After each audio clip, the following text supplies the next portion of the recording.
Then we try this again.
Live now.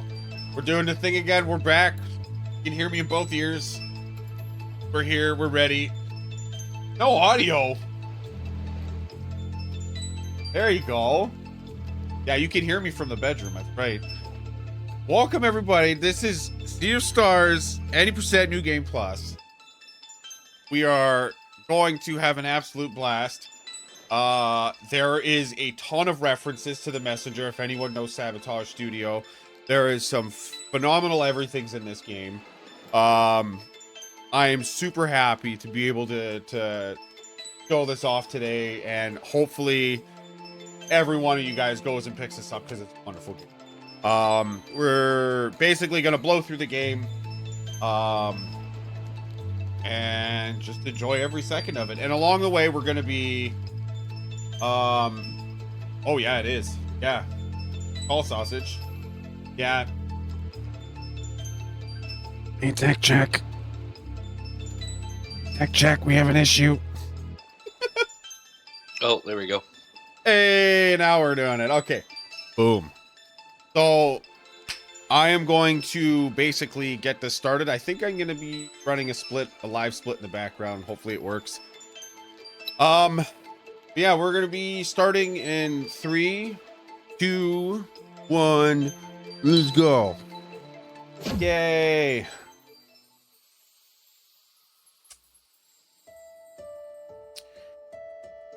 So for the most part, all of the text is going to be turboed through, but I will do my best along with Zidane here and there to kind of give you guys an idea of what's going on.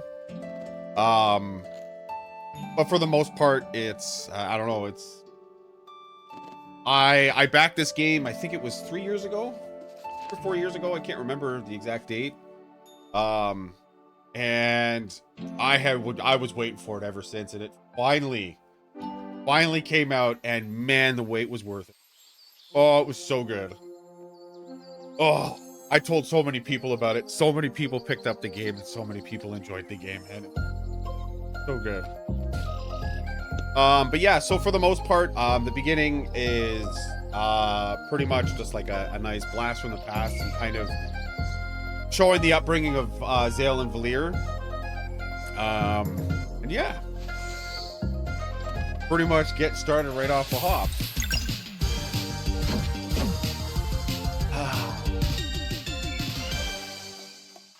Uh-oh. Yeah, so yeah, I don't know. I've been looking forward to this day for quite a while now.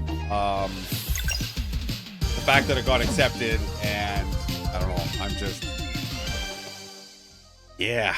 The good thing is that when I submitted this, I was actually kind of fresh to the game, so I thought it was going to be about 9 hours.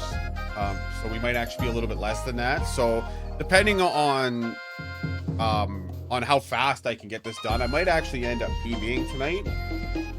If I do, I might be able to show off the true ending of the game as well. There's a good chance I won't hit that 9 hour cap. So Yeah, so for the most part with this category, the idea is that you don't really want to get into fights unless you're me. No fights are necessary. You're pretty much your max level, max gear, max everything. So any fight is a waste of time, with the exception of some. Oh, so that's the first little introduction here, and now we're gonna go past of these two. Yeah, if it's the true ending, though I won't be doing all of the steps that are involved. The final boss of the true ending takes probably about 25 minutes. But I don't know if that's because I suck or if because they actually just made him that hard. I'm gonna go with I suck. Oh.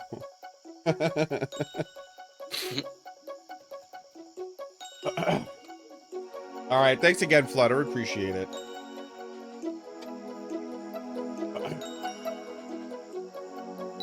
Cars in a chop shop update. I don't know what you're smoking there, sausage. You continue doing that. We're going to be introduced here to the, I guess I want to say like a pseudo antagonists, if you may. I'm going to let all the cutscenes play through just because they're so well done. And almost not like your average cutscene.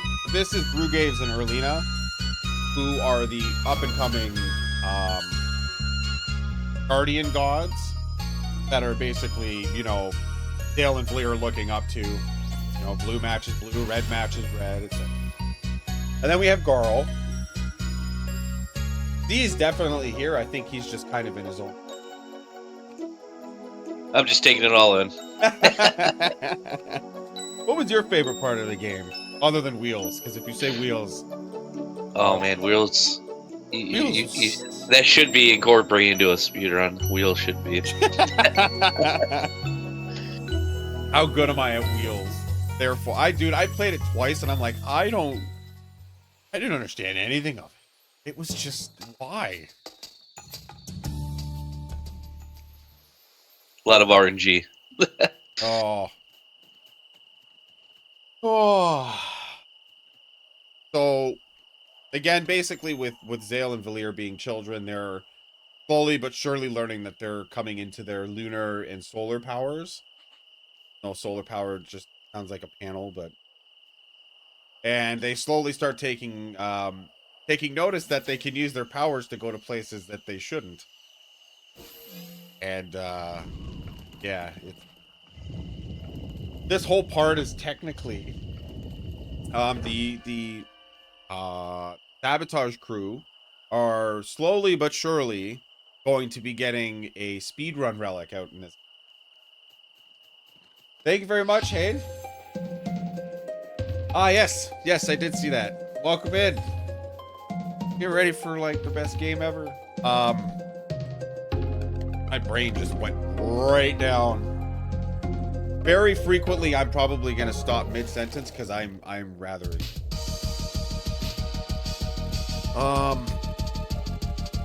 Yeah. So, anyways, goodbye, I. You know what I was thinking about not too long ago? There's a commercial in Canada that was these two like furry bear looking things that were talking about not putting things in your mouth like needles and drugs and all that stuff, and that song came up in my head when I thought about this scene because he just took a pokey right through the eye and survived, which is impressive. Yeah. He doesn't look right without the eye patch though, so now No, he really doesn't though. We have his iconic look now coming forward. 10 p.m. for me, and I have to get up early. I just wanted to cheer you for the start at least. Thank you so much, Hayne.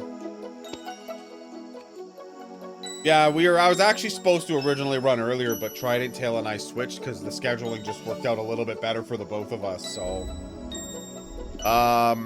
yeah. Oh, I've got an interesting little donation I want to say a donation incentive that I'm going to commit to at the end of the right near the final boss. Thank you. And basically, when I get closer to it, if anyone wants to, you know, bet against it or join in on the donation or whatever, I will be announcing that closer to the end of the run, just for a little fun and to help with charity and stuff. So, but we'll get back to that in about 6 hours. So basically, as far as I know, Dale and Valier are in the school I can't remember the name of, to basically train for, I think it's the next 10 years, to learn how Zenith Academy. Where would I be without you?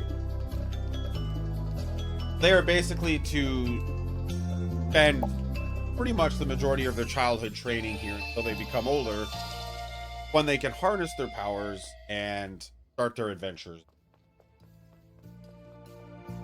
Oh yeah, and the thing I was saying before, Sabotage Studios is going to be adding a speedrun relic, which cuts all of this out. So as it stands right now, anyone who wants to do an official run has to go through the cutscene, has to watch these scenes all over, and you know, it's about 15 and a half minutes that will be saved initially right off the hop. So that's, I think, two bosses and about 12 minutes worth of just running around and talking. So an eagle flew them in. Yes, that's right. Yeah, that is right. Yes, I thought it was a pelican that just dropped them, but let's be honest here, they flew. They just kind of fluttered down softly. Oh yeah. Baby, here we go.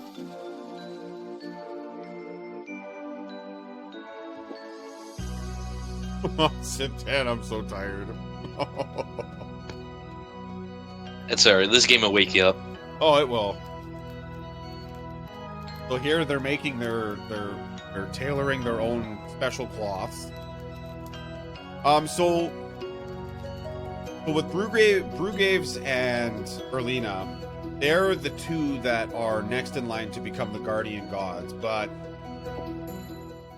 they're having disbelief.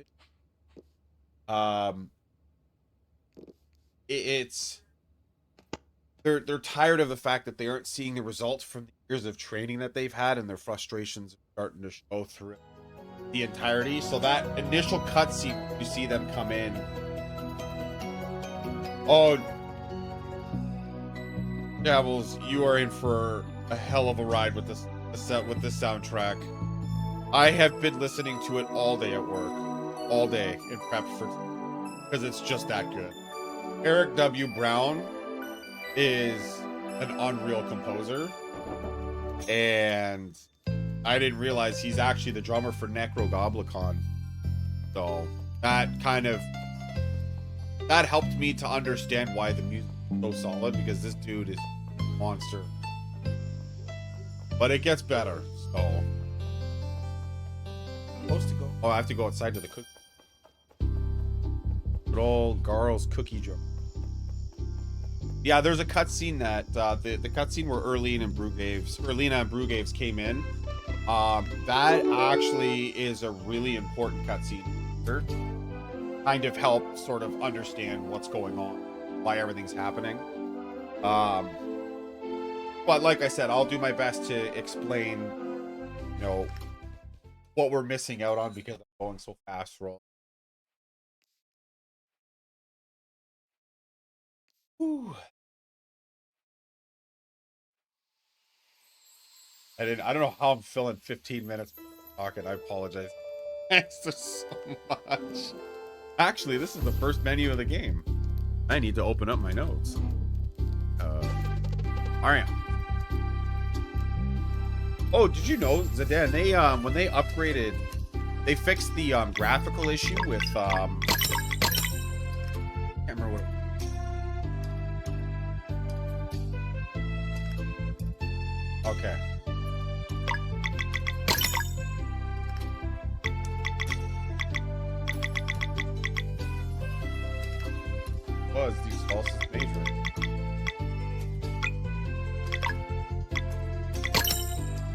Moonstone bracers. That was one.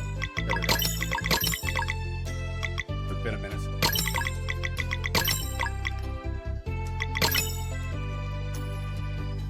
Oh, wait a second.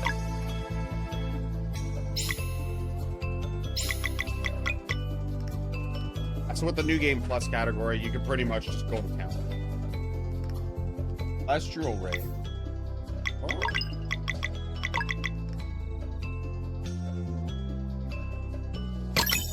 That instead. So they're finally old enough. An old man winter over here has finally allowed them to take off the trip.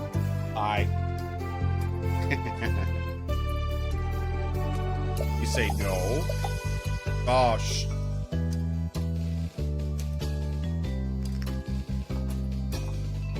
See, this is why you gotta be careful.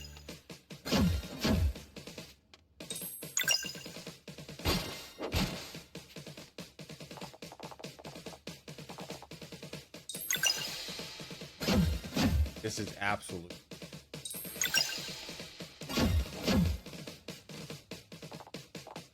Oh yeah, that's the gist of it. Thanks for that minute walk.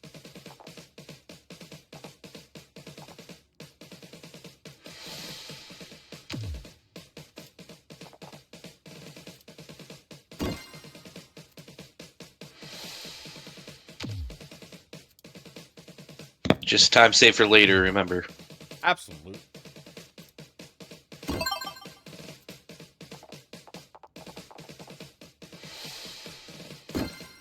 Oh.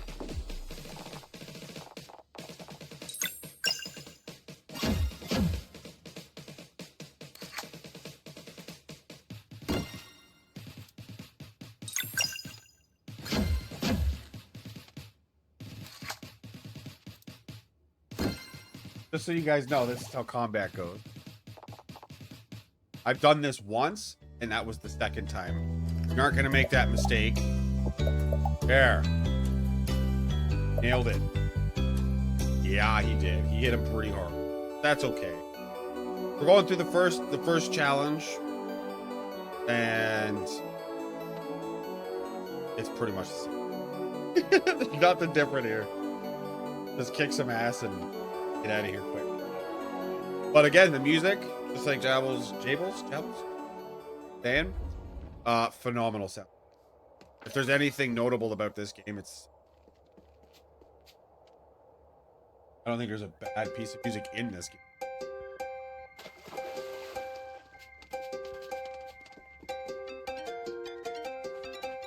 So the trial is pretty much straightforward. You're just basically kind of learning the basics of the game and kind of how their puzzles are structured.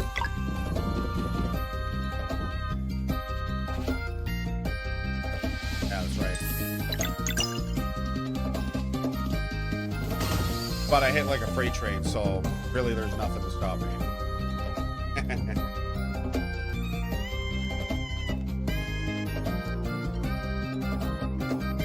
There will be times where I'm going to probably catch myself singing. Not at very least singing, I'll be humming.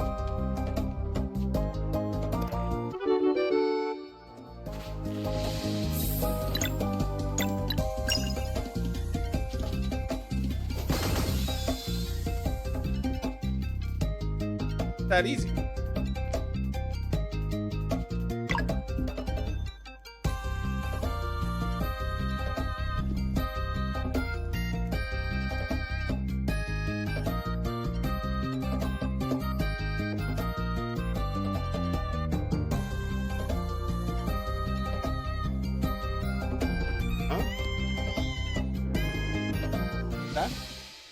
Yeah, oh yeah.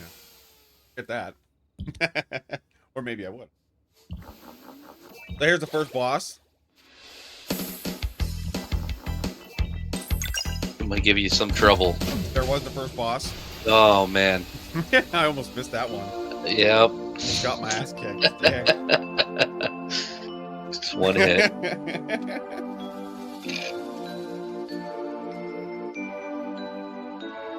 So that's pretty much the trial, and now we're going right back to where we started when they were a kid. When they were kids, and yeah, going into I guess the first technical dungeon of the game. Yep, that's pretty much the prologue wrapped up. Yeah. And I believe the Forbidding Cave awaits. Yeah, but it's fun. It's more fun to really smack into them, you know? Really show them who's boss. You know? Sometimes you just gotta hit them as hard as you possibly can. Like, you used to be able to absolutely rail Malcolmud and Rocky, but they changed the graphical error, which took away the quick kill. You can no longer quick kill them, which I thought was really unfortunate. But I think we'll probably be able to down patch and bring it back. I mean, the quick kill, it doesn't save a lot of time, but it saves an entire phase. It did, because the graphical error was hilarious. And I didn't even know it existed. I just accidentally did it, and I'm like, wow, that's a quick kill. Totally blew my mind. You will not. I think I went the wrong way. You'll never take me alive. Damn it. I don't know what it is, but every time I forget this one specific area, I have gone through here I don't know how many times and always forget this one specific spot where I have to go. Every time. Because to reiterate, like I said, there is no fights in this. Like in New Game Plus, you don't need to take any fights unless they're necessary for the level or puzzle itself. At which point you have no choice but to.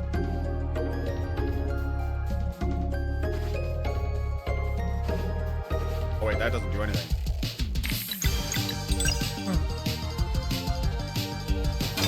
Off to a great start.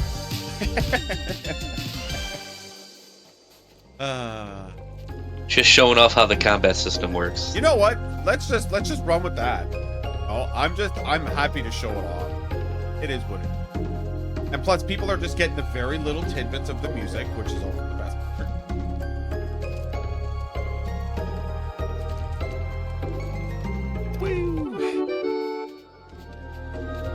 It's actually faster if I jump down the one side and went right into it.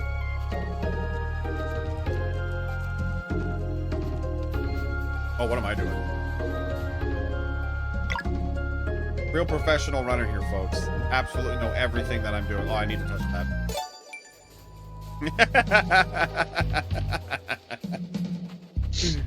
I don't need that. No, I need that. I definitely need that. I tried to run past it last time. And okay, let's see if I can get through this.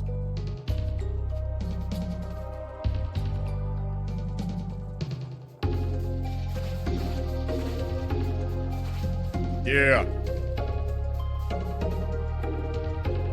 I know, I'm sorry.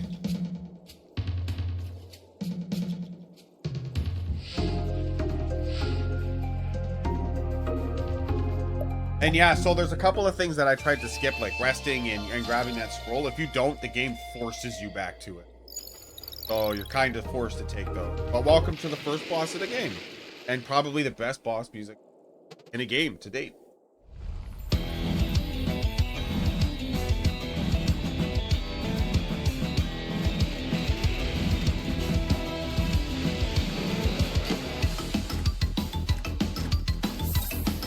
Like you don't miss it.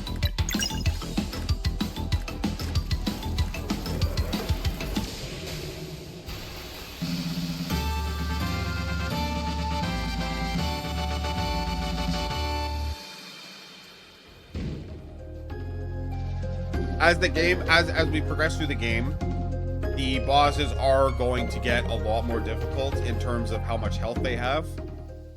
So we'll be able to enjoy and embrace the music as the game goes on.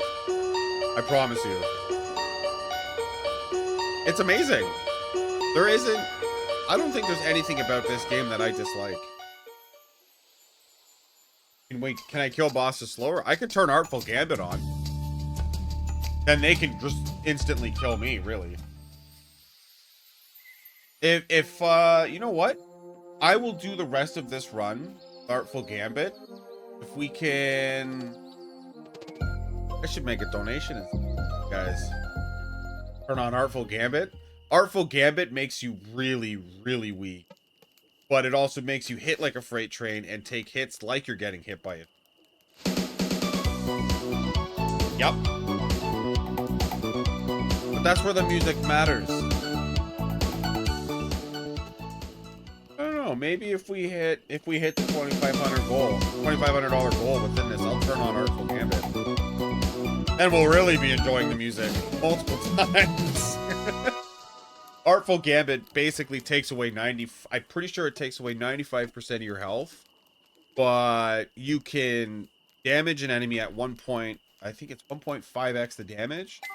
But you take double damage if you don't block it. So everything is essentially take one damage. Kind of the glass cannon build. Yeah. Except I wouldn't say it's glass cannon. I would just say that it's like shattered glass taped together.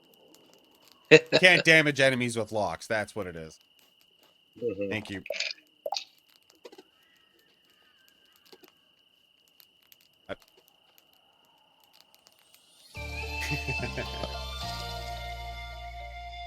So yeah, if we hit that goal, you know, we hit that goal, you know, maybe I'll turn that on and we'll have some fun.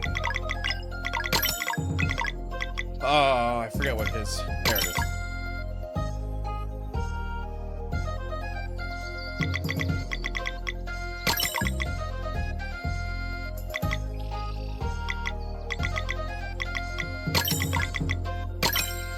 All right, so now we're finally traversing through the very first area. Okay, you know what? I'll do that. I will absolutely 100% do that. I will. And you know what? You know what? If I'm feeling sassy enough, I'll do that. Because I have a somewhat of a donation incentive on myself for the final boss. And that would actually really, like, that might bankrupt me at that point. Well, maybe not. You'll understand in about 4 or 5 hours. Maybe 6. Who knows? I'm interested. I might just do that. Nope. Bye. I just might do that. Oh. No one saw anything there. Didn't just see me drop down there. I've never done that before.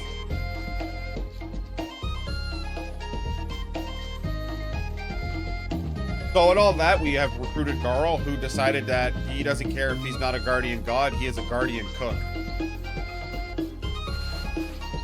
Oh, I knew that was coming.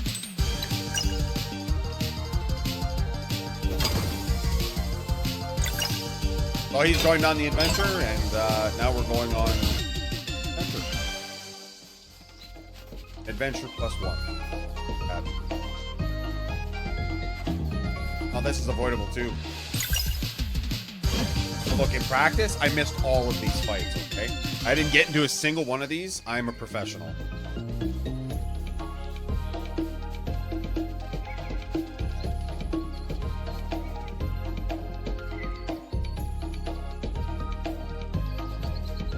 Yeah, mate.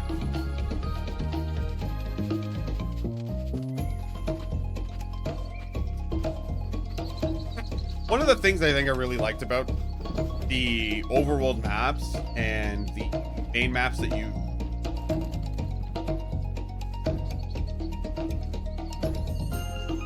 hard focus here. Okay, we're good. Is not only the attention to detail in the backdrops and all the details with the trees blowing and everything, it's just the amount of things you can jump up and down from. When I first started playing this, I was not used to that, and I'm like, well, how am I supposed to get to any of this stuff? And then I realized I can jump to it. Like, wasn't very fun. So now we're introduced to the Elder Mist. I'm way behind my time right now. I have live split running in the background just for fun.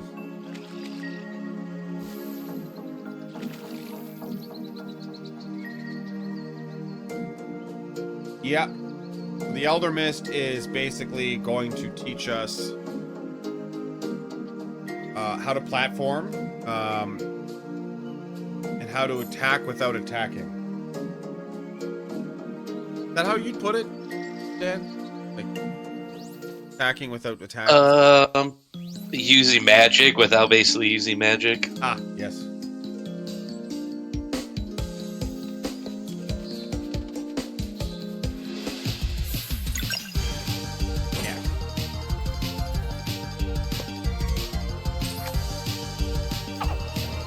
So what this is basically it's mana balls that drop, mana spheres, I guess it will be politically correct.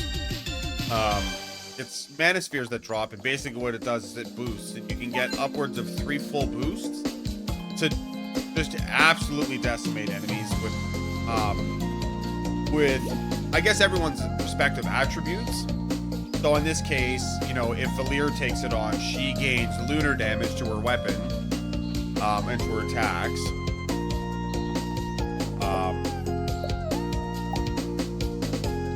Going through this little quiz here, I'm going to screw this up. I can already see it. So yeah, so they each character kind of gains their respective, I guess, attribute or like mana type, basically. Yeah, and what it basically does is if you do a normal attack, that normal attack will be a lunar blunt attack or a solar sword attack, slash attack, I guess.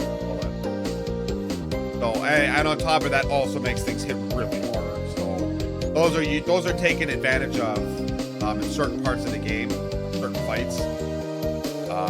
Believe it or not, even though New Game Plus is pretty much a walk-in, clap a boss is dead, there are still some fights that are going to require some I don't want to say special skills or abilities. I guess it's just setups, and some of those do have it. And if they don't, then I add them because it's more fun that way.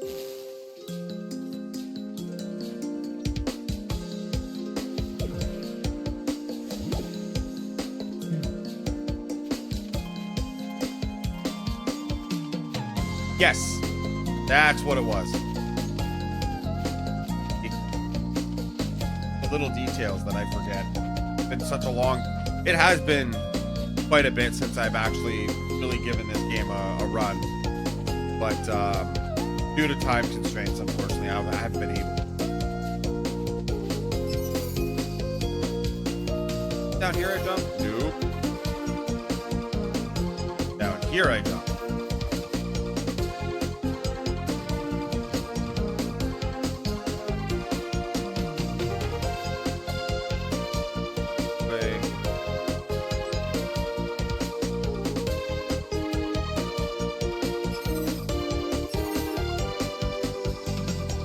That's 2 of the 3 done.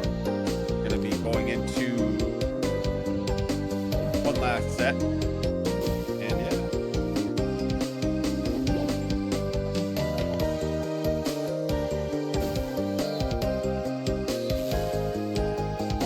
Gotta turn it down myself a little. That's what's pull out.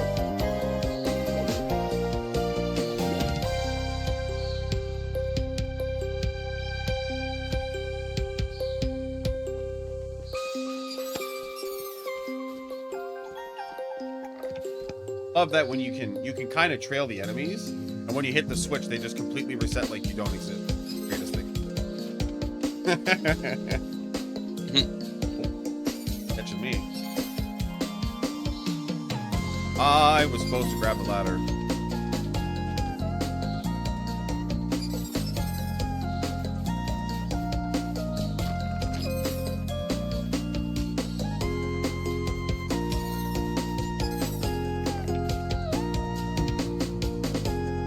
Now they're gonna set back. Should be able to get up the ladder. Yep. Their sprites are just small enough that they can't actually grab you on the ladder. And this is the one fight that I do need to take. Yep.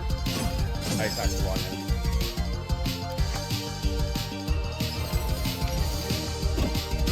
Yeah, I would run the the any percent category, but I unfortunately I just don't have time for it.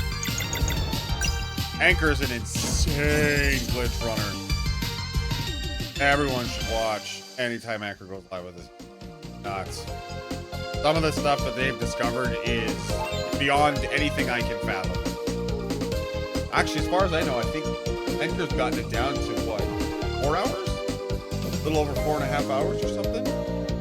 Which is still insane. It's a nutty time. Well, I know that smell.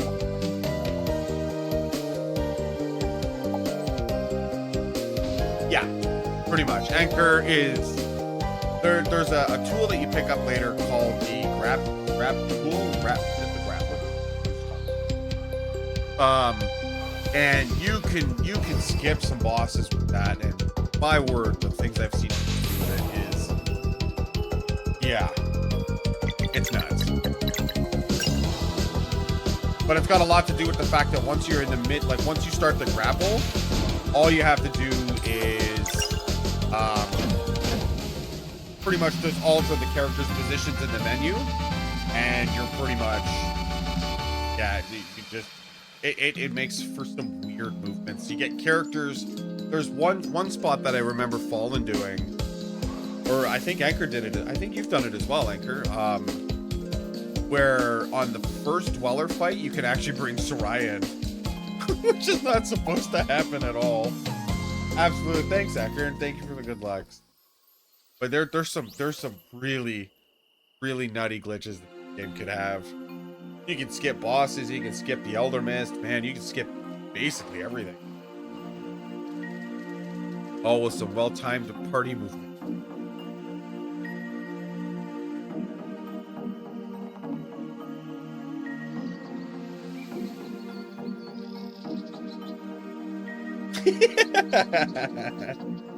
Yeah, Fallen was telling me, I was watching something about it, and I was like, oh yeah. There are a lot of the times the game soft locks, but it's still really funny to see the Soraya in a fight that she just does not belong in. So one of the things that I wanted to take note of this for everyone is that there is night and day music of each place that you're in. And they made it so that it seamlessly changes without anyone even noticing. Like, I don't know if you guys just heard Mountain Trail at Night there, but it's very subtle. Because you will know the difference there. But yeah, I could sit here and talk about how well Sabotage did everything. The list goes and on and on and on and on. Just everything was thought of, you know? And it's rare to see RPGs have so much love and care in them. You know, like with the SMRPG that just released the remake, they did.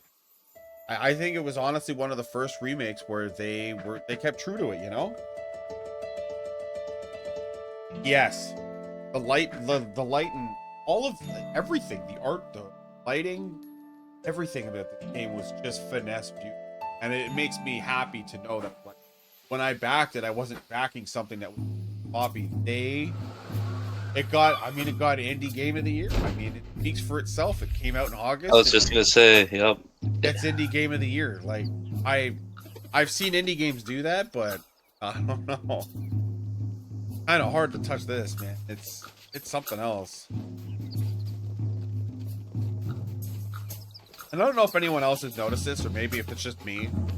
But I'm almost positive that when Eric W. Brown wrote all the music for this game, composed most of the music, the characters that are in battle, whether it be these three or any mixture of, I'd say Beast, everyone but Rashawn, because Rashawn just stands in the way. But I'm pretty sure that most of the characters move to the music. And there's certain songs, certain battle themes that I find were intentionally made for the way that the characters play and fight. I don't know if anyone else noticed that, or if it was just me, or just me overthinking, because, you know, I'll sit at a red light and my left turn signal's on, and the person in front of me's left turn signal is, and mine matches up with theirs, and I'm like, yay! And then for Like a brief, like 5 seconds, we're at the same, and then it just starts to trail off because.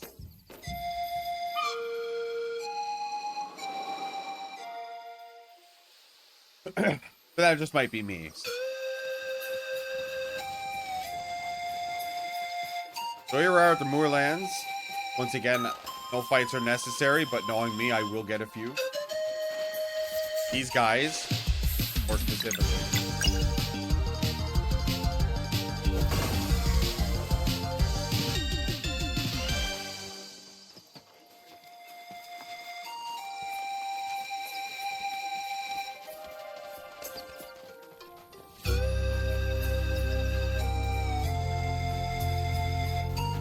No!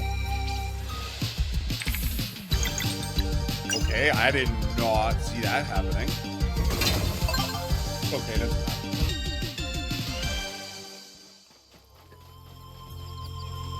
Oh no, I gotta go down. I apologize if it seems like I'm forgetting everything. My brain's a bit foggy at the moment. And there is a theme coming up after, I want to say, the Wind Tunnel, that was actually composed by Chrono Trigger composer. And for the life of me, I forgot his name. Guess it. Yeah. I mean, I've done a lot of practicing in a lot of the bigger dungeons and a lot of the ones that have some minor complications to them. Pretty sure you can skip this fight too. I've never been successful in skipping it, so I'm just gonna skip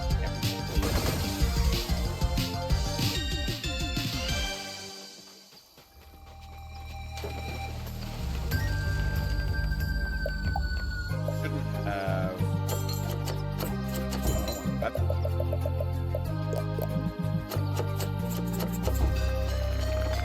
Cooking is a very necessary part of this.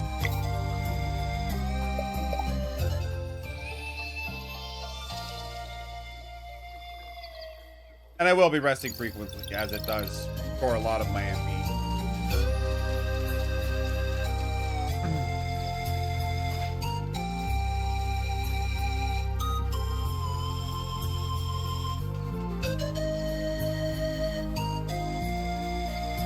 I don't know about anybody else that runs it. I've never been able to get through this fight without actually taking it because of this guy. Yeah. I think I've skipped it once in the entirety of me running this game. I've got a cheat sheet, but it's only for the fights.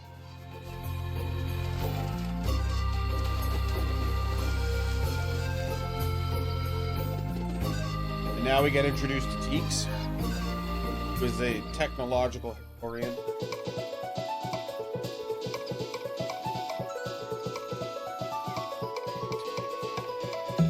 He has this thing called, he has a book. I unfortunately can't remember the name of.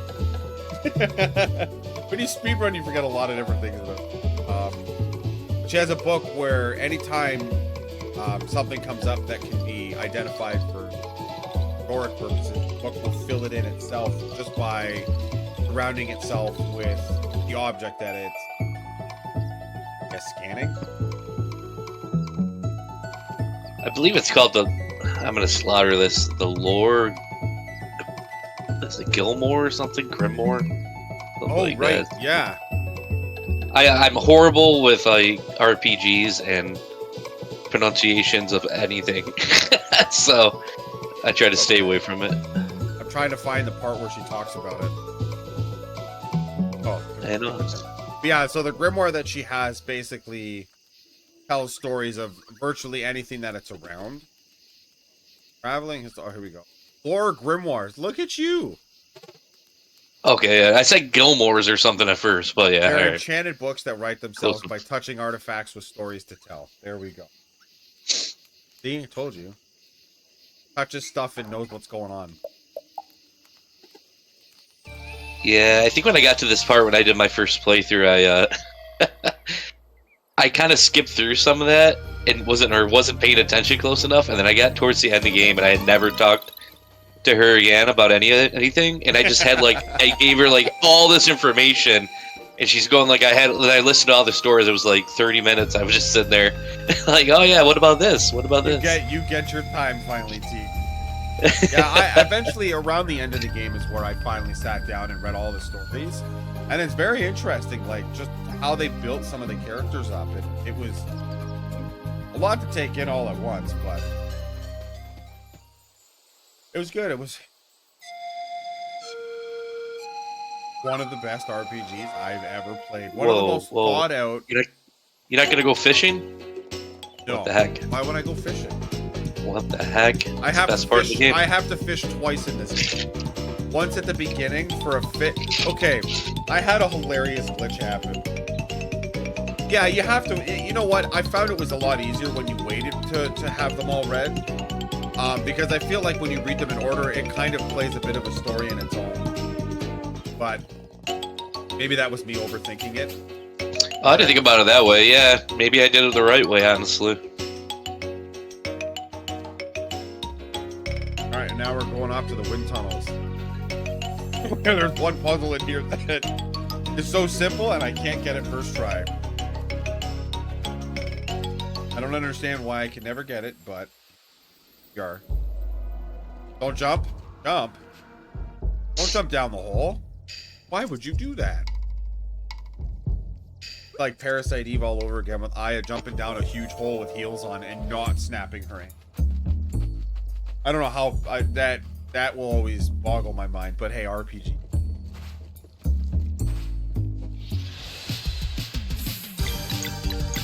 I got a dash strike because now enemies are pincering me.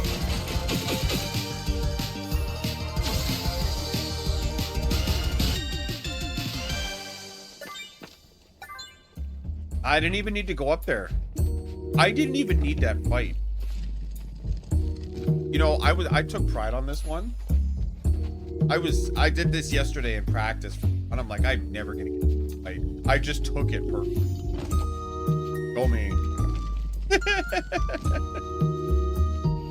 Oh, it's gonna be a glorious run. I'm gonna have so much fun. Good thing I didn't say that I'll donate $5 for every fight that I get in. That would have been bad. I lost a lot of money on that one. We would have hit the 2,500 mark. Actually, believe it or not, the world record already any percent new game plus is 5 hours and 41 minutes. When really Longathon was doing their submissions, I think 7.5 hours was the total time. It has, yeah, definitely is not 9 hours. Any percent is 7.5 hours. That was, I think at one point P-Town actually held the record. But when I initially submitted it, I submitted it at 9 hours because I think my run was like 8.5. But I mean, that was fresh out of finishing the game. So again, if I end up coming short on the timer, then I'll just toss the true ending in, which probably still won't fill that time, but that's it.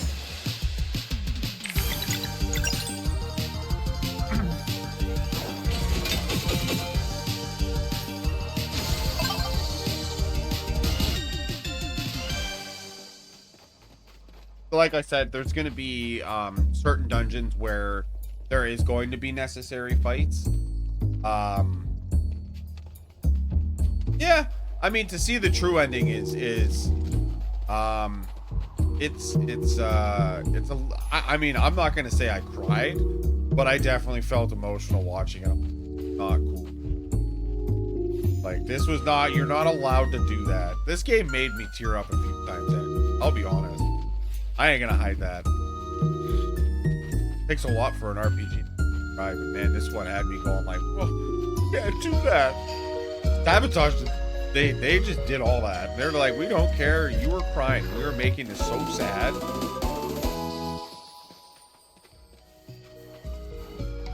Now we've unlocked the Mistral Bracer, which I can now throw air out of my hands. I'm an airbender now. And here's our first Sub boss.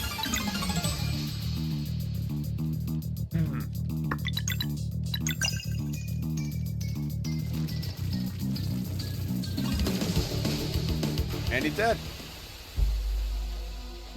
Almost missed it. Yes. Yes. Yes. That was one of them, Hane, that did it to me. That one did me in pretty good. Like, yeah. I'll agree wholeheartedly with that one. Sarai's story is dark and sad, which is why she's the best.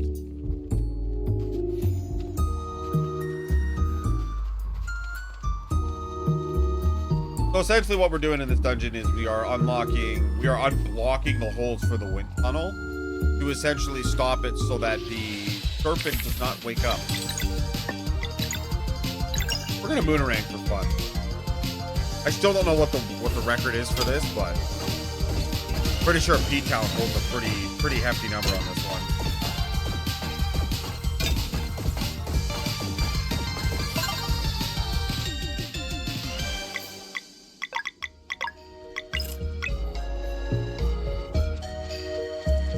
What is it, like 70? I think he's in the 70s or 80s or something like that.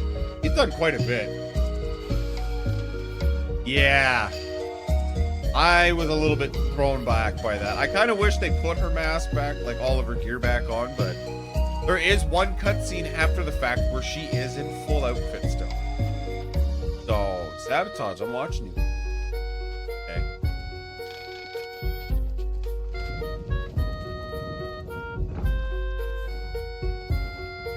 Isn't there supposed to be, I think there's supposed to be DLC coming out for this too. I don't know when, but I have heard that it's going to be there.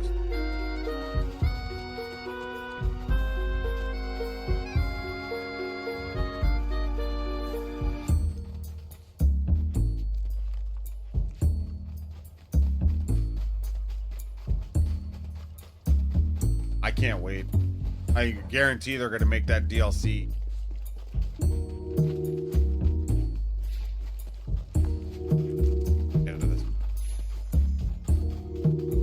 All right, we did it. Skip the fight. Hogs there.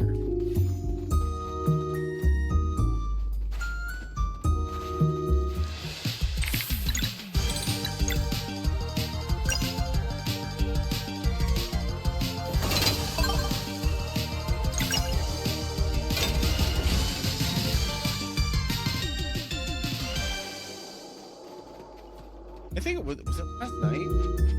Oh, no, I wasn't running this last night. I was like, I had a sound glitch happen. Wrong game. Totally wrong game altogether.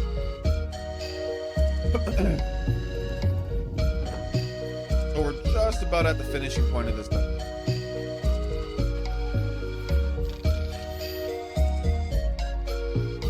The next area that I'll be going through will have somewhat memorable music that you guys might actually play Chrono Trigger or Chrono Cross.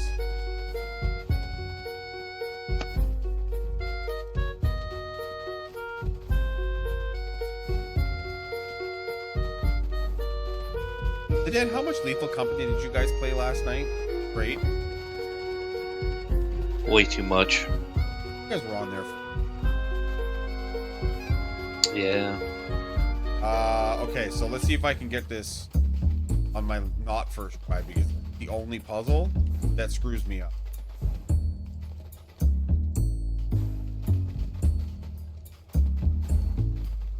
I don't know why I can't get this.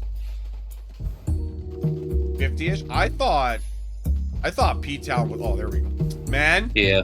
I thought P-Town holds it at like 70 something. He did a crazy number the one time. Like 80 something or something or other.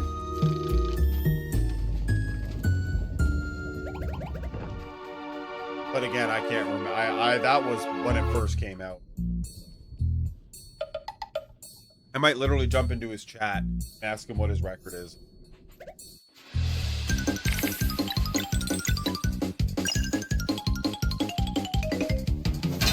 So there are some bosses in this game that actually have their own boss theme. This is one of them. Double mic, by the way, anyone?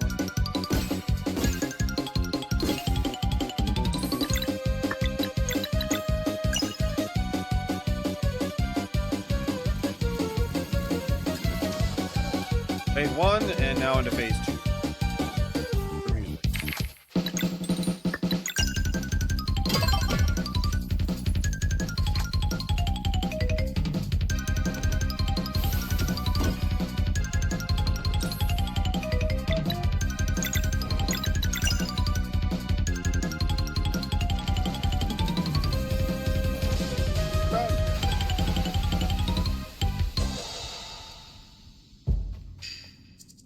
Good fight.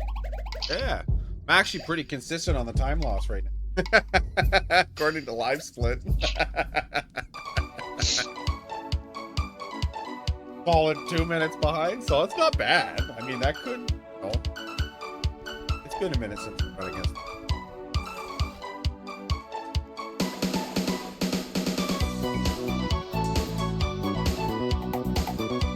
Let's be honest, You can't your help, RL theme is pretty neat.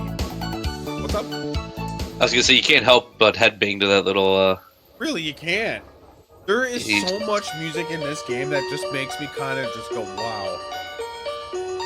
I purposely delay bosses sometimes just to hear their music.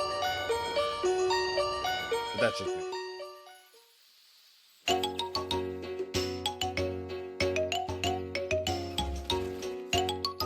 I need to figure out what the...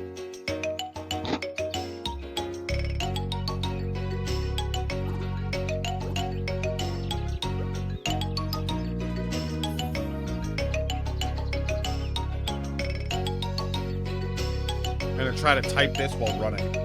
Actually, no, I got a couple of cutscenes coming up. Probably one of the cooler cutscenes in this.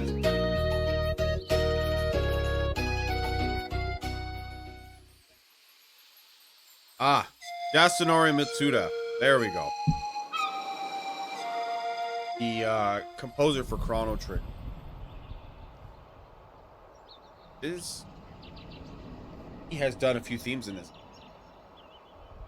And when that was like after I had kickstarted, like back to Kickstarter, and I read that after, I'm like, oh wow.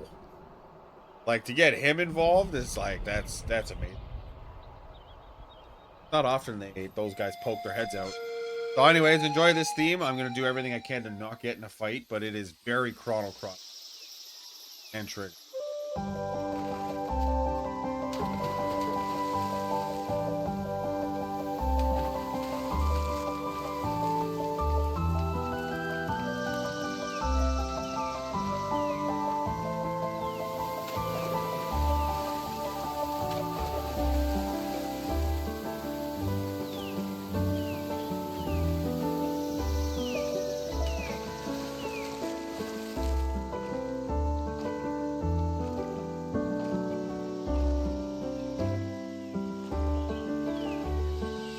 The backdrop, the art in this game is untouched. Just so beautiful, very pretty, very, I don't know how to explain. Jaw-dropping and in awe every time.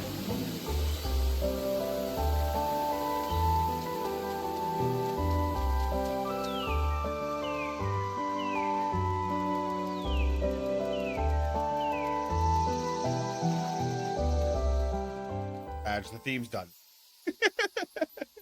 Coral Cascades is what the area is.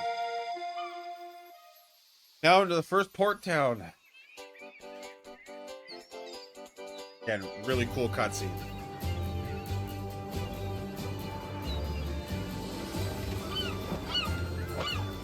And shit, I have seagulls. Sorry. I didn't say that. It was a Dan. Gang. Brits.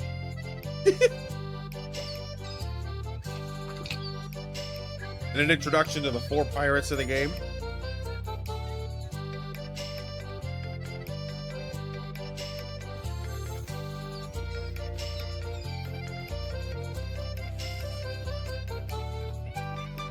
Sometimes it's hard to talk. The music's just so good to just sit here and listen.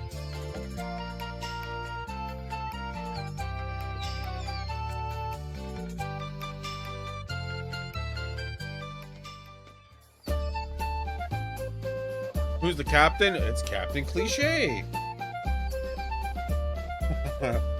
I thought for sure that they named the mage after me.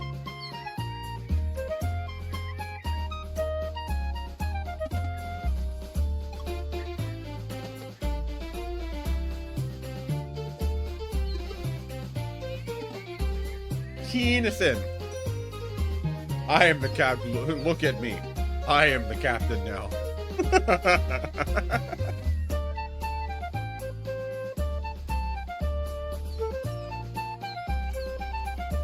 I don't think there's anything better than the fact that I don't have to go to work next fall. And that just sounds...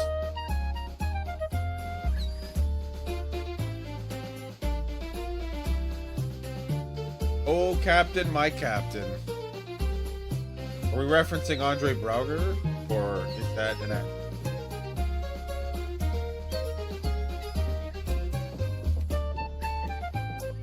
Brooklyn 99 represent. If anyone's ever watched that show, rip to Holt.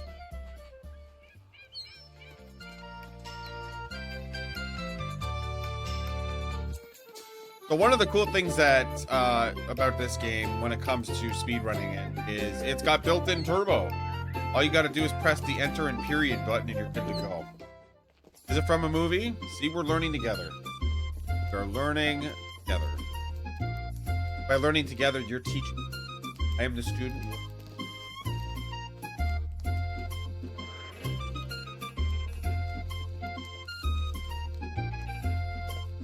So basically, they're going to arm wrestle for the ability to get a ship.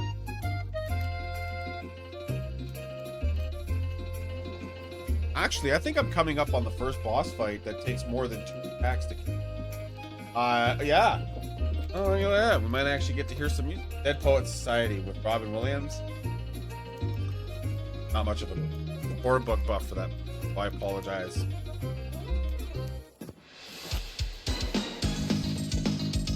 So apparently Valtrade has a shirt that when he rips it off gains super mass muscle.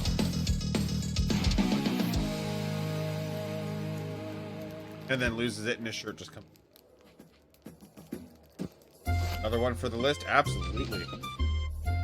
He does, look. And then he just drinks. Great. I don't. What is Yolande's power? Is she just like a pyromaniac or?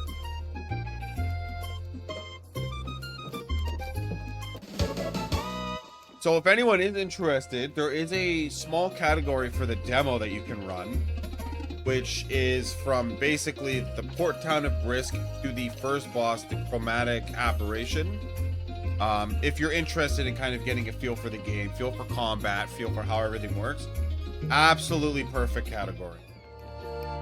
I think there is also a full category from start of the game to the Chromatic Apparition.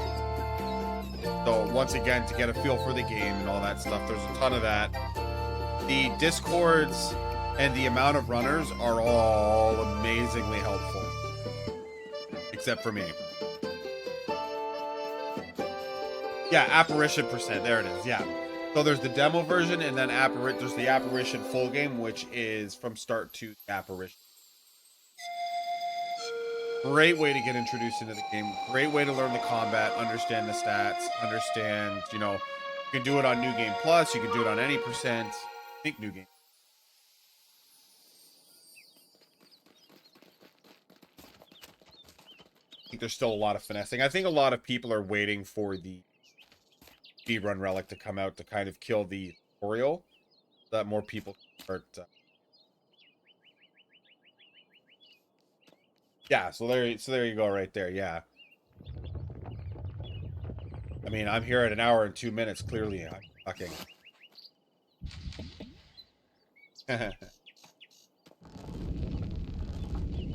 Not doing too bad. Now, rather than use magic to open this, they're just going to stick dynamite in it and blow it right the hell up. Mind you, casually walking in. Yeah, no pressure. I will probably end up BBing out of this. I have done a lot of the areas that I used to, I was having difficulties on getting in and out of. I've really set the bar in practice some of the later boss fights to try to get better at them. But we'll see. This is the first real puzzle intense dungeon. His shirt did regrow. It did. So his power is in his shirt. He will rip his shirt off with this insane amount of muscle, and then his shirt grows back and he gets skinny. Always kind of reminded me of Master Roshi.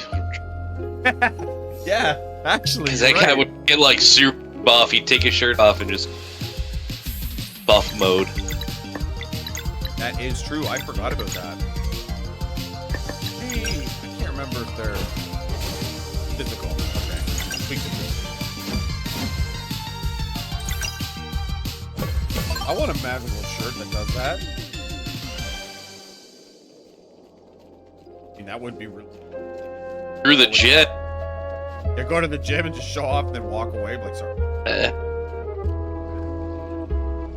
So I actually had like one of the greatest and also the worst glitches happen in this place. I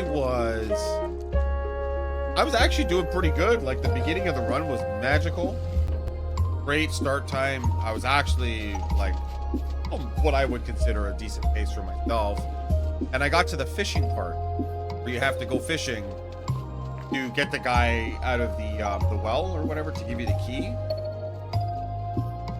And the fish that I was supposed to catch, he ended up, and I'm not kidding you, he got so scared of me fishing for him that he popped out of the lake and was in space, fluttering around in space, and just it was weird. I don't know how to explain it, but it happened, and I hope it doesn't happen again because no. It takes a reset, and I don't know if I have a save. Oh.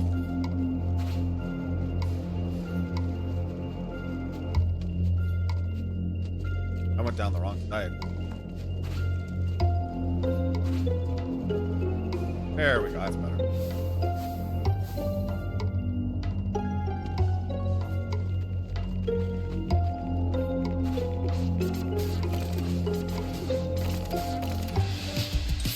Of course, I get clipped right at the last second there. Those ones are kind of tough to miss.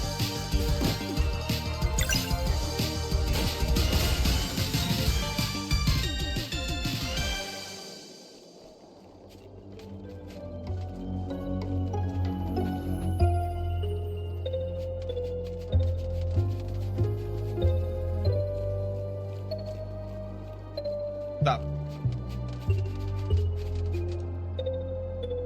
400?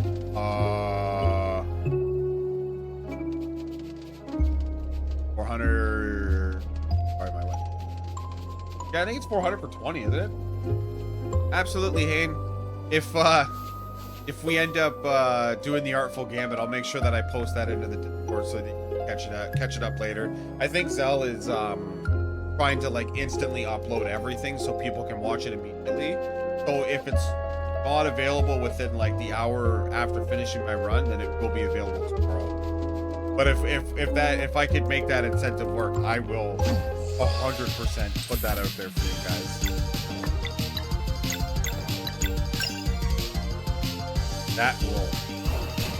That will be hilarious.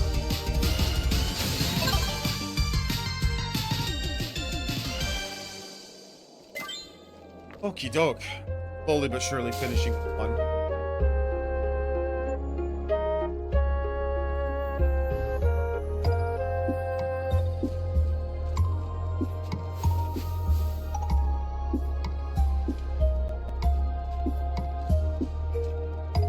Oh, that's right. Oop, wait for you.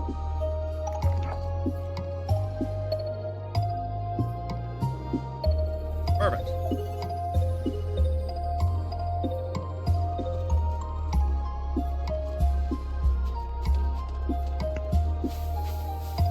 I always thought they did a really good job in this game in creating, like, each area having a kind of definitely a different vibe for a puzzle strategy.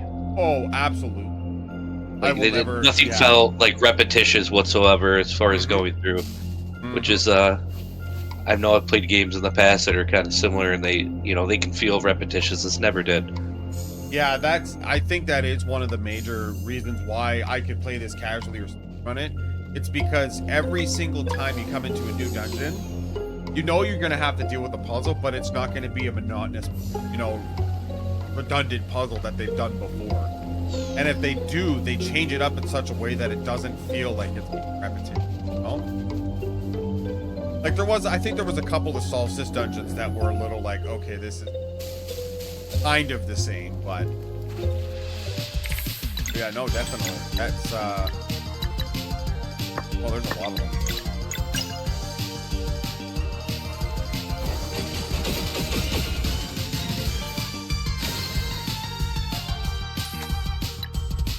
I've never broken this guy. I don't even know if I can kill him. Beautiful. Dang. Sorry.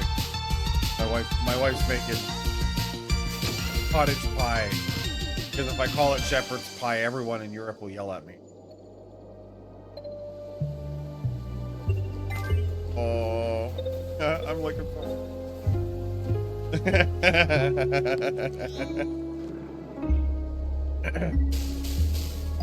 If the fishing thing goes well, and I get it instantly, there's a good chance that I might actually be back.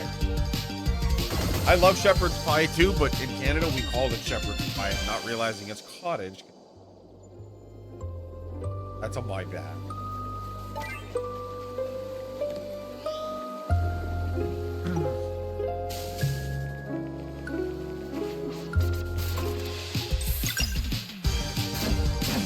Yeah, I'm not trying to,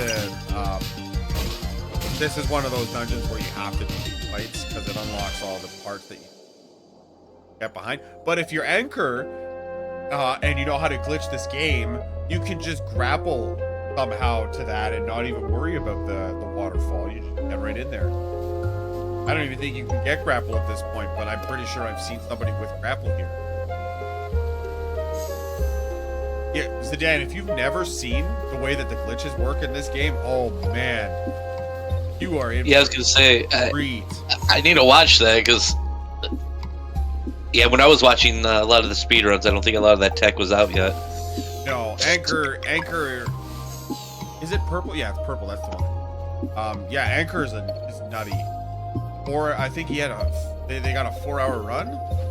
Something like that. They skipped almost every boss. They skipped the jug, which is at the end. I'm like, how? But it's all the movement menuing glitch. Crazy.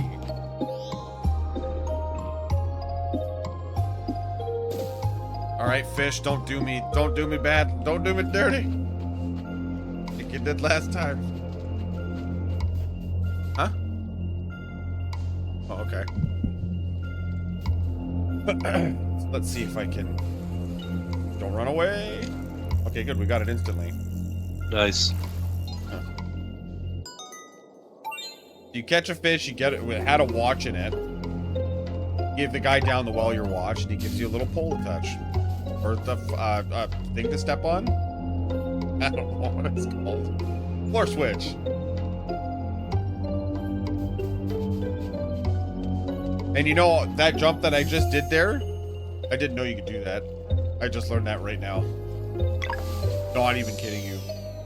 Yo, what's up, Eddie? Welcome in. Welcome into the fun.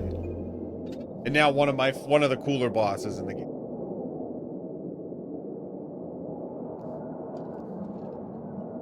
So basically, we've come here to demolish a boss who has something called the Death Coin. Death Coin? Undeath Coin? Coin of Undeath? I want to say it is.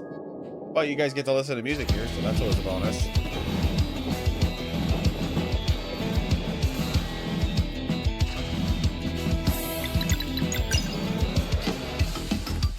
And it's the first boss I have to Moonerang on.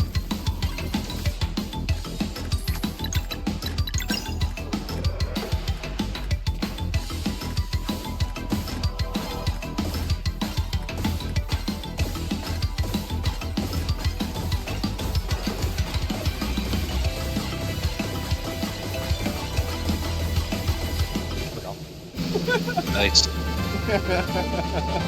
I didn't think I was gonna get that. I thought I slipped up in the last couple of them. There you go. I hope you enjoyed. For what, you know. I guess I never asked. Do you run this on controller or keyboard? Controller. I actually switch back and forth because I find that even though I don't own a mechanical keyboard, I find that sometimes I can just get better hits with the space bar. Is there any way to turn my mic up a bit? Just turn your headphones up a bit.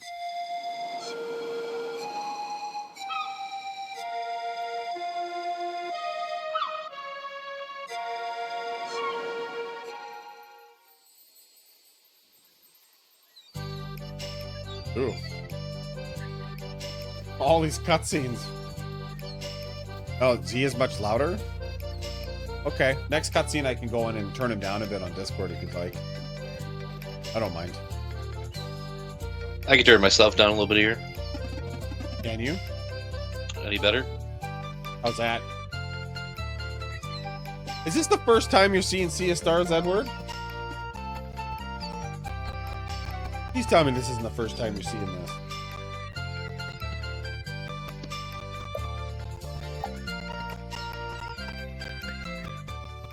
We're gonna sail the seas on a raft.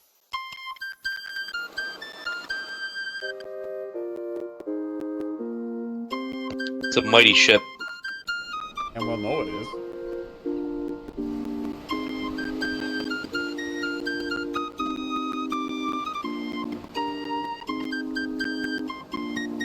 Reminds me of One Piece when he's like, "Yeah, I got a ship." It's just like a little rowboat. Audio glitch? It really is. I agree with Zanzu. And honestly, Eddie, you should get it and you should enjoy it. It's on. For anyone that doesn't know, Sabotage is talking about. They were, you know, thanking everyone in the community for bringing this up the way that they did. The game is on sale across every platform right now that it's on. So, Switch, PlayStation, and Steam, I think, are the three majors. I don't know if it's on Xbox yet or not. Lemon, it might be a low latency thing.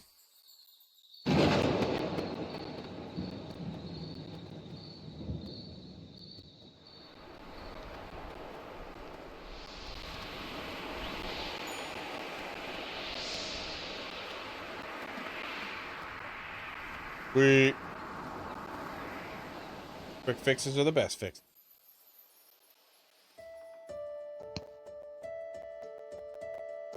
Yeah, I noticed it was a little bit loud myself. I don't want to touch anything because if I do, I'll probably break the whole thing. Because if there's anything that has no luck with me, it's anything streamer. I break most everything. Pretty bad. So here we are on the Wraith Island. And probably one of my favorite areas. This one was really fun to tackle, going through the entire game piece by piece. This one was fun. Yeah. Yeah, audio is not my friend.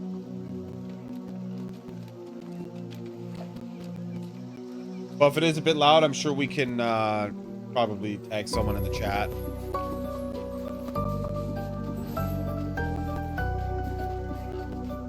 Any of these enemies starting to look a little familiar to anyone? Has anyone ever played The Messenger? And if you haven't, why not? Nah, I got caught. Oh, for anyone that doesn't know, we're now on the night version of the music. So it is slightly different, but it's just the night version of it.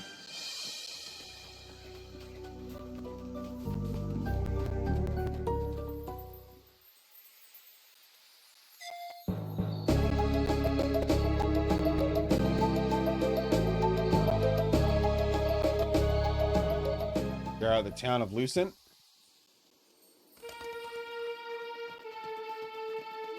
I think I have to go.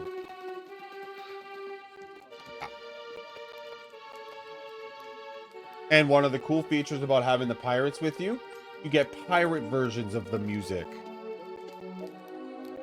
So they really went to the next level with this game and made pirate versions.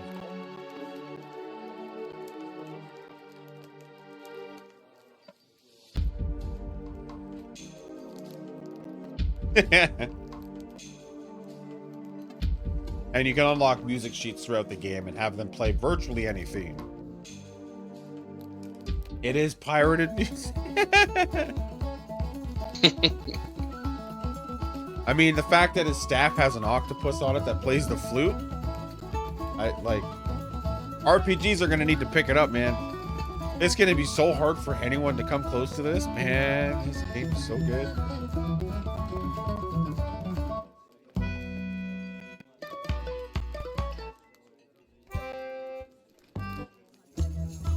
There you go. Have the pirate boss theme.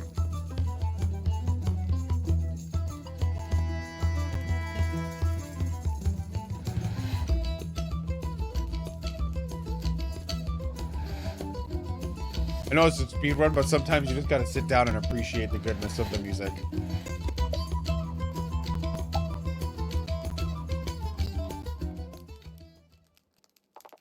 And it almost feels like there's human error, that when they wrote the music, they added human error to it.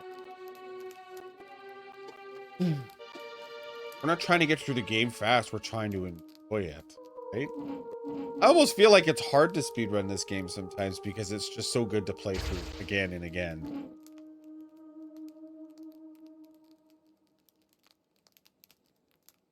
See you later. Nice to know.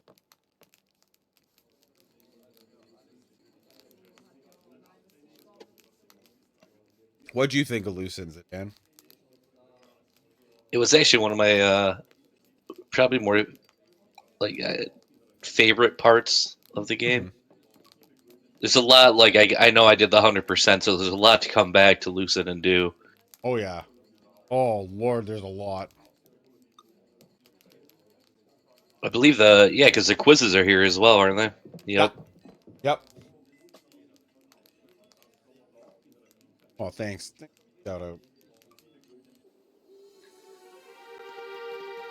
Oh man, I had a killer Parasite run. I did not think it was gonna take off the way it did. And I'm like, I'm running with it. You can't stop me.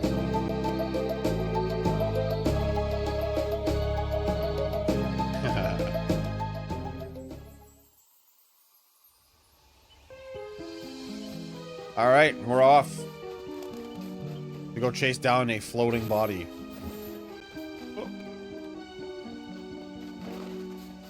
All right, okay, so I have to start attacking the vines now.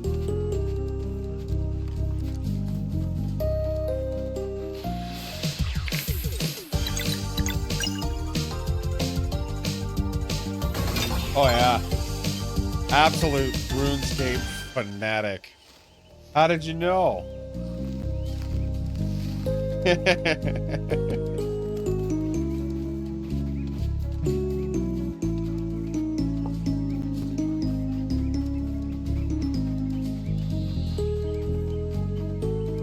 Block this path. I don't think I made a save for this. Or maybe I did. One of the things that I found that was really cool was that this game actually you can make a manual save, and it auto saves. It auto saves another one for you. So I've got one for the final dungeon, and then one auto save for the final boss. So it's like I can practice the entire dungeon on its own, or just go right to the final boss and practice that.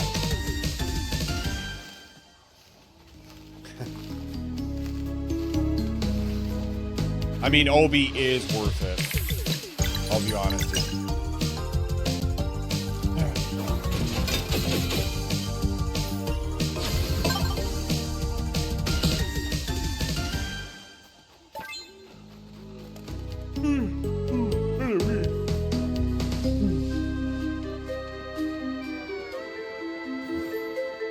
No. Oh. I'm killing it on dodging fights right now. Like everyone knows. Who's crushing it.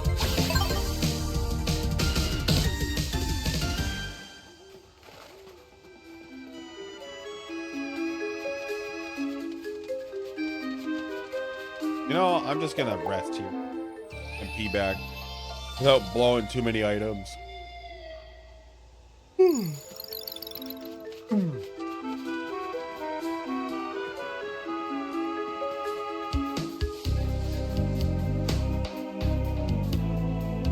Again, it's the whole necessary, unnecessary fight. These are the necessary ones.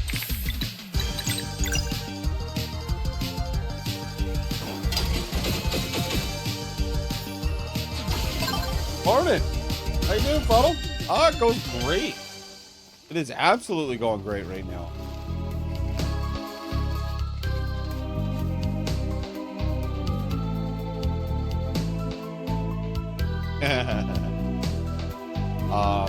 But right now, everything is slowly but surely picking up to the very big reveal as to when the game takes a pretty drastic and dark turn. So we're working our way up to that at the moment. So,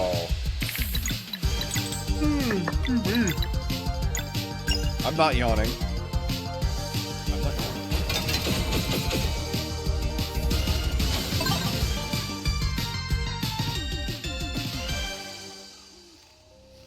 So basically what we're doing right now is we're getting rid of vines that are covering up certain areas for us to get through to the Dweller's Mansion. Dweller of Woe. Dweller of Woe. Know what I'm saying?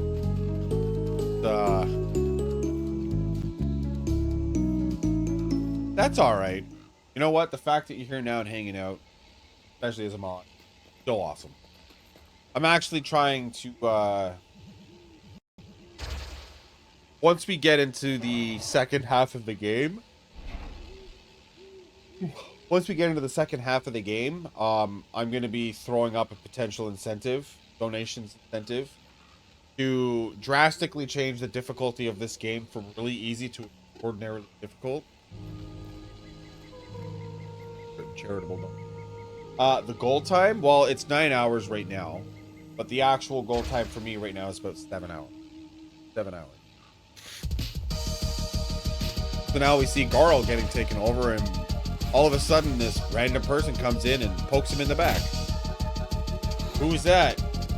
I wonder who it is. Don't know who that is. I've never seen her.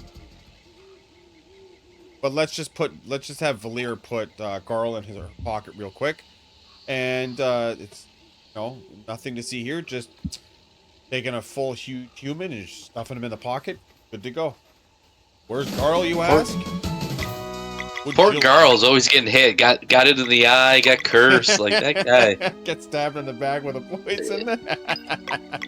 You know, he's running around with two of these, like, powerful other people. They never seem to get injured, and he just getting ransacked every which way.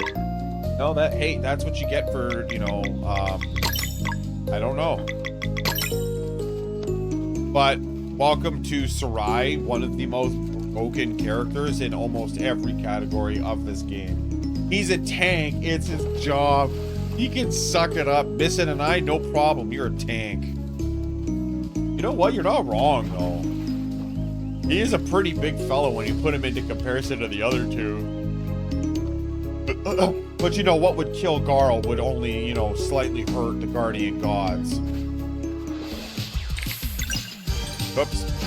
Did not want to attack. I totally attacked. That was not good.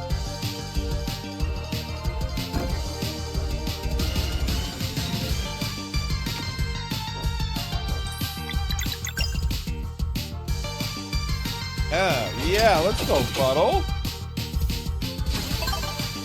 Let's go with a 34. Yeah. Might as well donate now. I mean, hey, if we hit that goal, I mean, we are at one of the cooler numbers, 1869.69. That's a double nice right there, if you ask me.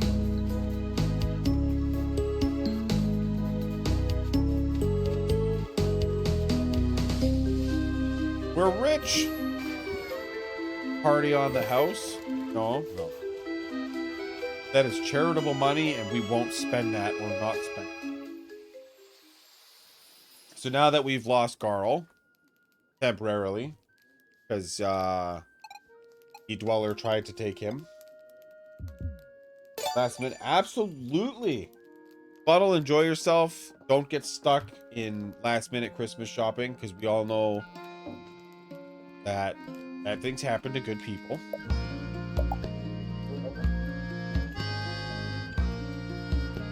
I don't know what song this is. Anyways.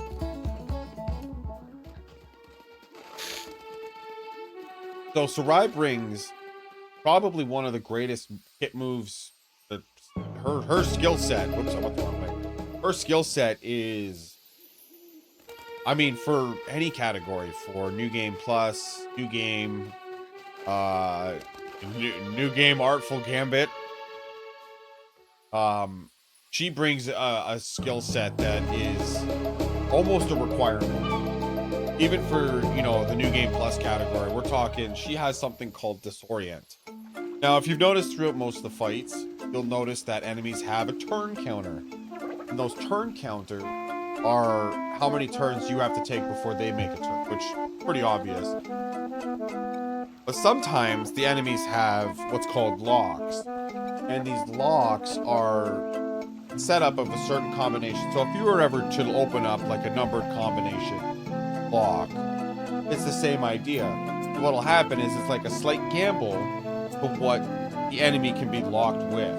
So it'll only ever limit itself to what characters you have in your party, all of them. So for example, here you'll get Blunt Slash and Blunt Slash, Poison, Solar, and Lunar. I can't control it, unfortunately. I can't control that, guys. Okay. Yeah. I don't want to. Here we go. Is that a little bit better? A little bit better now that I'm a bit closer.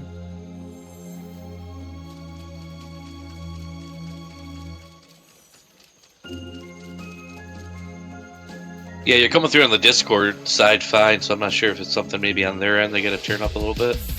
It might be on their end. I can't. I touch one thing, we're gonna break this whole stream, and I will not be responsible for a mistake. I'll just bring my mic closer to me.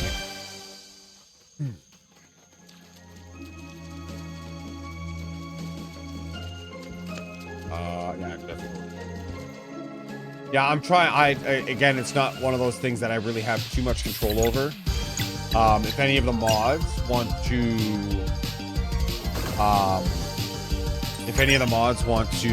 ping any of the tech checkers, all that stuff, please let me know.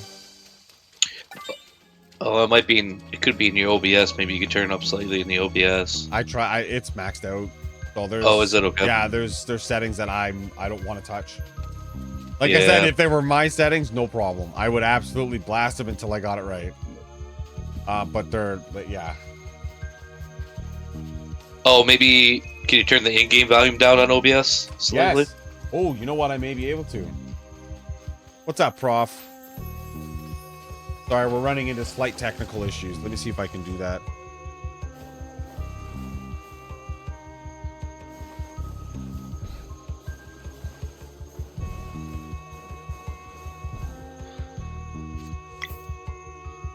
All right, we're good.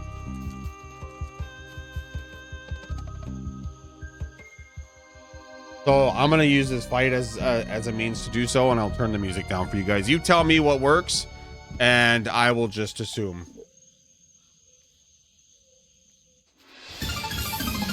One of my favorite boss themes.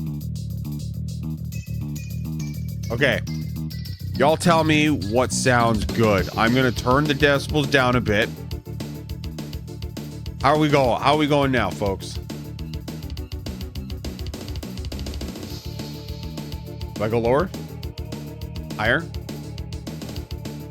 What are we doing here? Turn it down a little bit more. How's that? See that? That's much better. There you go. So we have our disorient ability, which delays turns. I love it.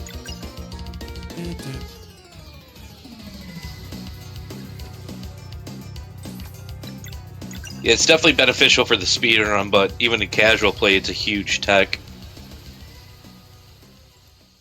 Using it correctly.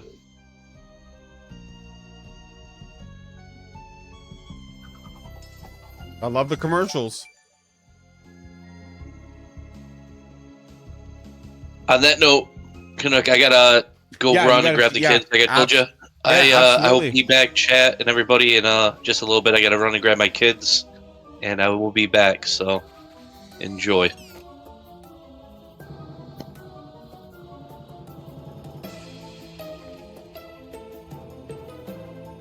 Might even be able to turn the actual game music itself down if it's still not fixed, or if there's still any issues that you guys might be having. Just let me know, and I will find a minute to actually fix it.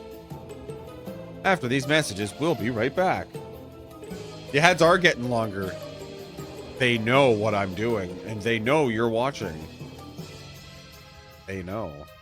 It's okay. I have it open up for chat, and I'm getting added too. I still got 10 seconds. I don't think anyone can hear me either. That's the best part.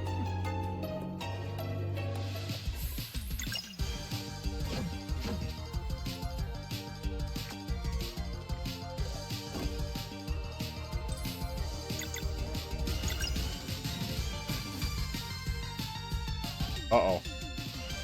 Damn it. I thought I was on an ad. I didn't know anyone else was off or on an ad. My bad.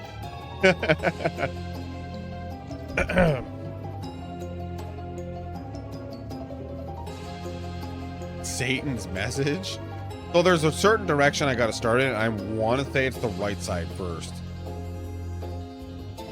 I could also be very wrong, but we'll find out. So we're in the Necromancer's lair now, where one of the best tools gets unlocked here.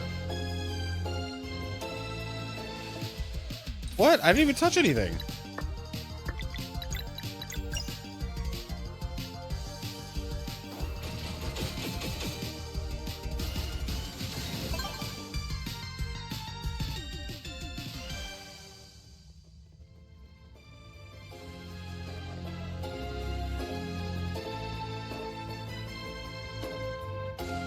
Was it? I didn't see it at all. I was really confused as to why I got into a fight there.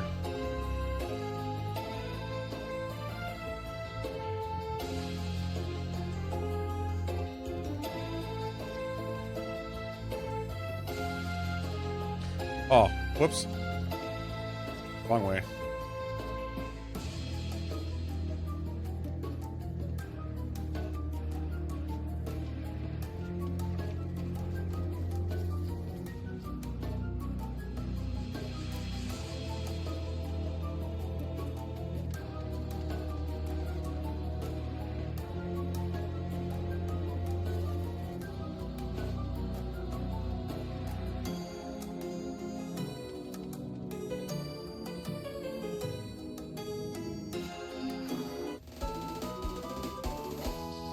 Now we have the grapple, and this thing literally just breaks most of the movement in the game. So if you're ever going to run the glitch category, the grapple is the one major tool needed to go. So when you're in the middle of, as soon as the grappling animation essentially starts, whoops, as soon as the grappling animation starts, you would basically alter the party members in their order, and essentially some really weird movement things start happening. It's interesting, to say the least.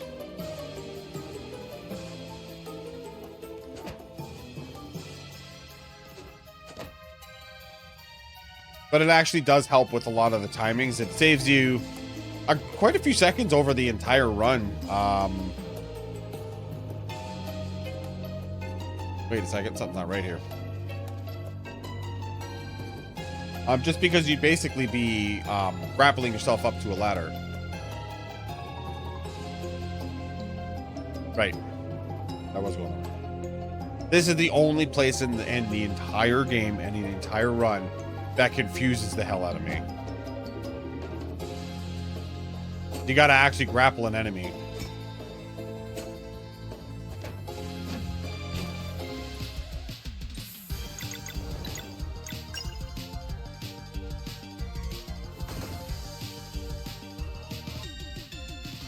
Just look at the entire Zelda series. The hook shot was the greatest shot, okay? There was no shot better than that one. But the grapple in this game does serve... I missed. Wow. It does serve a much bigger purpose.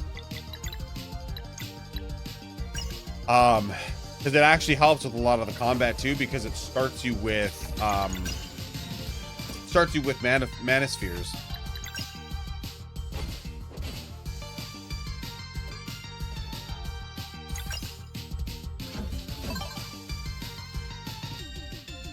Although I have to admit, Twilight Princess took the hook shot to a whole new level. And I will always say that the hook shot in that game is infinitely cooler than all of them.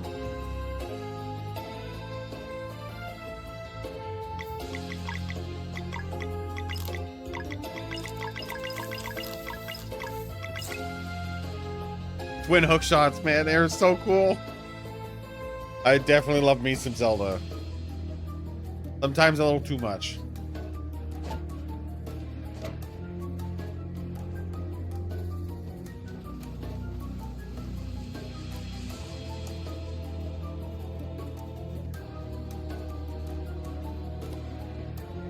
Uh-oh.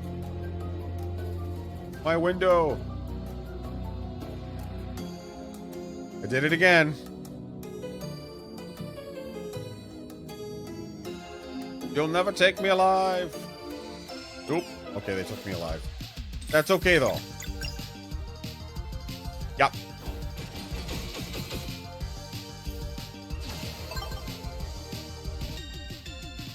I hated both the fairies. The fairy in Majora's Mask was an asshole. It's like, oh, you're trapped here with me now, and I just, you know, you lost Epona because of me, and I lost my friend, so it's your fault, and I'm gonna follow you. And it's like, take your fairy dust ass out of here. Was it Tattle or Tatel? I can't remember the name of that one.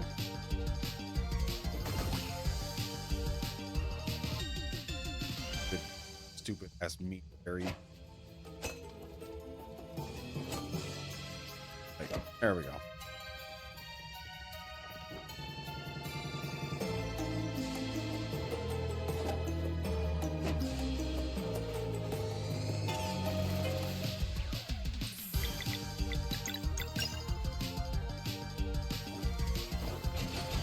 A lot of people say that they hate the Majora's Mask game, or they hate Majora's Mask, I should say. I don't know why, but I love the series. I love all of the games, except for Wind Waker, which a lot of people hate me for. And I mean a lot. As I get a dirty look from my wife, who's never played any of the other ones. Yeah.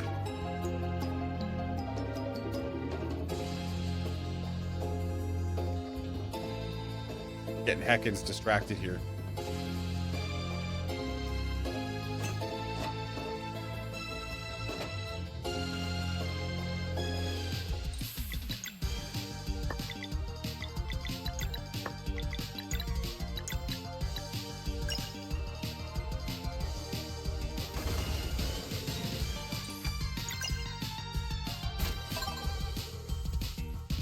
It's not. It's okay. My honest opinion of Wind Waker is that it is good, but they went a little hard on the dungeons. Like, there's good dungeoning, and then there's that one, which I feel like everywhere I go is a dungeon. It's just it's a quiz, it's a puzzle, it's this, that, and the other, and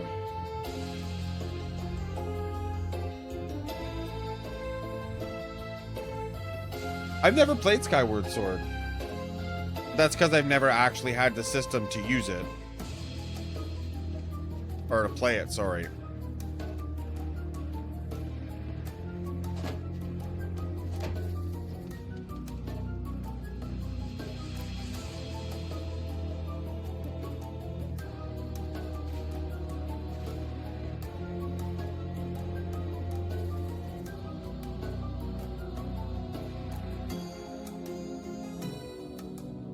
Okay, Link's Awakening was amazing. I bought the expansion pass for my Switch, and it's on there, and I'm gonna play it. Although I stuck myself up for a few days while I was sick playing Jet Force Gemini. One of the gem series for the N64.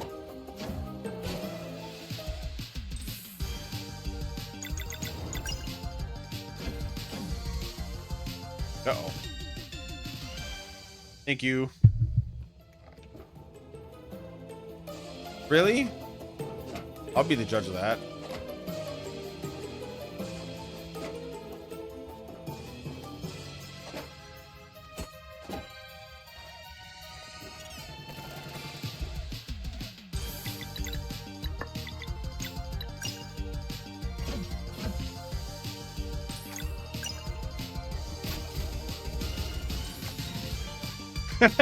Oh man, I don't like that.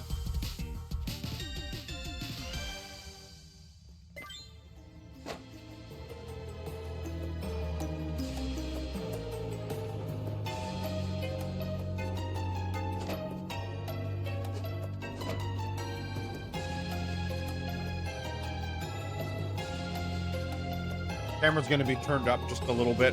I'm gonna be leaning down to eat dinner. I do this. Oh, my apologies.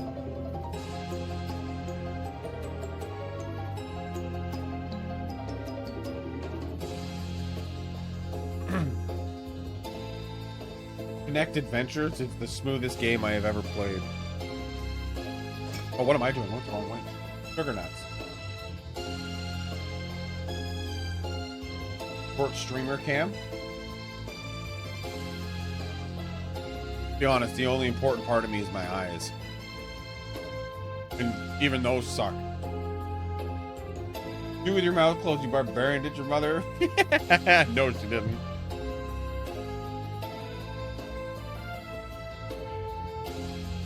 Gotta give my food the Hoffa treatment. So hot you put it in your mouth anyways.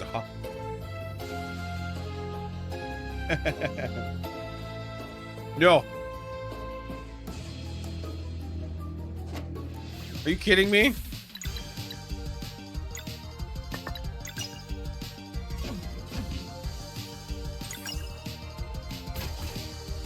Okay. We aren't out to save time. We're out to have fun.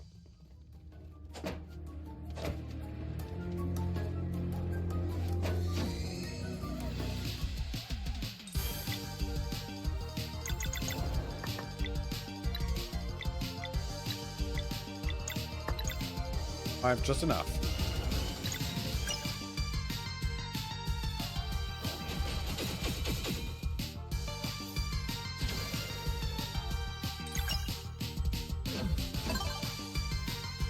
I don't know what my wife was talking about. She said it was so-so. This is amazing. All right, so we are now up to date on the Necromancer's Lair, and we are going to probably one of the first harder bosses in the game.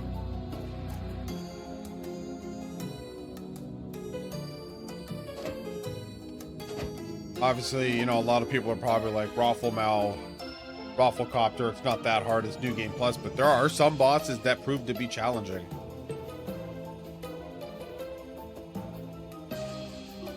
So one of the best side characters.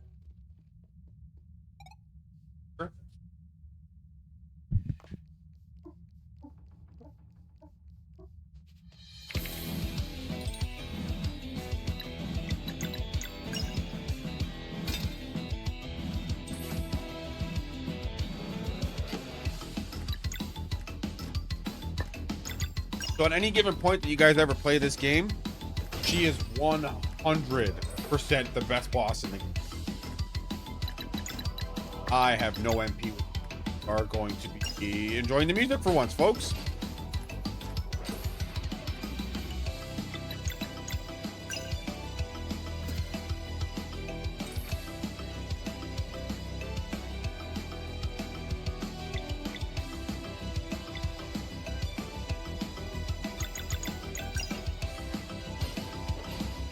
Gonna build his MP back up.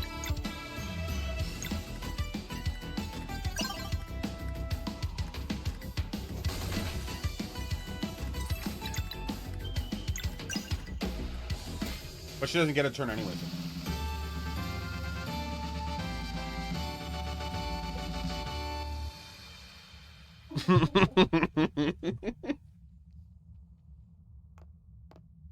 Romaya to me is just an NPC perfected, honestly. And they're like, oh, by the way, we need to take the lantern. Can we have that too? What now? We also need a green flame, otherwise the ferryman won't take us back. You do want us to go, don't you? The nerve. Grab a bottle from my desk to get off of my estate.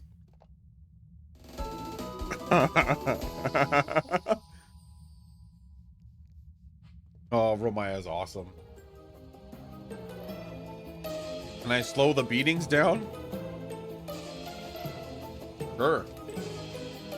Run away! Yeah, the first time I seen Romaya's dialogue,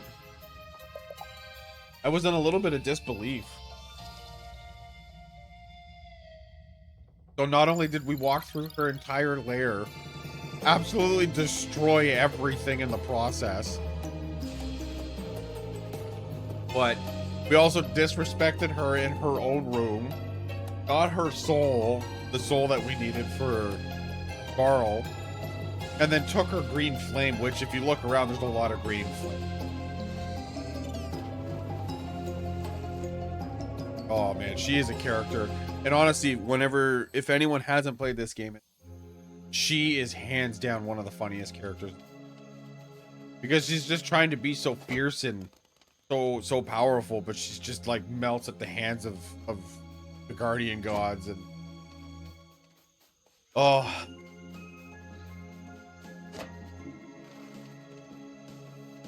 there will be times where I'll stop for certain texts and cutscenes and all that stuff, because there are some really memorable characters.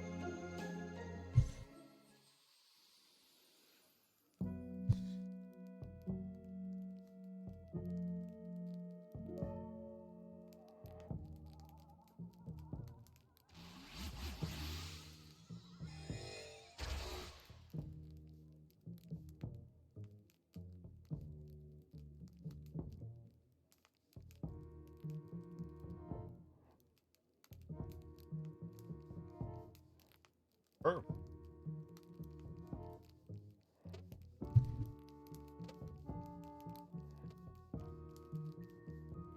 Good. Welcome in, Wimbliss. And yes, Brutask, the Malcolm theme is really good. It is. I will say it until the end of time that this is hands down one of the greatest RPGs I've ever played in my life. And I have played quite a few. I think it was everybody's. Was it nominated for Game of the Year? Or just indie, best indie game of the year?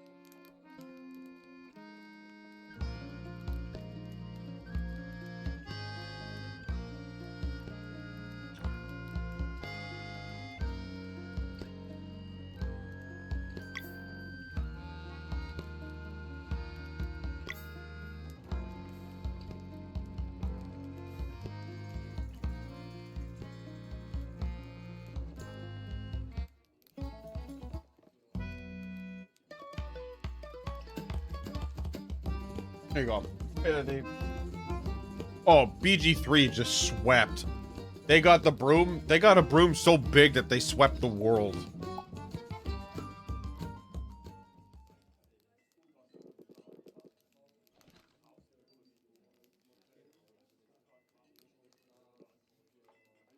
Yeah.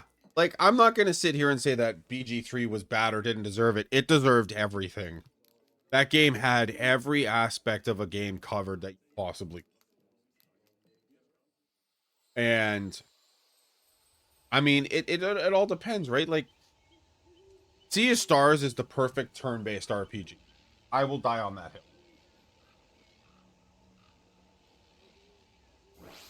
And I honestly believe that everyone should take advantage of it while it's on sale and go pick it up and play it for yourself if you haven't. It is so good.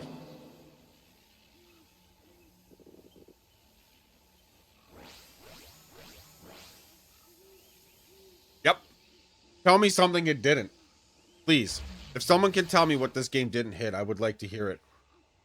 Like, like the first thing I said, it's Chrono Trigger meets Super Mario RPG. That's the combination of what it is. And when I first had picked up the game, well, I got it for free because I backed it. When I picked it up, I went into it with that mindset that it's an RPG that has the feeling of Chrono Trigger and the gameplay of Super Mario RPG. Within the first 2 hours, I was blown away. That's just how fast this game sucked me in.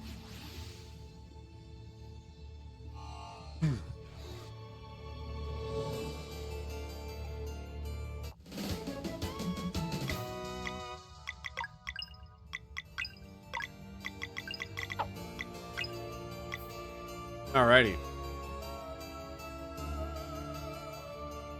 And you know what? My buddy Zidane, well, he's not here with me at this very moment. But when he comes back, he said the exact same thing. He said the dungeon design was what sucked him in on it. I was forgetting for a second where I had to go. Right here. So puts me in a combat. Okay. Well, I tried. It is. I don't, honestly, I could just sit here all stream and talk about the amazing things, and I will never run out of things to say about it. It's just that good,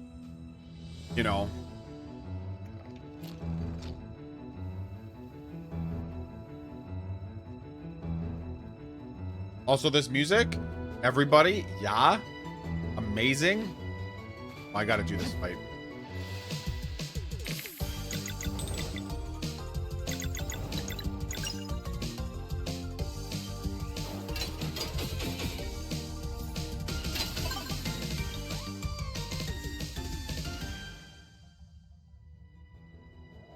Like, for me, from a musician standpoint, yes. But I was saying the same thing. I said you could hear it in the choral area. You can hear Chrono Trigger. And that to me that's how you know you've hit it as a musician. I'm gonna make the sandwich anyways because I want the money.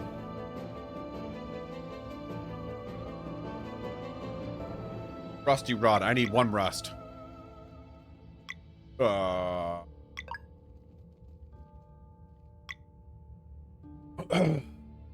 dust. Sugar, is it? Sugar.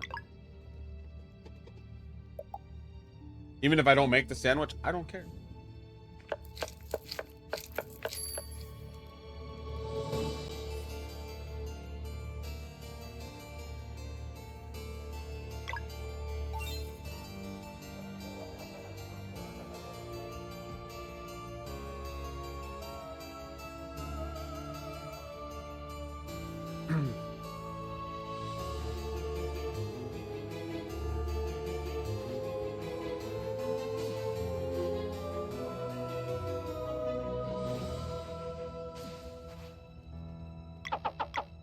Oh, I don't have the helmet yet.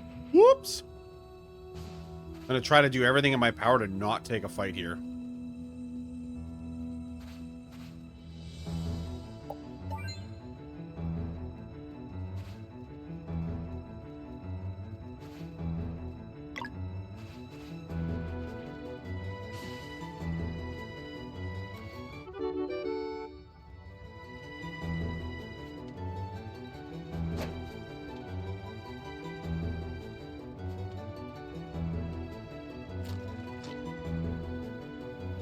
Yep. Dude, the theme from the Coral plays. The Coral Cascade. Hey, thanks, B-Town. B-Town, actually, now that you're here, do you hold the record for the most boomerangs done? What's your record sitting at right now? I know you got a big one. I just can't remember for the life of me how much it was. Human.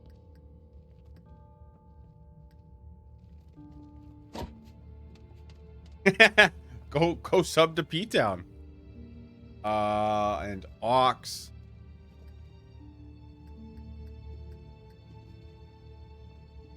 Yeah, no, your record. No, your Moonerang count. You had a high one. I can't remember what the number was, though. And you did have the world record at 1.2. That much I remember as well.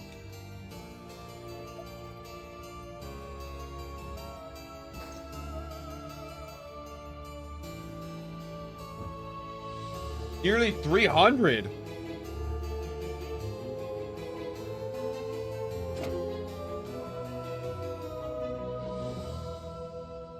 Jesus. Proud of my...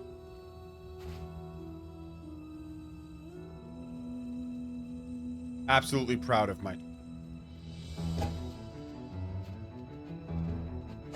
I've got a little bet going right now.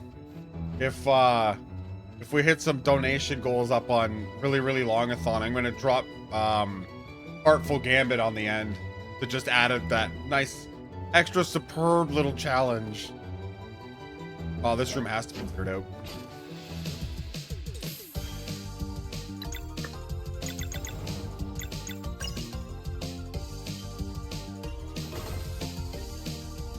How hard is the planning on Artful Gambit? Imagine it's not easy.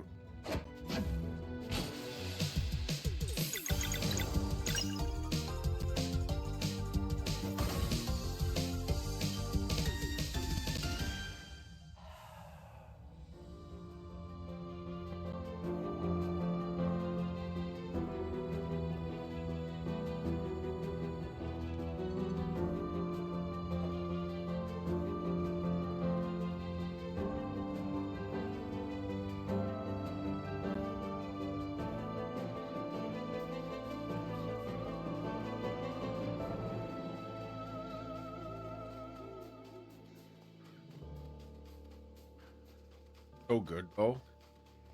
Especially here. Very, what I'm looking for. Ominous. There we go. Ominous and intense.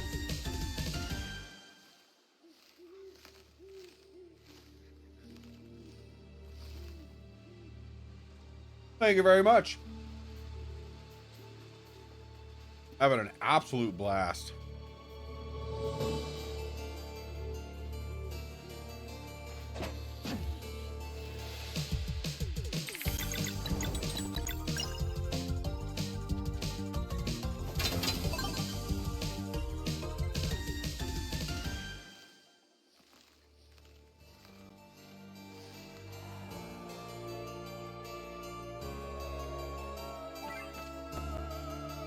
We're going on to the Botanical of Horror.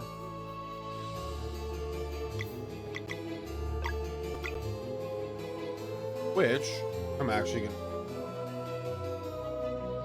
rest up and cook.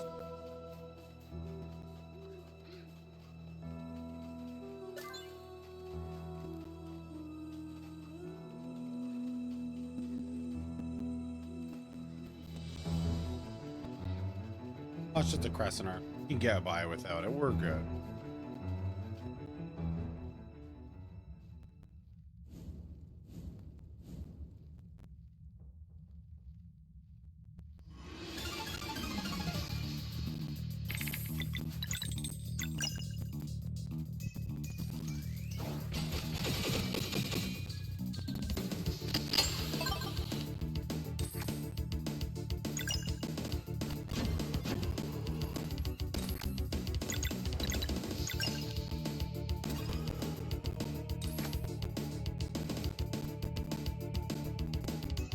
Yep. Absolutely win bliss. Absolutely.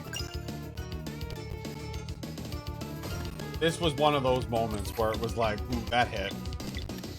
Just like that ad.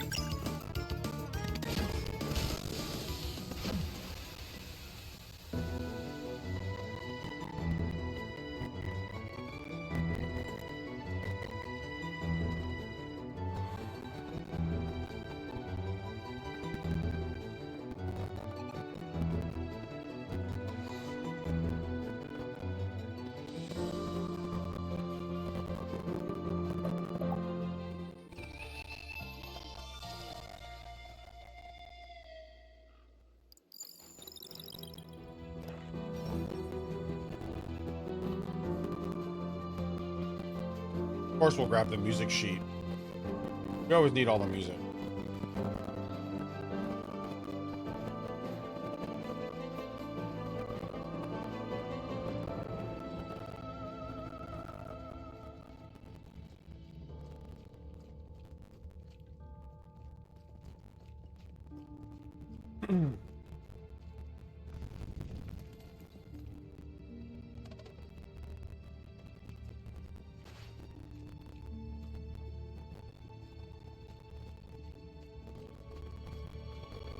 Yep. Oh, I feel that. The only thing I didn't do was wheels. That game drove me nuts. Oh, my buddy who's in commentating with me, who just went to go pick up his kids, he did it for me, so I watched through him. Yep.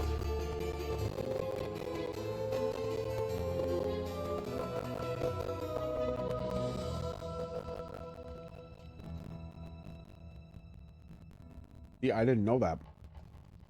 So we're going on to the first Dweller fight. Dweller a whoa. Dweller a whoa.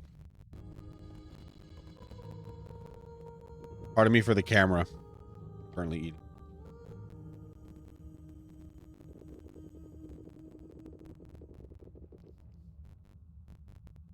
So it's the first fight where the entire team is together, except for Garl. Garl's just kind of there with his pot lid.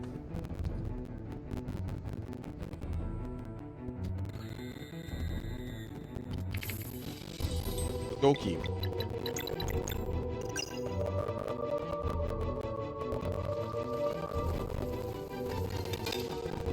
I think I had one more level after that.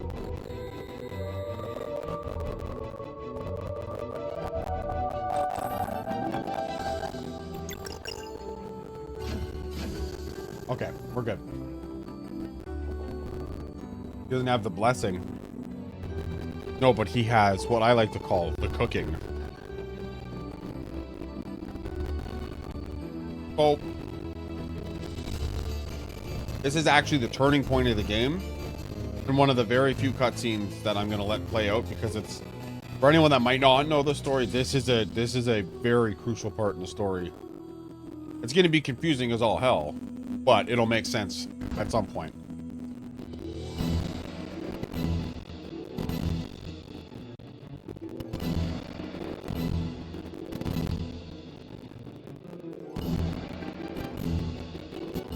Huh. I'll have to do that, Metal Hero. I'm not, I sucked at wheels. But I didn't play it enough to get into it, so maybe that was my bad.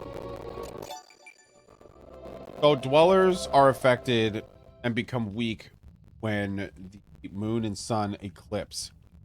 And because they're the guardian gods of solar and lunar, they can force an eclipse, which brings out the real form of the dweller, you may.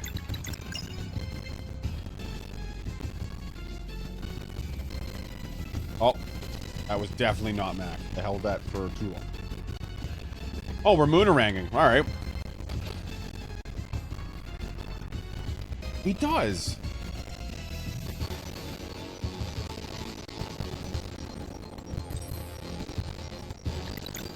I think I need 19.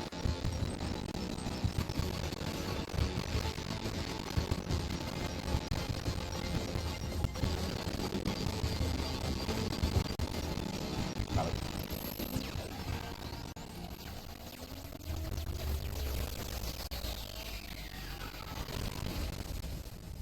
Audio's bad now.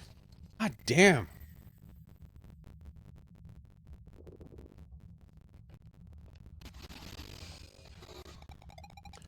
So now Sarai is going to split Dave's neck.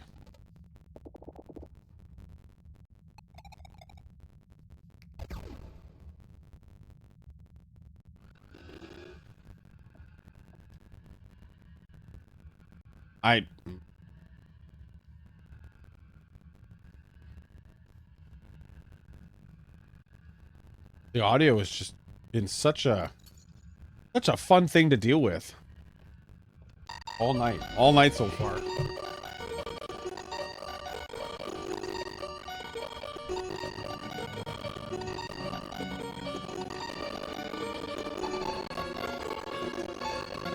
I'll try to get it fixed for you guys in a second.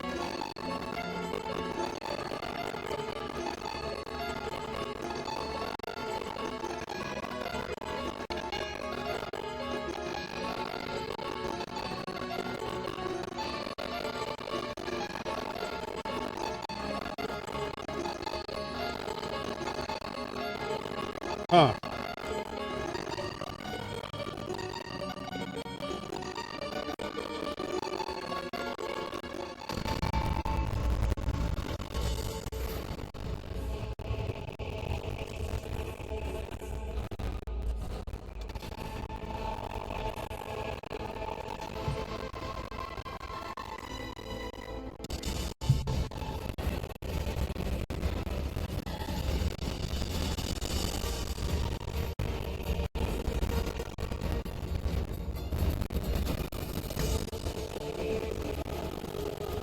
I really don't know what to tell you guys.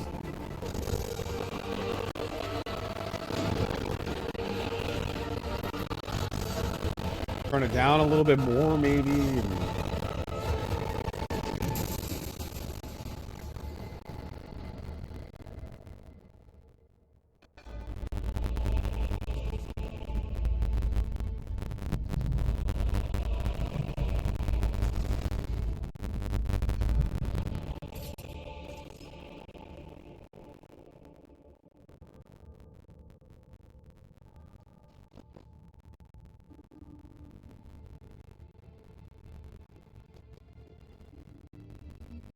No, no, not at all.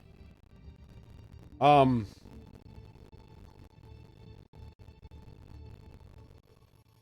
me hear it from my. Oh my God. There is no problems with the sound, guys. Oh my God, it sounds.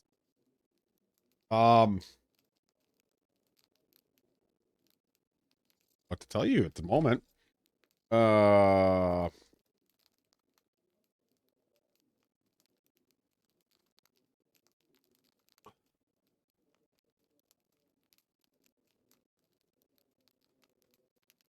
I don't know if it's on my end or not. That's the thing.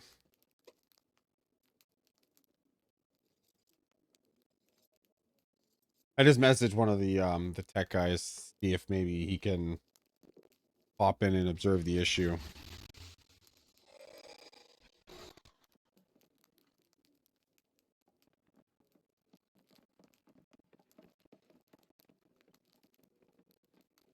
Possibility. Well, I'm trying to figure out right now.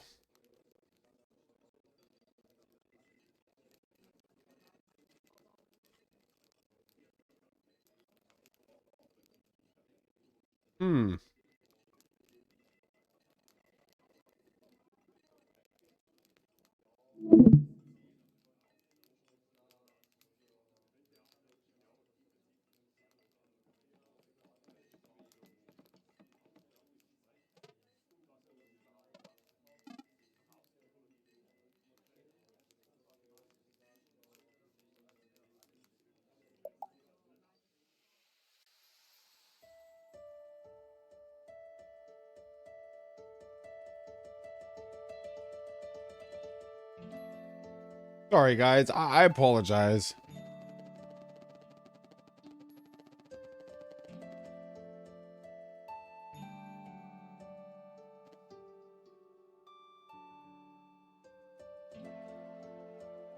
Yeah. Hey.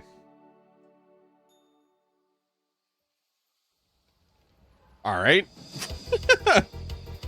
Well, if it goes down again, let me know.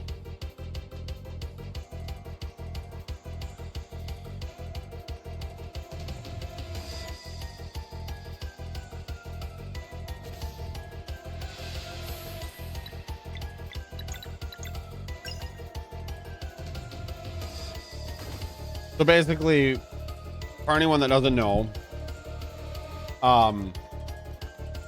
Brewgraves and Erlina basically signed up to create a blood moon by using the last dweller's soul. They basically cracked the soul and turned it into a blood moon, which basically burst. It basically burst the dweller of strife. which annihilated the port town of Brisk in seconds. Like, it's gone. The city has been demolished. So now it's left in scraps, and we're here to fight off what we can. Whoops. And by fighting it, I mean skipping it, because that's a fight and we don't need those. I know it might be saving some townspeople, but that's okay.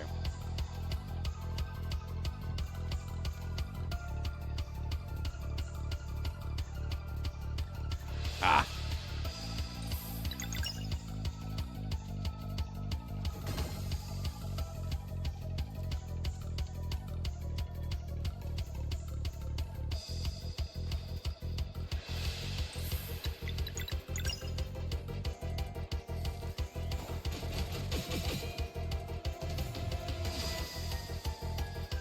Yeah, basically, Erlina and Brugaves betrayed the Elder and joined forces with the Fleshmancer's acolytes in order to summon the Dweller of Strife.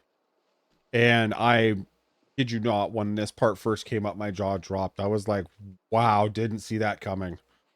Like, in the slightest. Like, I could tell that at the beginning that Brugaves and Erlina were very reluctant to keep following in the footsteps of the Guardian Gods, but I don't know, it was such a good story.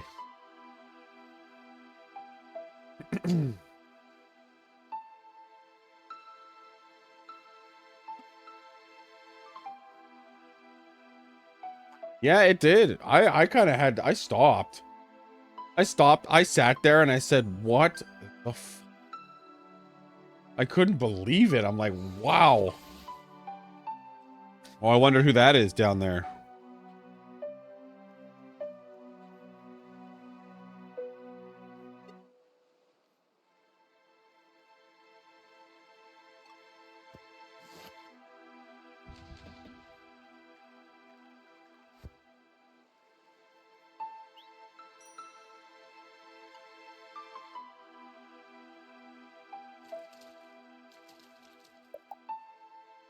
So next, we're now going to pick up a ship.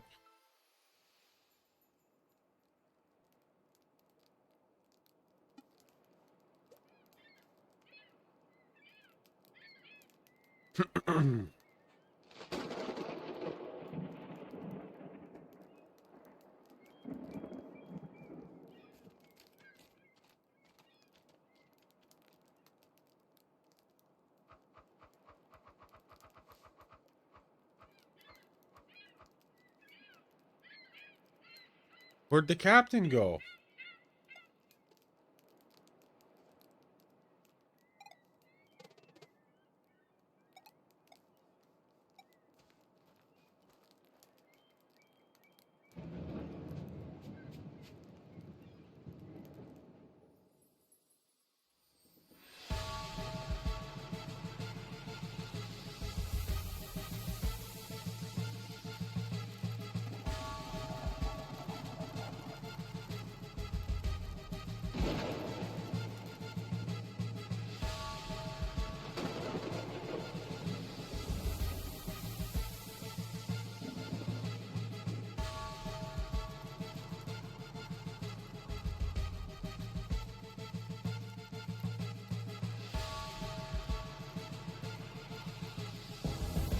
Oh yeah.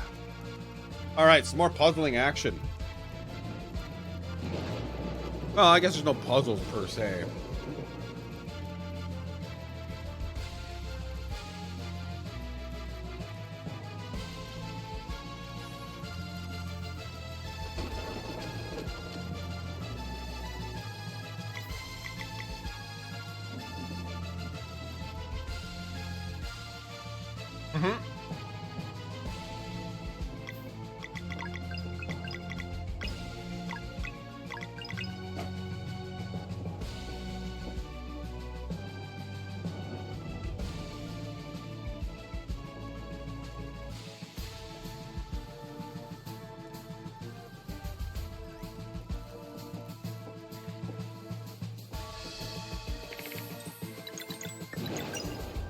Whoops.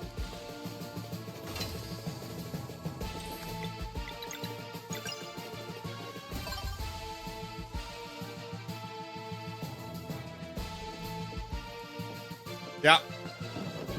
It's cool what they were able to put in kind of behind the scenes in a way.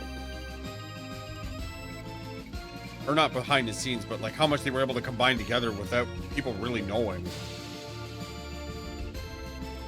I'd have to go out to the...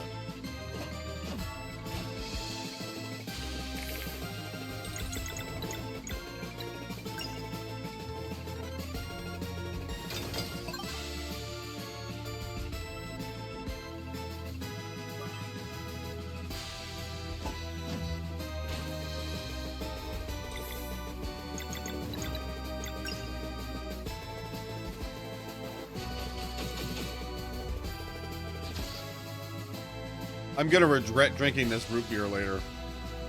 I'm gonna be like 4 hours in and I'm gonna have to take a piss. I can already see it.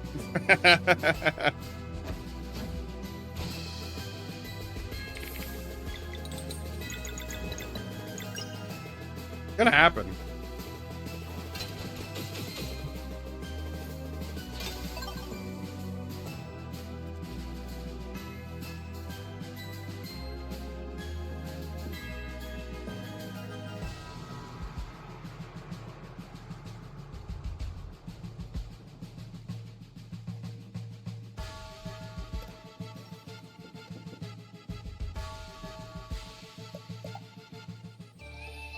I can pass you the mop bucket. Yeah. We're going hardcore gamer today. Here and take a piss in a bucket while I play. Real gamer of you.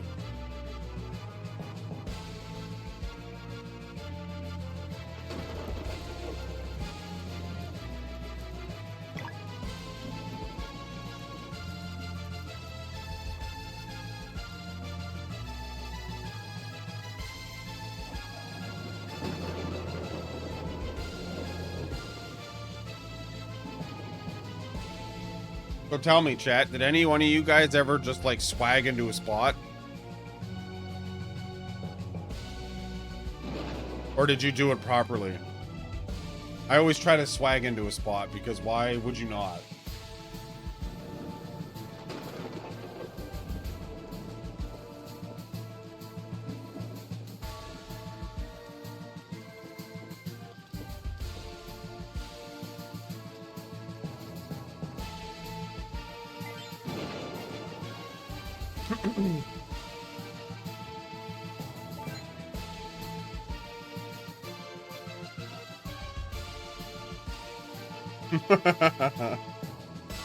You always gotta swag into the spot. Why would you not? I always swagged into every spot. I'm like, why not? I mean, in speed runs, I try not to, but this is more of like a speed fun run. I'm actually am trying to go fast, but believe me. Currently 11 minutes behind on my splits, you know. Who knows? Maybe I might cap the 9 hours.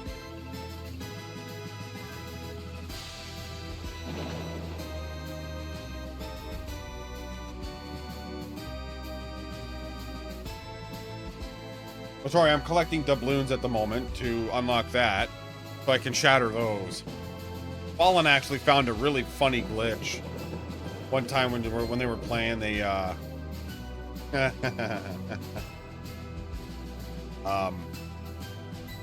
they grappled onto something, got into a fight, and it kicked them out of this entire area as if it was finished. And they soft locked altogether. I think they fixed the issue on that one, but I still found it really funny.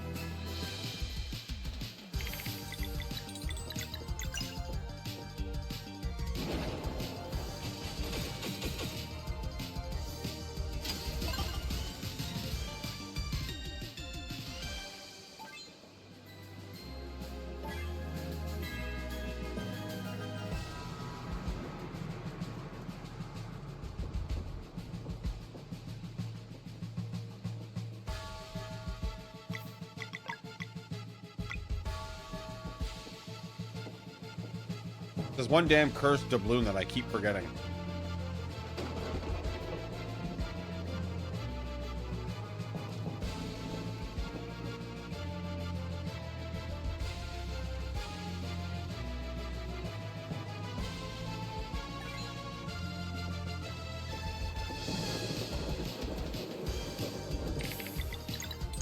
Did you try to do text to speech on a marathon and did it work?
That's 1 of 3 done. You gotta go do the other 2 to unlock the inside.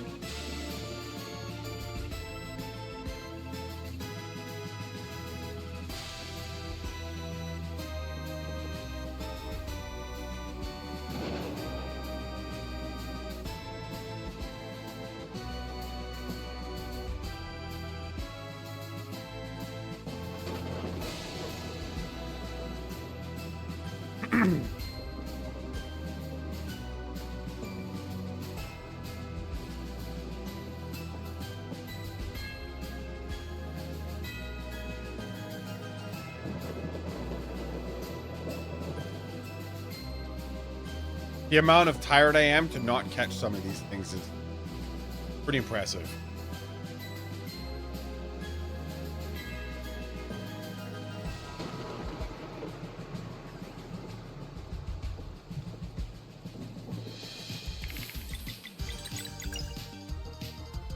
Possibly.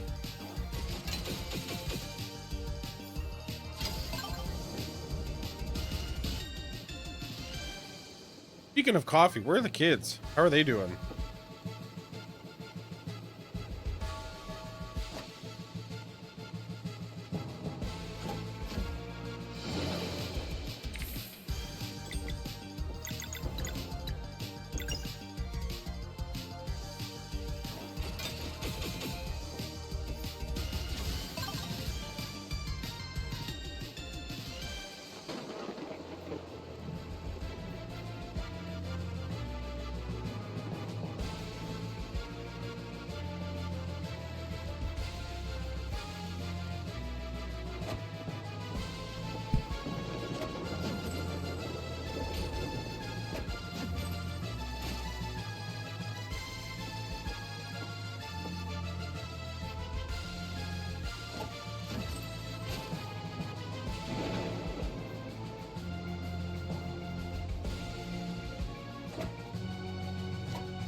Whew.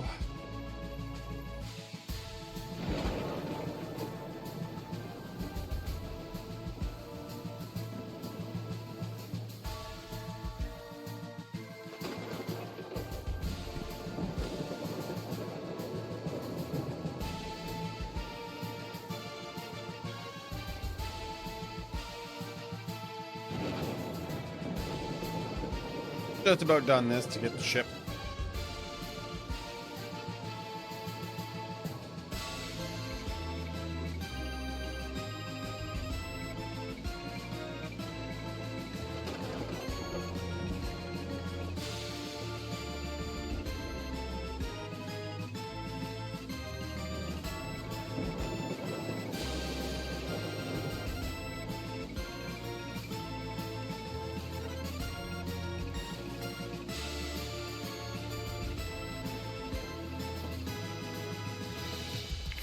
I don't even know why I tried to avoid that.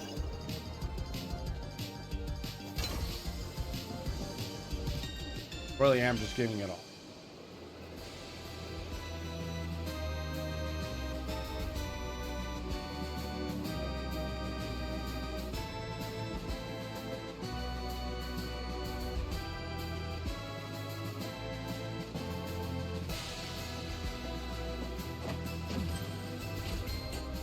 Cookies.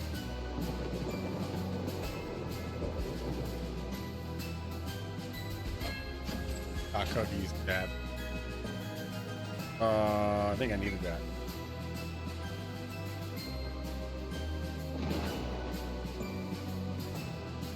Not that many cookies.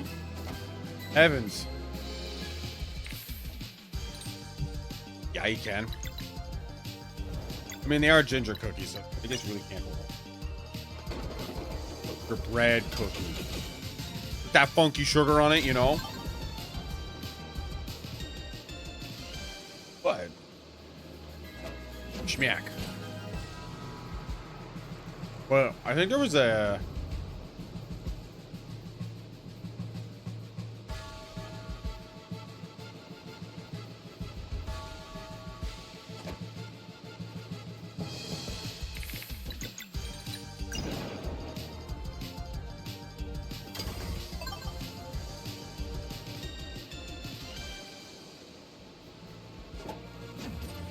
There we go. We're off to fight the boss now.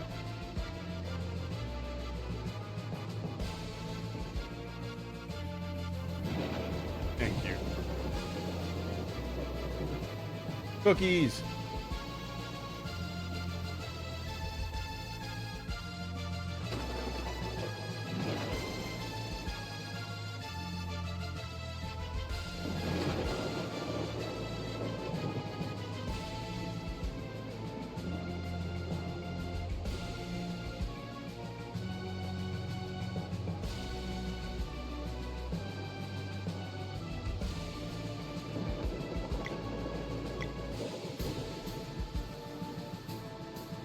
Not the island I wanted.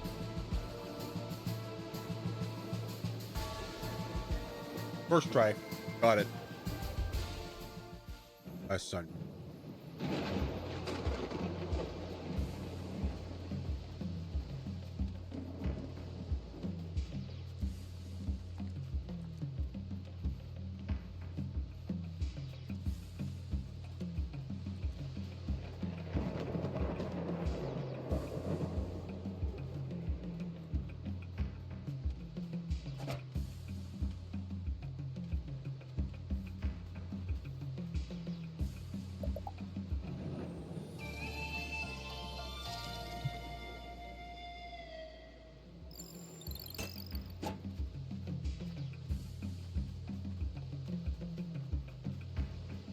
Pirate boss.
So now we got a ship and a ghost.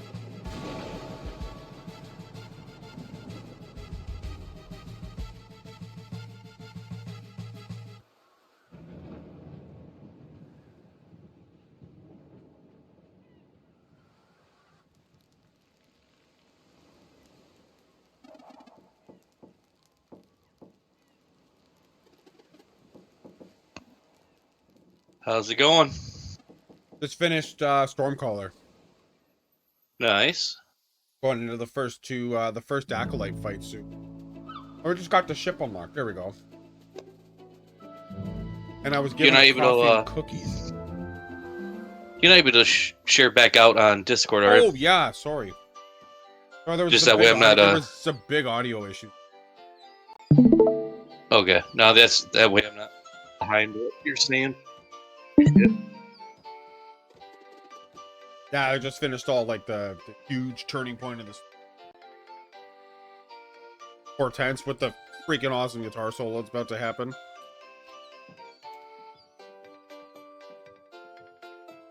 Coming greatest guitar solo.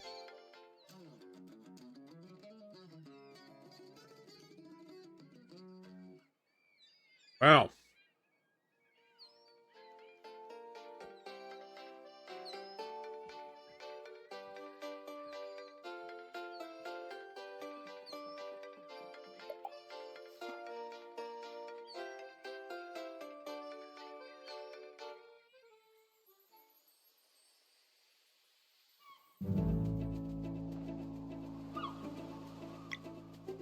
So for those of you that back the game, this is where you'll see your monument, whatnot, and what they've done for you.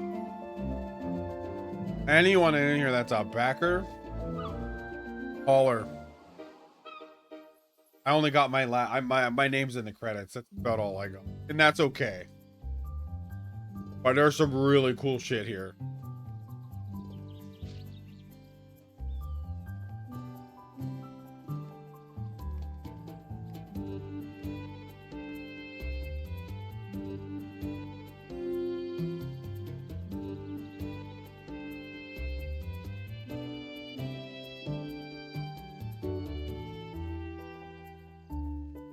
I was picking up the kids. A true blessing, as we all know. Just tired and cranky is all, but they're situated, so There we go. just in time to get into the good stuff.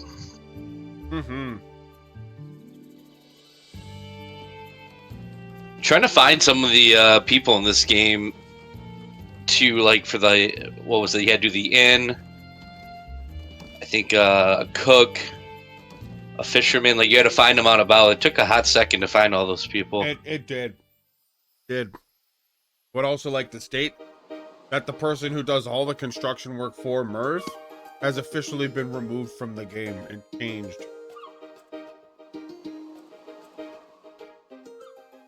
Which is kind of... I don't know if anyone's caught on to what's going on with that, but you can go check it out in the Discord if you want. Yeah, that wasn't... Yeah. Anyways.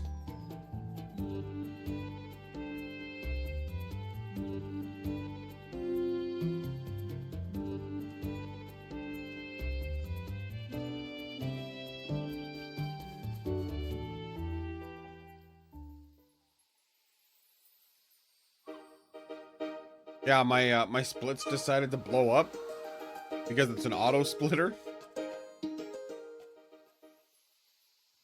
Oh, nice. You know why?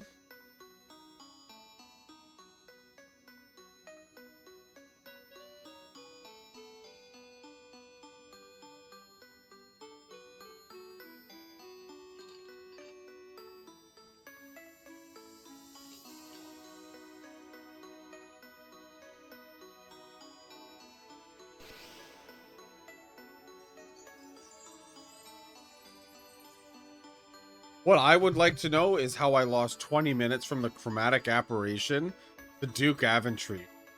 I thought I was pacing pretty damn good there. I don't know how I lost 20 minutes, but something doesn't feel right about that.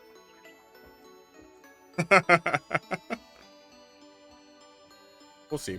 Anyway, so if anyone wants to know, the Ancient Crypt is where Sabotage Studio basically gave all homage to all of the backers from top to bottom. The deeper you go into the back of each room, the bigger the statues you get. The bigger the backers. Each statue was custom made by the person who got in touch with the art team to customize their statue. And some of them in there made me cry because some of them were like memorial and dedication, passed away family members, friends. Definitely a good little checkout if you ever want to go into there and check it out.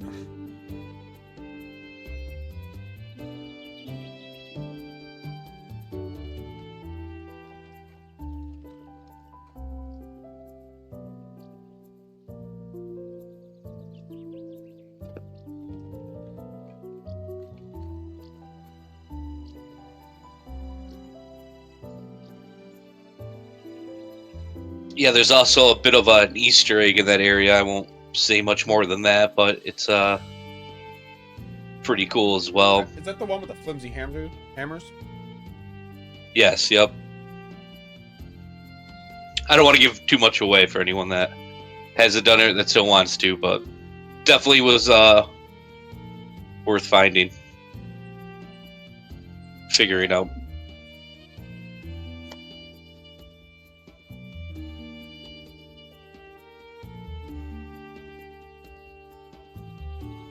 I know Kenuck didn't do it though because he doesn't like wheels. Like I said, while you were gone, we were talking about wheels, and I said when you picked up the game, I watched that stuff vicariously through you because I was too lazy.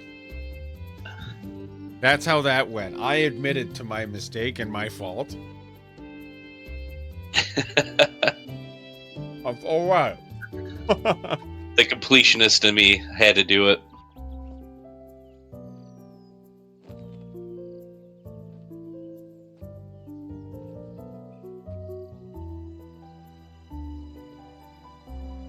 You know what?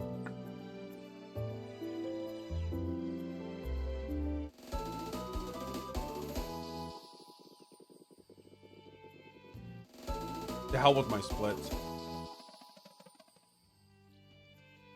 I'm not gonna try to count that because I don't think the auto splitter's working right now. I think it literally broke on the Dweller or Woe.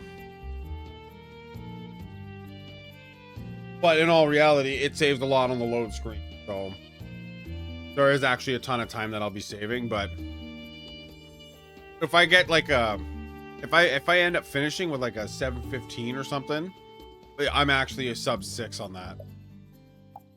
So the Doge burrito flag hanging behind you, if there is one. There is. Okay. Get ready. Gather round, friends. Yes, Moraine did retire. Okay. Behind me is the Doge, Taco Doge flag. Okay.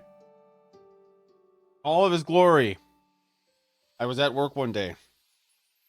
My wife gets in touch with me. Ken, you have to go pick something up. It's worth it. And I think, man, I'm tired. But you know what? If she says it's funny and it's worth it, and it was inexpensive, why the hell not? So I go and pick it up. And I get it from the guy after waiting about 10 minutes because he was supposed to have left it outside and he didn't, so he's an asshole. So I grab it, I bring it into my car, and I'm looking at it, and I'm like, what the hell did you buy? I was not disappointed. It is now taken over the Highland cow in my room. I was saying, is it just covering it up? Or is covering up the cow. If you guys want to see the cow, I will happily show you the cow. I 100% don't mind. But we do have Taco Doge behind us. And the fact that it's in flag form, I think is even better. You know, it really is. I was like I said, I was a little annoyed when I found out that I had to go pick it up. But when I picked it up, all my annoyance went away because I'm like, this is awesome. This is like one of the greatest things ever. So this area of the game, when I was doing my playthrough on it, the beginning first playthrough was it took me forever to figure out what I had to do here for some reason. I would salute the flag every day. No, the boomers in our neighborhood won't understand. They don't understand our humor, our logic, our tactics. Okay? We're cooler than that. Okay? Do you understand that, Zidane? Because you're pretty old, aren't you? Oh yeah. You know I got a Taco Doge flag? Do you know that thing exists behind my head now? No, I do now. It wasn't there the other day we Oh, were you know gaming. what? I haven't had it. I haven't hung out with you since then. This is what you guys get when you get a Kenuck stream now. You get Taco Doge. Taco Doge. Doggy, I don't know what you want to call it, how you pronounce it. You say it how you want to, because I'm not about to tell you my opinion on that word. Yeah, Taco Doge. It is an absolute riot. 100% 10 out of 10 recommend. You want more Taco Doge, you know where to go. Little stream called twitch.tv/Kenuck. For all the Taco Doge action that you could ever need.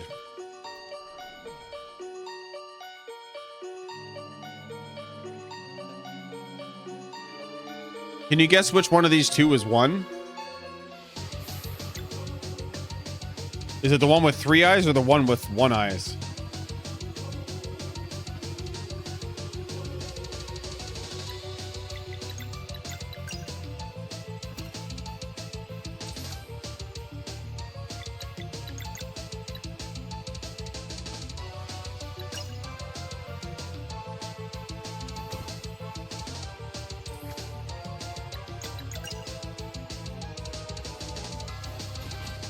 Should kill 3.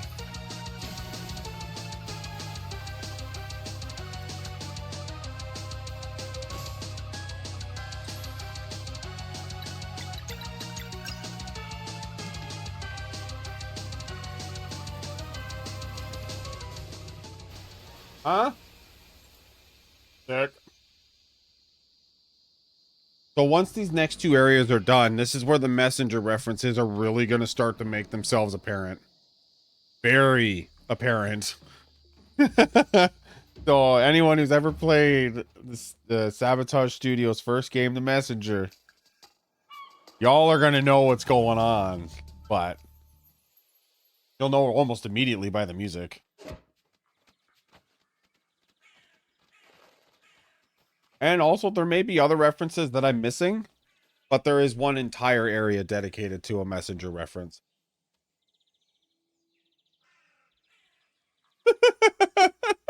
Are you referring to the one I was hinting Absolutely about? That zippy. Easter egg?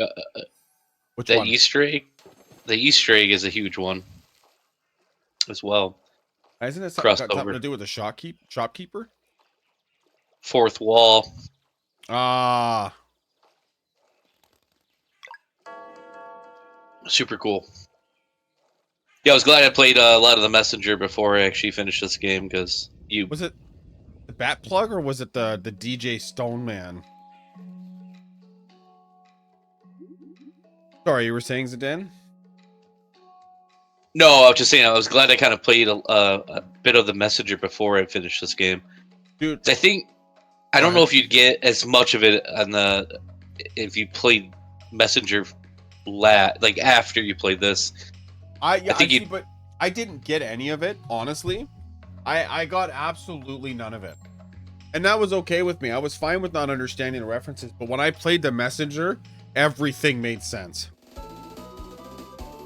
Okay, no, that's what I'm saying though. So is it like worth playing the Messenger and then playing this to get the references? I guess is what I was getting at. Yeah. I feel like you'd understand more what was going on. But there's no like inherent connection between the two that I No. know of.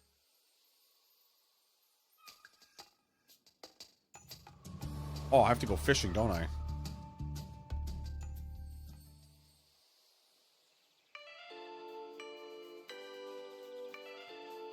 Oh, front.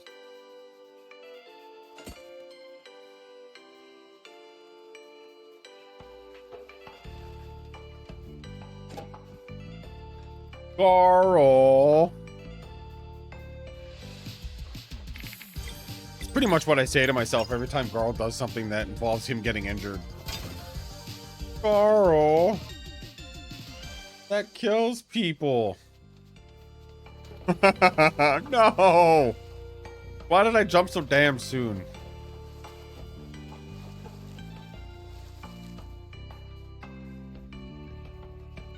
How does the hands one go again? I had a my tummy had a rumbly that only hands could satisfy. I mean, if anyone knows llamas with hats. Man, seriously? I got stuck on the stupid wall.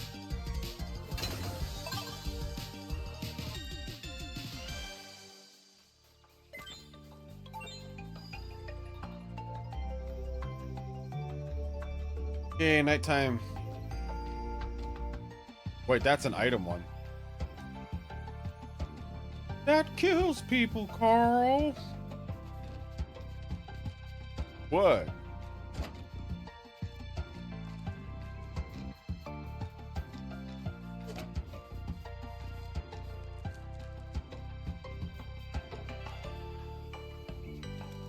That's a chest, I don't.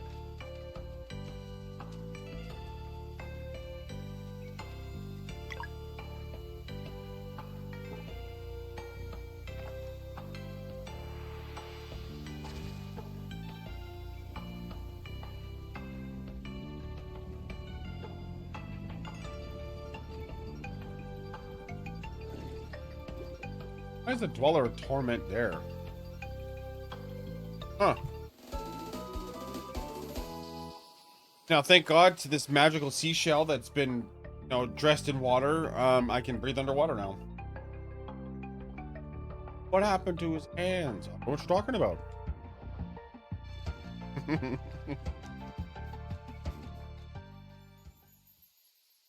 Yeah, no fights in the Dweller of Torment. We skip it.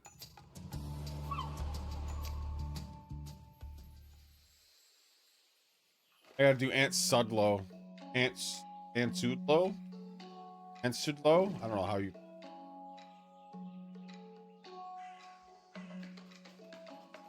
Gotta love that hand pan in this.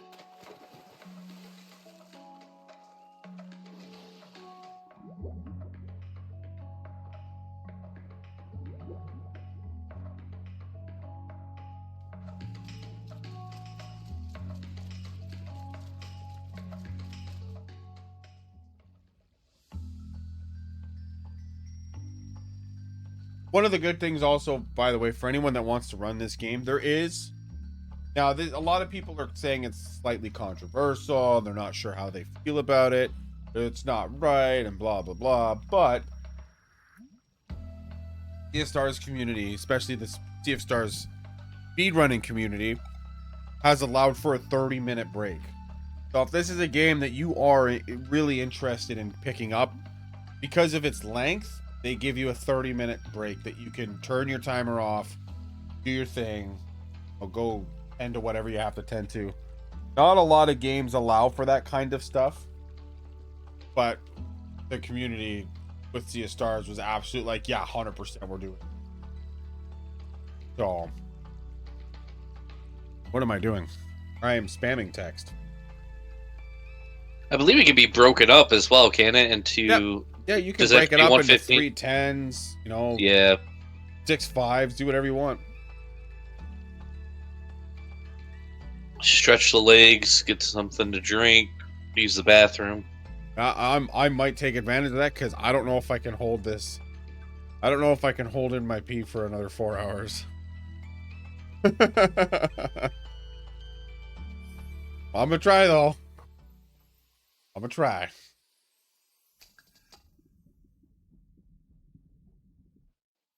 Coffee might not help.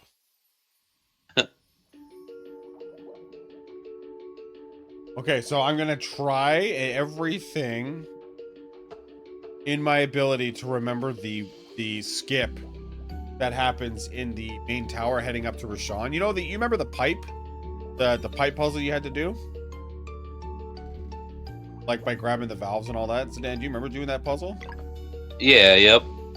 You can skip doing an entire rotation of that thing. just by saving a certain set of mobs and grappling to them after. Fallen taught me that one, and I blew it the first time. I'm like, oh, I did this one step too early.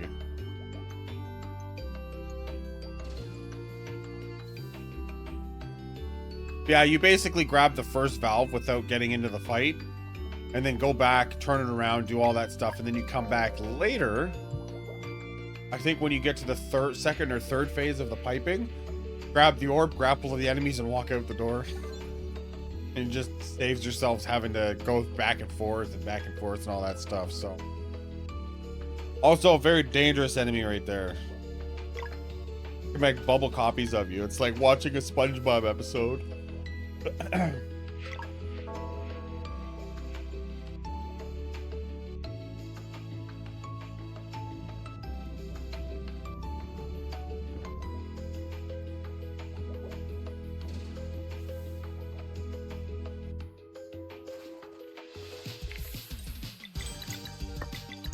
Oh man, I need to rest at the next campfire. Don't make a copy of me. Don't make... Damn it.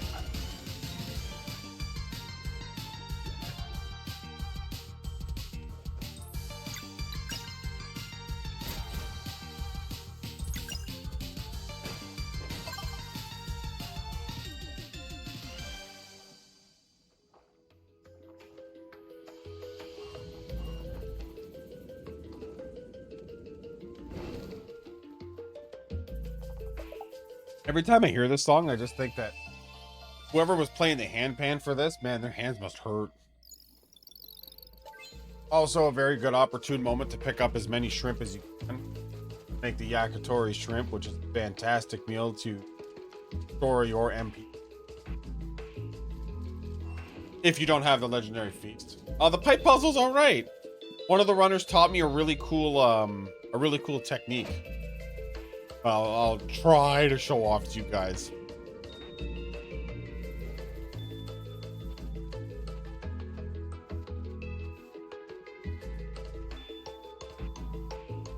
Done nothing.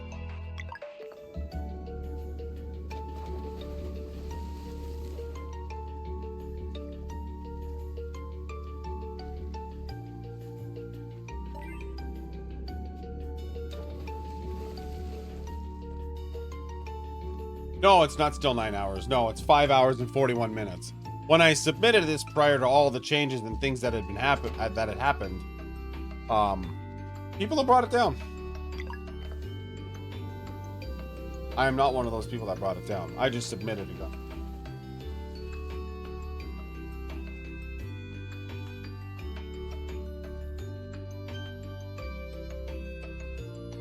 When I still have to do something. I do. What? Ew.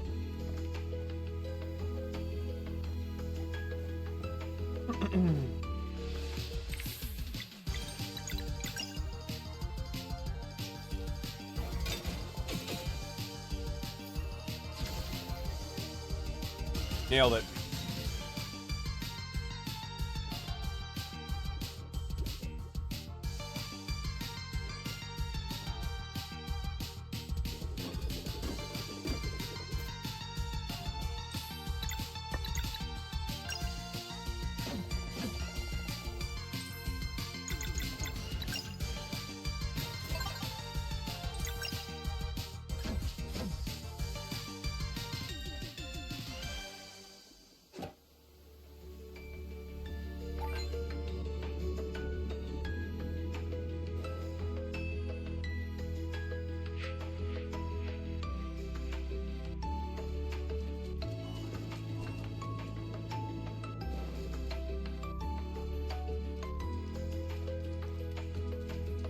Yes, it is.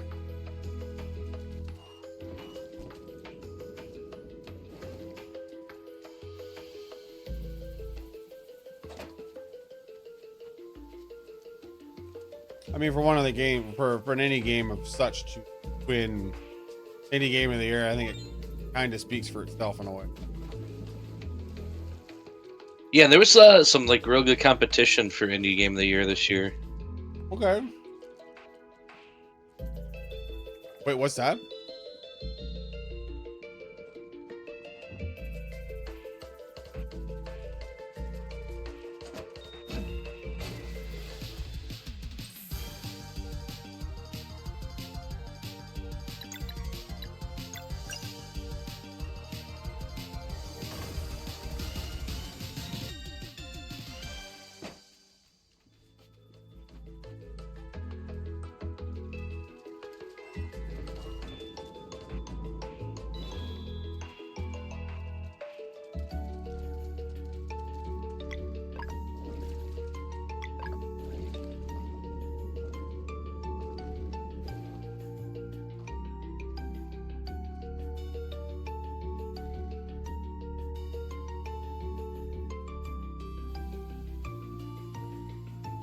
Fucking puzzle.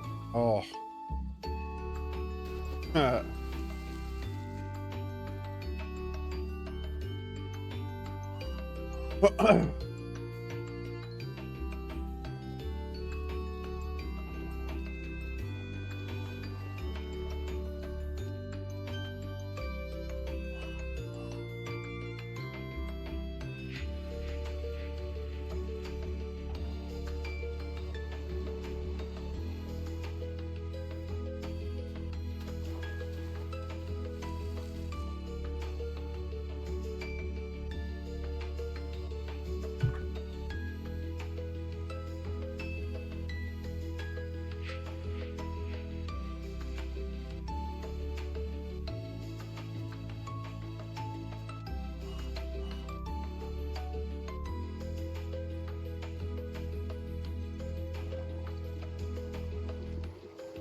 Oh, dungeon's almost done.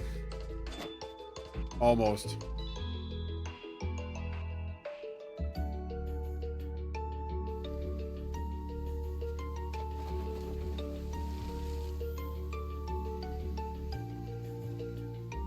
I'm gonna do a Wind Waker randomizer and it's sausage. Or are you talking about throughout the marathon?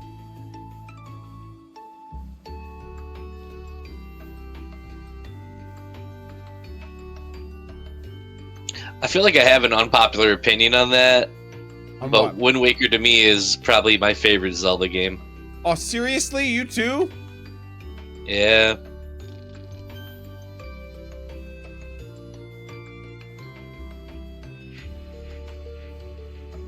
There is, but not in this category. This is just the glitchless new game plus category. Really, it's...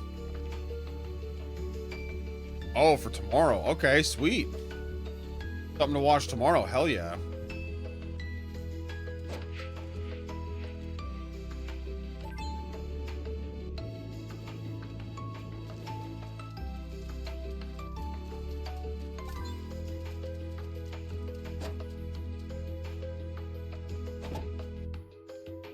All right, let's hear. Hope I don't botch this.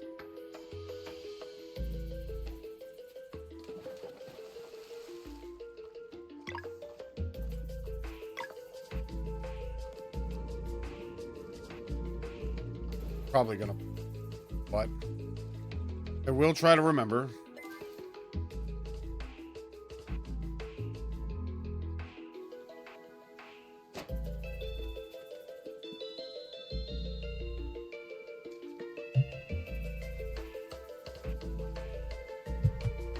Okay, I'll screw it up if I get into this fight, but it's tough because you got to dodge like 3 different things.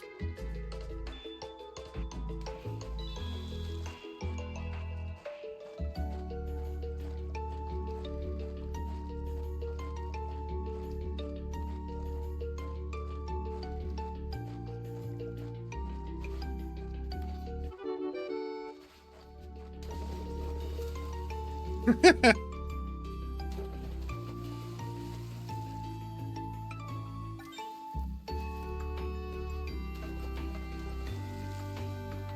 don't know why, but for some reason that particular moment is just very nerve-wracking.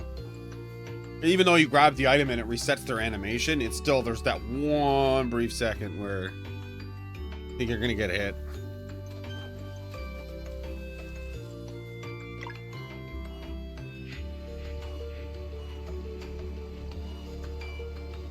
Yeah, Zanzu, there is glitch categories and out of bounds. I guess it'd be out of bounds, but It's quite the interesting experience, to say the least.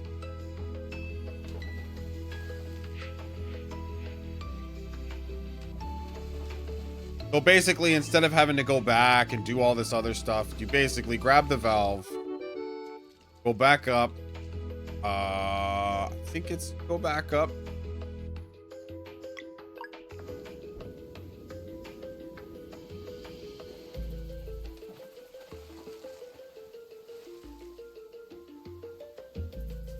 Wait, I almost screwed that up. Wow, okay. And you just do one of these. Whenever the hell an enemy gets close enough. There we go.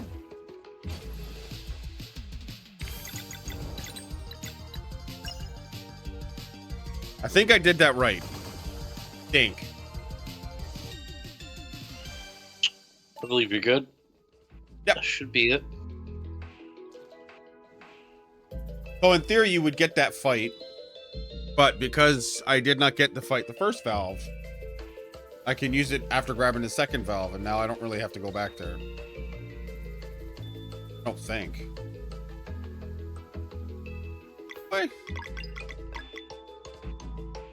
No, because I have the blue pearl, so I'm pretty sure I'm done.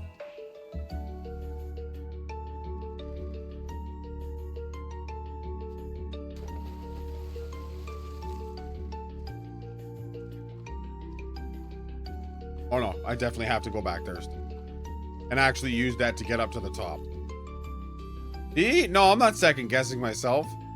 There's steps that I'm missing. Why would I grab the second valve if I didn't need it, huh? I did this last night. I don't know how this. Oh well. I'm still doing pretty good on time, I think. I have no idea where I stand against my PB at the moment, but that's okay. I'm not here for that.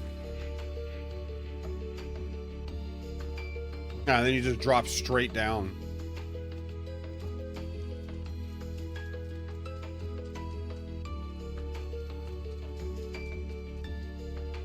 Ah.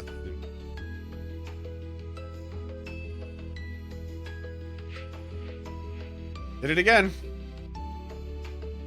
Got to put the pearl in first. Then we're successful.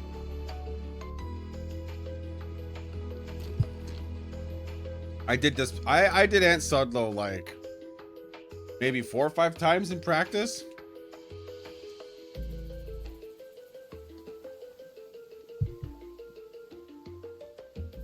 Clearly, it's not showing. All right, so the first major area / reference is coming up here.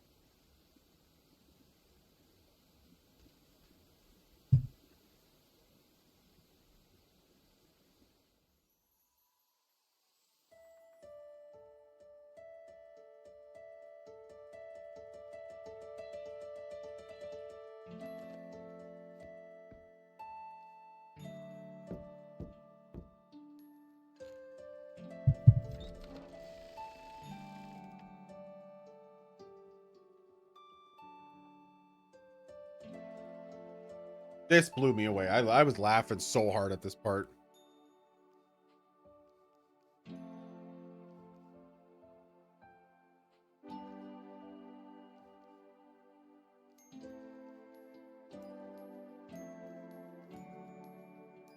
All right, well, for anyone who's ever played the Messenger, you're going to know it.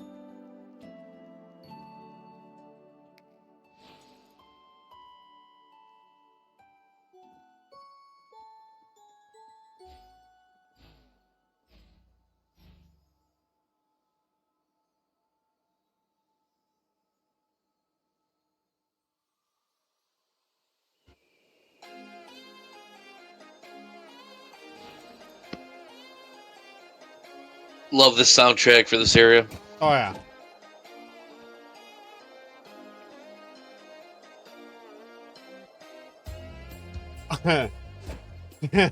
You know what? I don't blame you for that, because when I was listening to it on the Messenger, it's much faster. This one's a lot more laid back and relaxed and groovier. If you, the Messenger just feels like it's really sped up.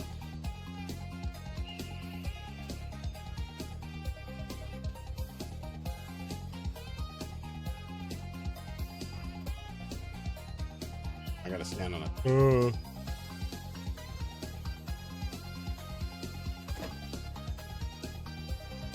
What is groovy? What are you talking about? Slowed down tempo, not nearly as upbeat. Although the glacial peak and the messenger, that was kind of tough to navigate the first time through.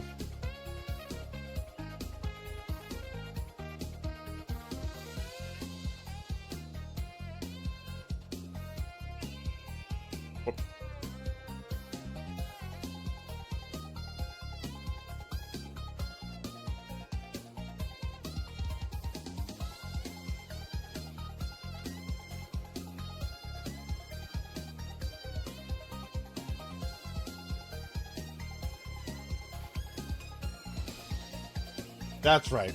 Okay. I knew it. I'm sitting there looking at it. I'm like, I swear to God, I pushed.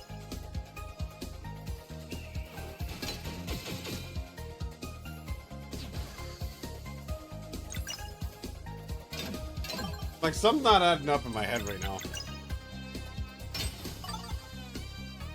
Thank you for that. Appreciate it. This is definitely one of the areas I did not practice. Can you tell? Is this one that goes? Okay, yeah. I knew it. I thought it was stuck on the rock. This game's mapping layout is broken. Come on.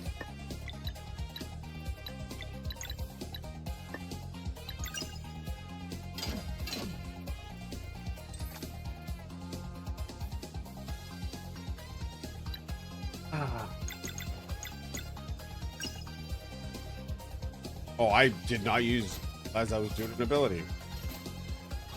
Oh.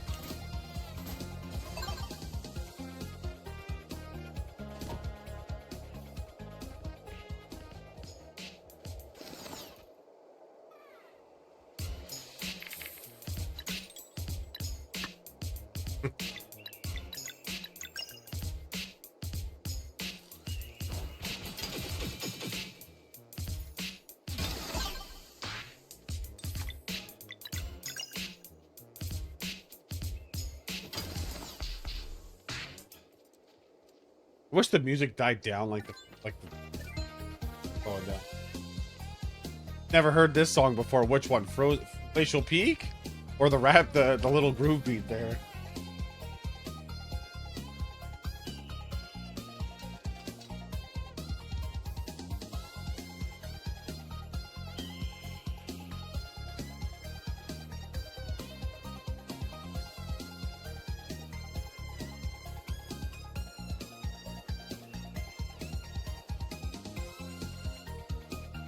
The beatboxer. Yeah, that's a very prevalent enemy in Messenger. All over the place, and Glacial Peak especially.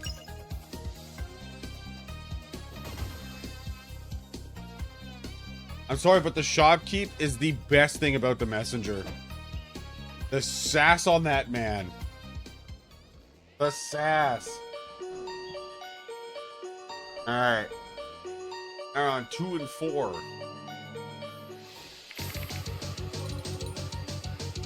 Alright. Okay. Hurting me? Absolutely, who wouldn't be?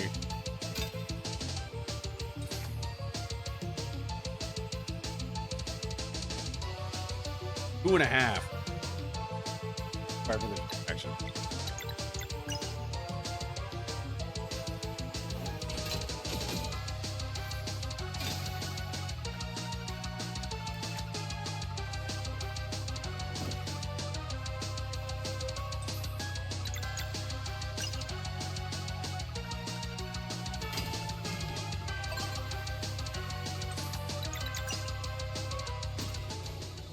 Force damage. I do that. Okay.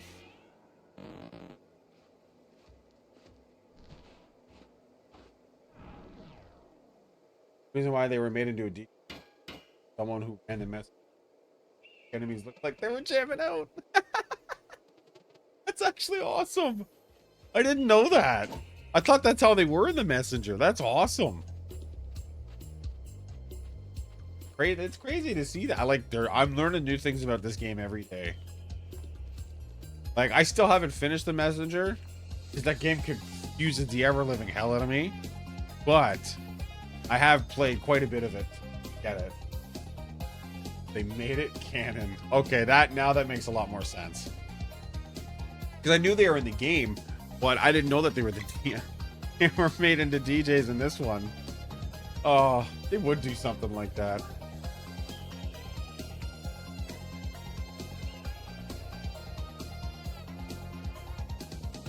Look who's lucky. Long way. Now I'm grabbing the sun and moon ring bracelet thing. I can control sun now.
No, so that's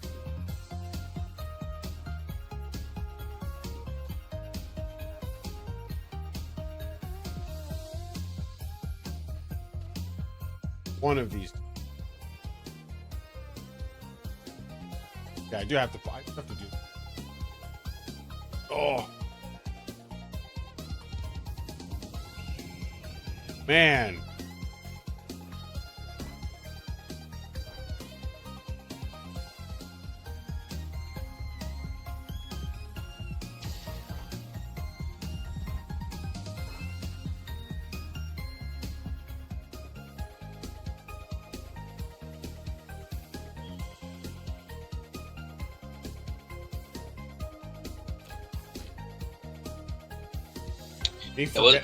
Wasn't sure. I wasn't sure if you wanted me to jump in and help or not. Absolutely, so please, dude, please. There's some things that my brain is. I just stare at it. I'm like, I've done this so many times before. Why is this hard now?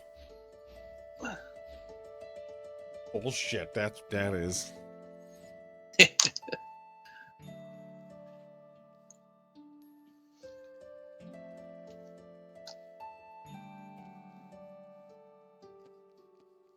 Oh, now we're on to the dweller. Okay. Monkey butts. Nerves? I wouldn't so much say nerves, more so my brain's just a giant fog. Yeah, I guess so. I mean, yeah, I guess I'm a little bit over, I guess a little pressure. I mean, there's probably people in here who run the game or looking at me going, God, they took him? Ugh.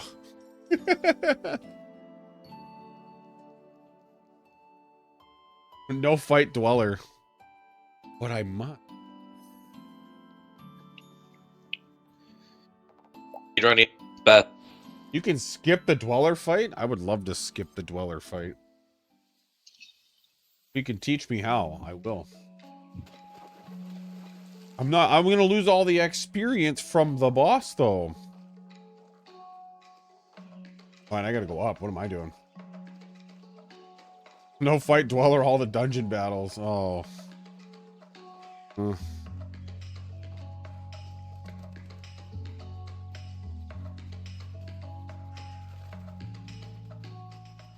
I'm about to go fight a battle with the toilet because I gotta pee really badly, but I can't. I am in the run of speed at the moment.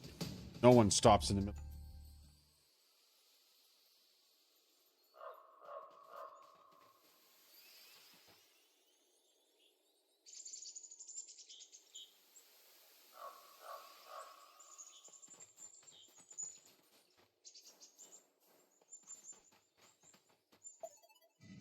That's bullshit.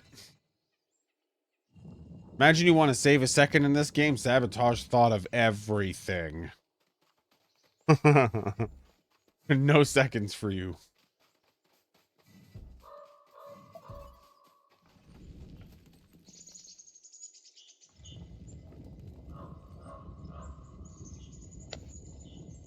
Indiana Jones-ish. Yeah, buddy. And I don't even know what the half of them are. I love and hate this place because it's so damn dark.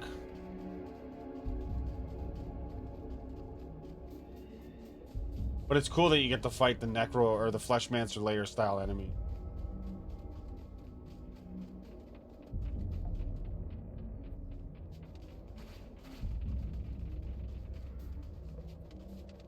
Good juke.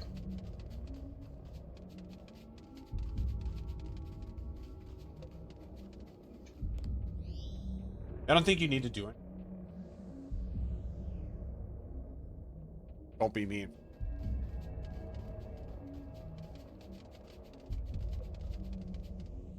I did this last time and I got stuck at a trip. I swear to God, if this is not the way. I don't think it is.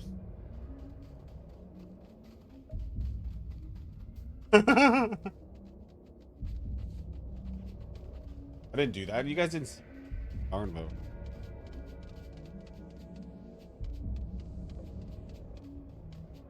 Logic states that that would have been a way, okay?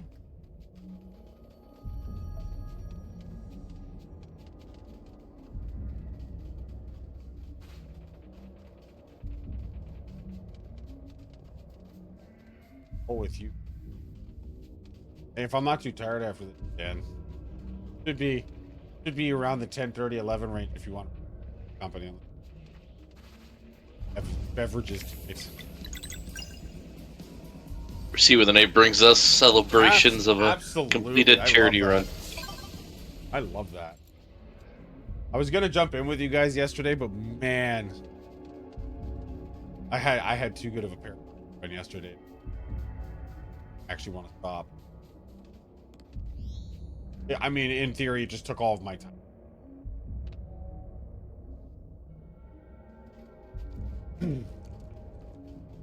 Heck yeah. This is actually another one of the smaller, kind of somewhat favorite dungeons. Because there was a conch in here that I did not get, and I, for the life of me, could not find it. Much like the Stars one, in that stupid elevator room, I'm like, there is no conch here. And then you take the elevator, you take the crane, and you move it up to that one platform that it's just completely blacked out on. I'm like, damn. That one chest did me dirty for like an hour. Yeah, remember that one because you're like, there's a conch in here somewhere. See if you can find it. You found it in like a minute. I'm like, you bastard. How dare you? God, it was really well hidden. And even sometimes when the game was like, yeah, there's one here, I'm like, you're lying. I know you are. How dare you, parrot, you lying flap. And other very mean things to say about it.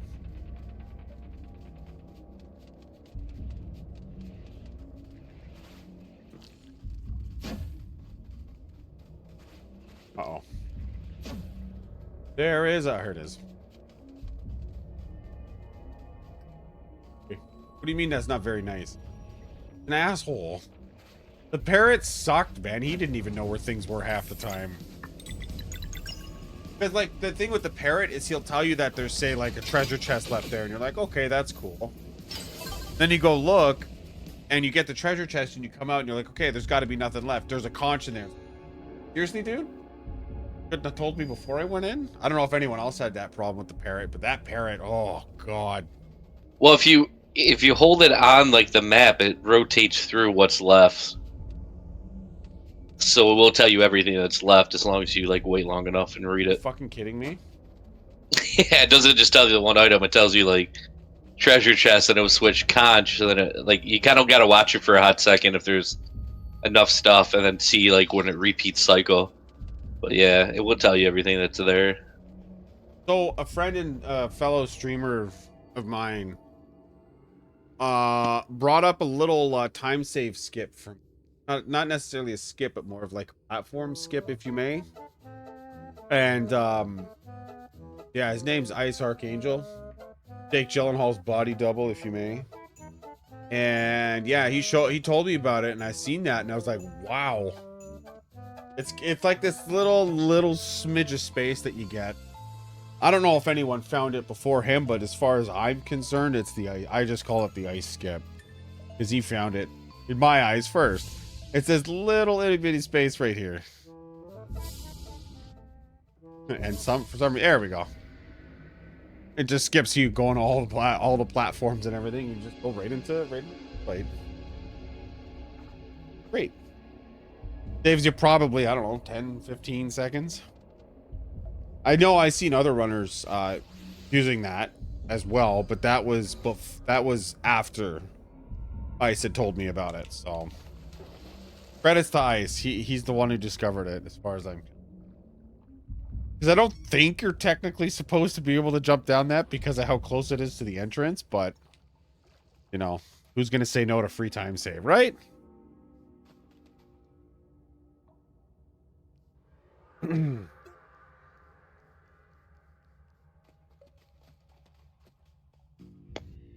You ready? Dweller You ready for the time. dweller? I am. I have something stuck in my teeth.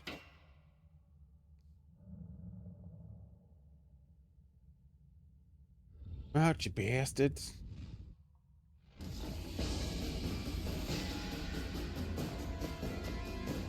I like how Garl's all up front for that, and then just sinks to the back row. He just sinks to the back after, like, whoa. Whoops. Come on out here. Whoa, never mind.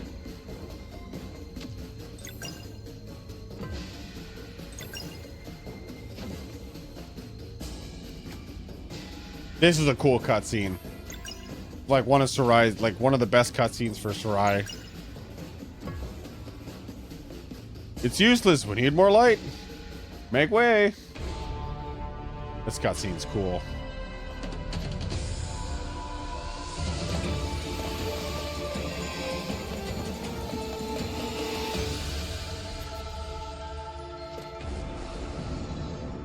Oops.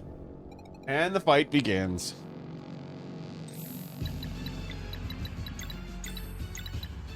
And bye, Garl. It's nice using you. For the all of minute. But it's good though because it gives you a good solid build up. 1, 2, 3, 4. Bow. Bow, bow, bow.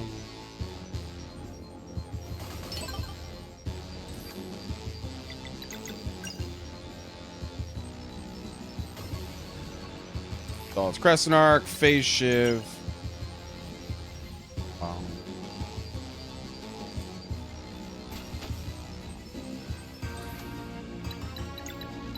Yeah, we already did the boosted one, so too bad.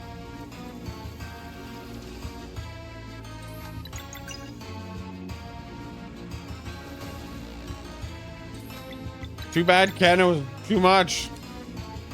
Wasn't enough.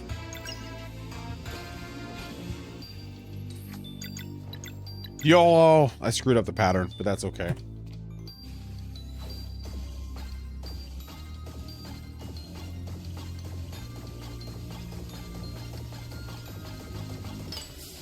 Dead. I took one extra turn in a Moonerang. It's okay.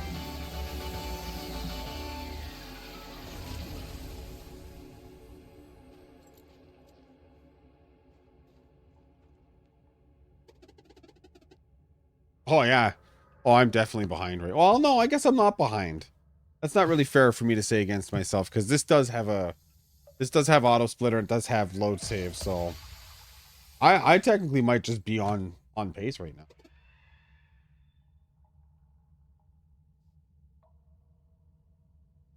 Oh, you changed your color, the name, color of your name.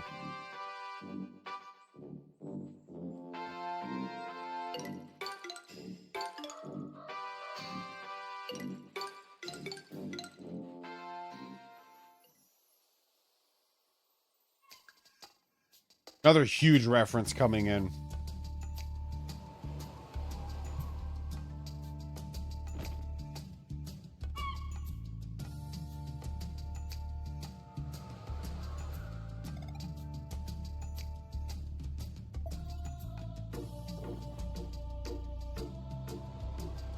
Want it to be green, I see.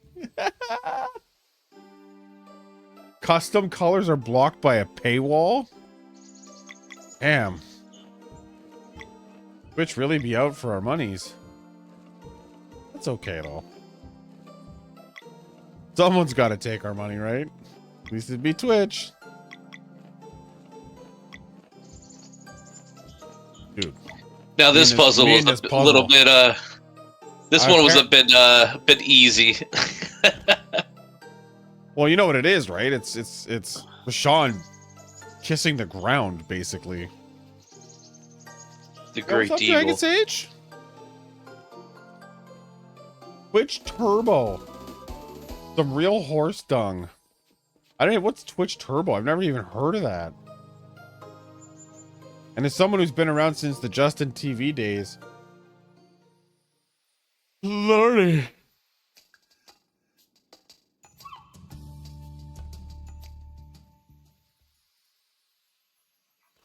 Hell yeah.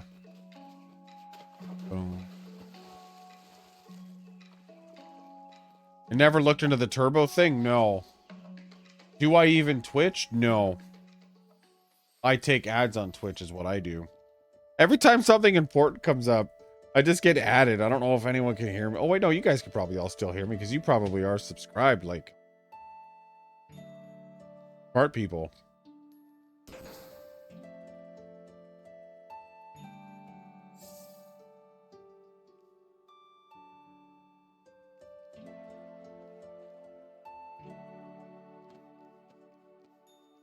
Can we all just agree, though, that Sarai's Venom Flurry is hella cool because of the way that she, like, flips through each of the portals?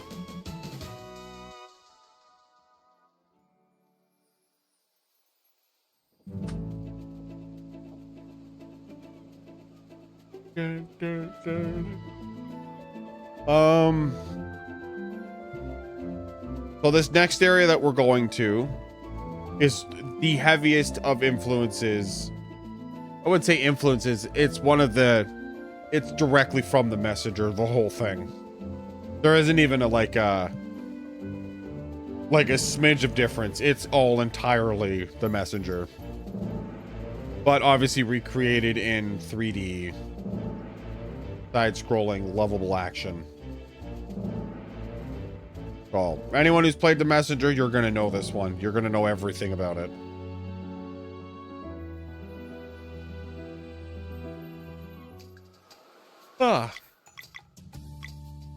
Excuse me while I do some menuing here with Rashawn. A blue leaf and enchanted. Got the spirit of the ninja. Yes.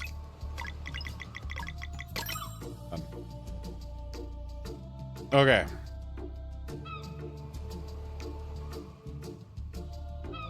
Man, the menuing in this game is so much better than anything that you have to menu in Final Fantasy IX. Who ran that last year? Pfft.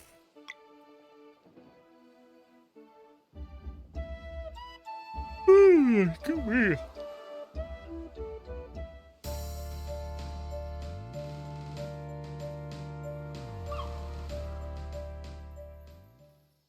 This is also a really funny part too. You remember this part, Zidane? Yeah. Where he smacks him in the face, wakes him up, and Garl's like, "Oh, I need to go up here. That's really dangerous. I cannot allow a friend to go and to hurt themselves. It's too dangerous." Then he throws another one at him, puts him to sleep, wakes him back up, and they're like, "Yeah, we just need to go up there." Oh, okay. I fucking love it. Okay. Oh man. Pardon my French. Oh no, I can't let you do that. He puts him back to sleep. Ru-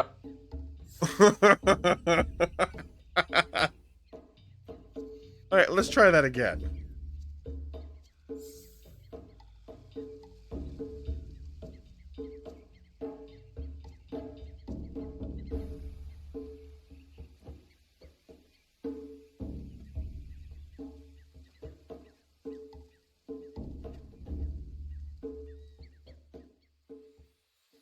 I wonder if I can put a hefty weight on the turbo buttons and use the cutscene.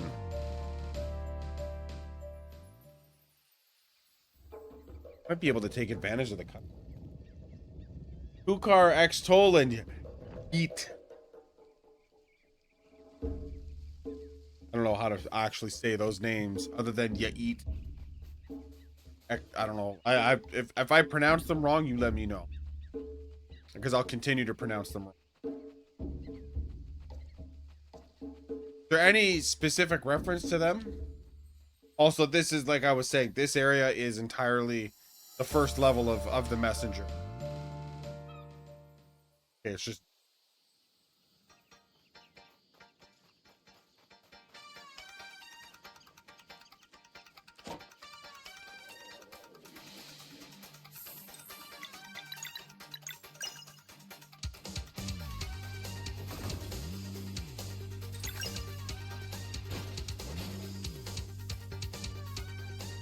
See, like I said, there are definitely going to be references that I won't understand, and I'm like totally okay.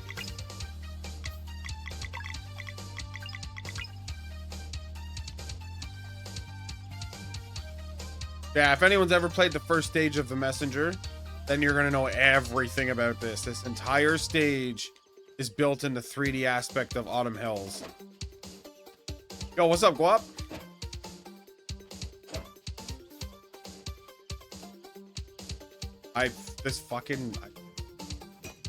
Part of my French.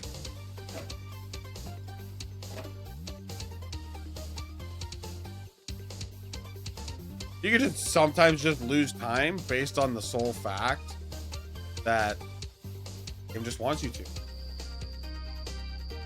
One of these is right. I think it's sun.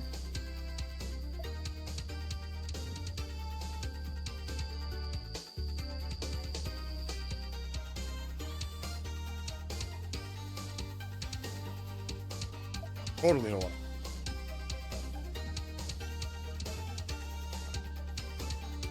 It was a 50-50 shot that I was gonna screw it up, and I did.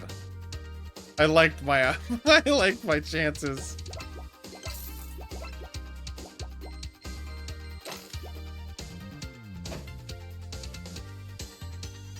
The odds were forever in my favor, and I still blew it. Alright, I could blow a 99 to 1, no problem. Oh, almost did that one.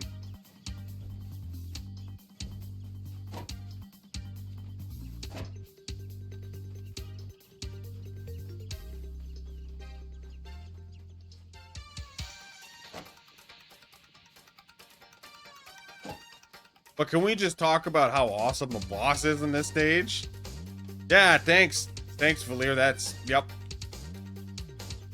Exactly where I wanted to go.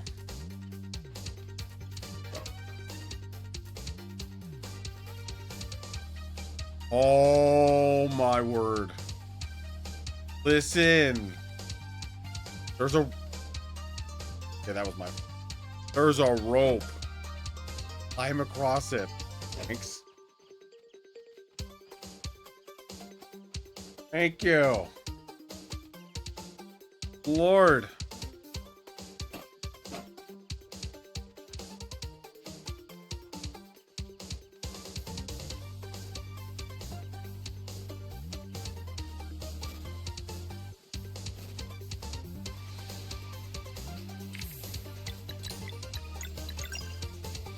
I actually think this is where it starts to become a little bit more difficult to one-shot enemies. I mean, did I say that? No.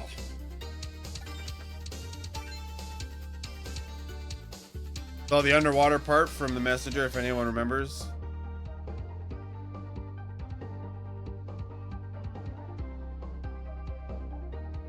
Damn it, I skipped out on the shrimp. Eat as much shrimp as I can get. Heck, lies, what do you mean? Never lie.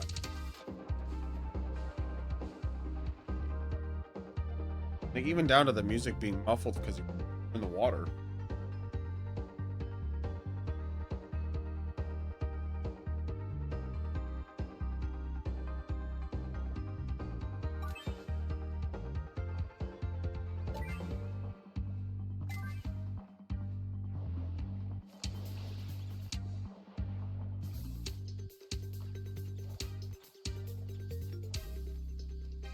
Good job. You picked up 9 Taharkas there. Damn right I did. I even climbed up a ladder to climb up another ladder. You don't get this skill anywhere else, kid. Like, I promise you, you don't get this anywhere else. This is what it's all about. This is 100% real gamer mode.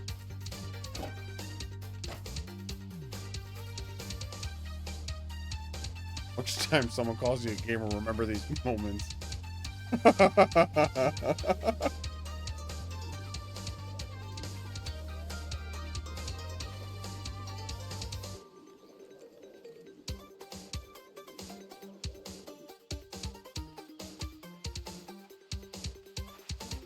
Oh, I forgot about it.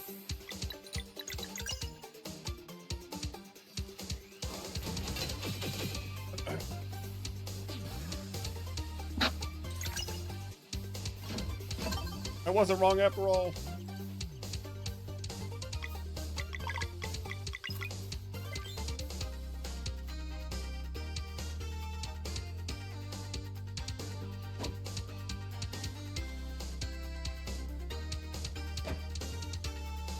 So this is another reference for Messenger. You kind of see over top, and right now we're looking at arguably one of the last major areas that we got to do here. I don't need to rest.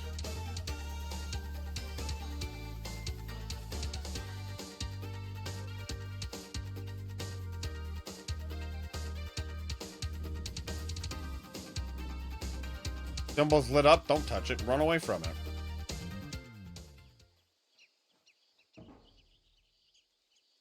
Oh, yes, the leaf monster. The flutist. Apparently this guy's somewhere in the mess. What he does in this game and what he means to it all, I don't know. I didn't play the messenger.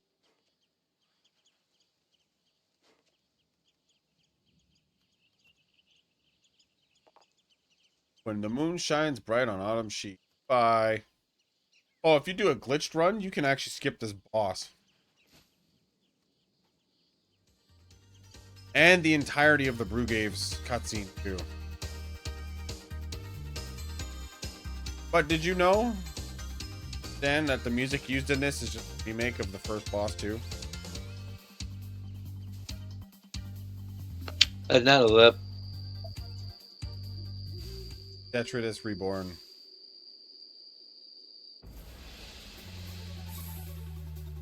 So anyone want to turn this shit up and dance? Let's do it.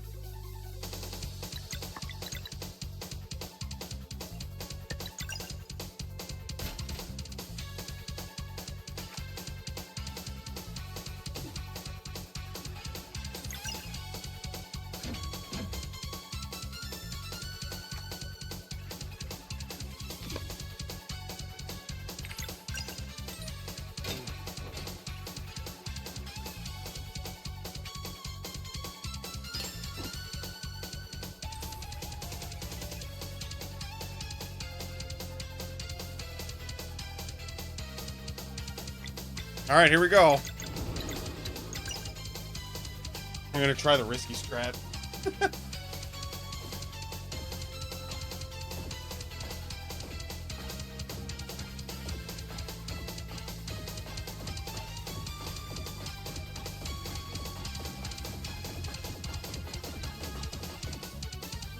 That was close.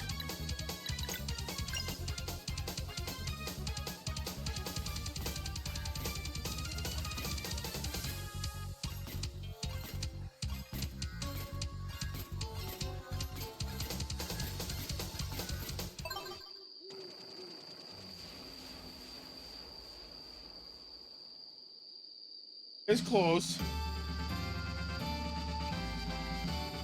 From coming off just playing the Mario RPG remake.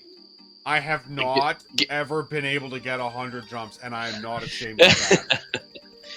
I heard you can't even do it with a wireless controller. Like you need No, a you wired. have to have it. You have to have a wire. Absolutely. If you don't, you're gonna drop frame really hard. I'm trying to see if I can like find something heavy to put on the enter key.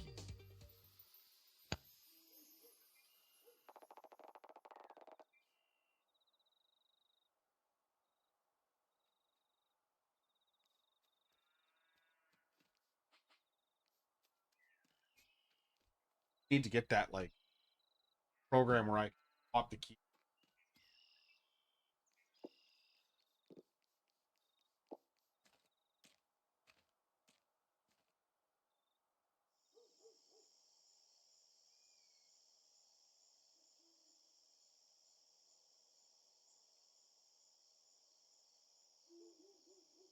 Oh, what if I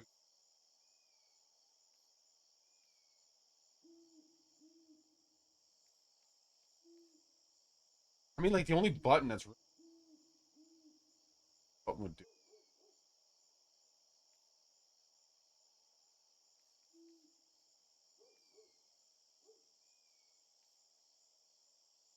Because there's this, and then next to me, not seen, haven't seen.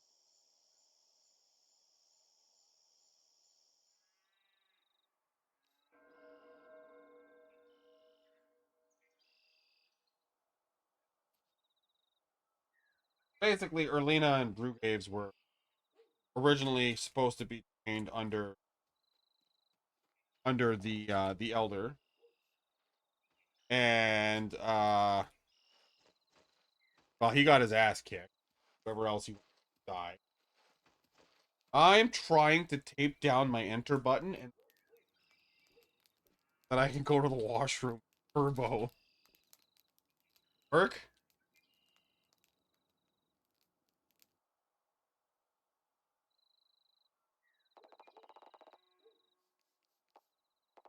Not enough. I'm gonna waste a whole 7 minutes. Take the break quick. I can't. Just tag team it with the wife. Have her hit the buttons. Thought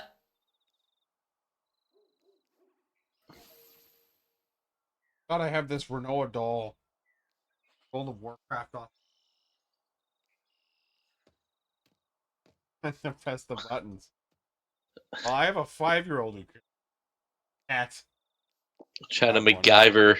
MacGyver the turbo on your keyboard. I'll just put a nail through it. How about that? That'll work, right? I mean, the keyboard might not work much after that, but that's okay. I just wish it wasn't such awkward buttons. Cutting out? Yeah, because I'm really far away from my mic, because I gotta try and find neat methods to, go to the washroom.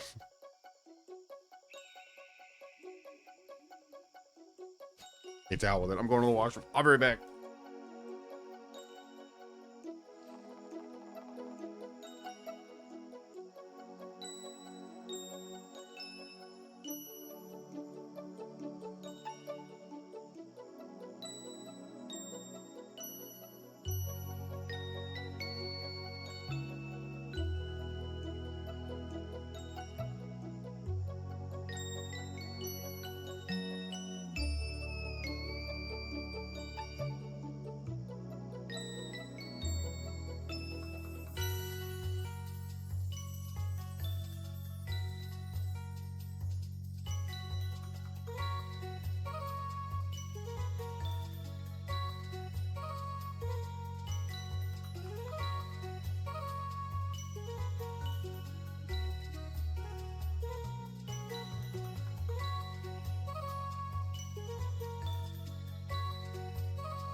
There you go. Okay. Infinitely feel better. See, when you said I had 3 minutes left, I'm like, you know, that's cool. If I walked away and went to the bathroom right now, I'd still have 3 minutes of cutscenes. Yo, I'm gonna rig something for this game specifically on Turbo. Because the scene that's coming up after the Dweller of Strife and the dungeons that follow, there's like a 10-minute break.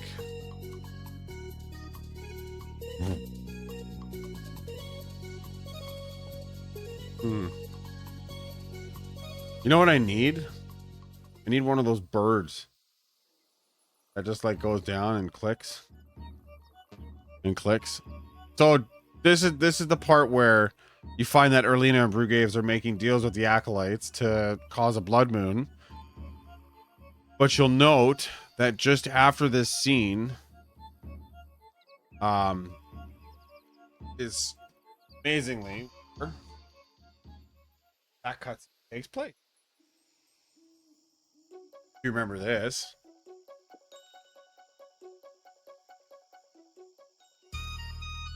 Wow. Like we started the game all over again.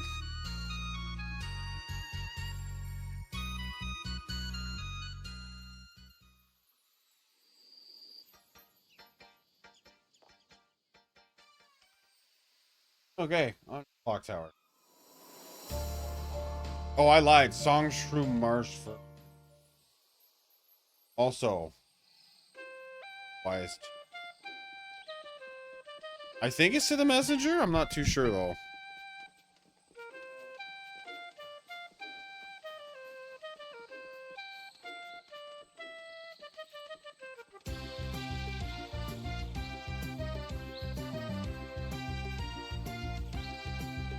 Fastest P in the West. Yeah, you know it.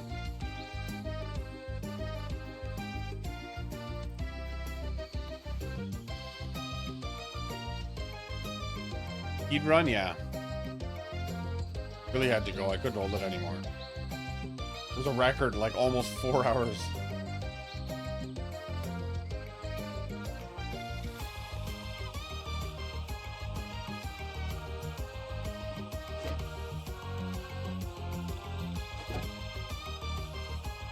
Hey, Jess. Bye. Sorry. How much would I have to pay you to come hold buttons down? If I go for a smoke during the next cutscenes.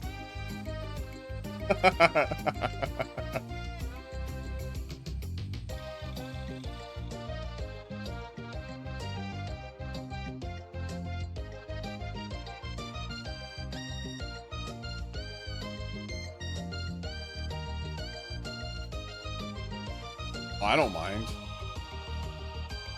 I'm not going to be uploading anything.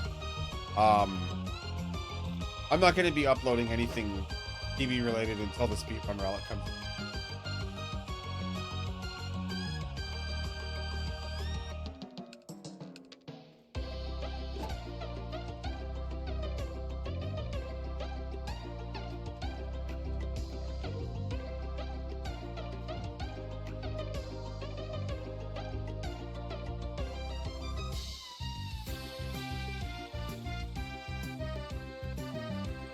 Take speedrun etiquettes.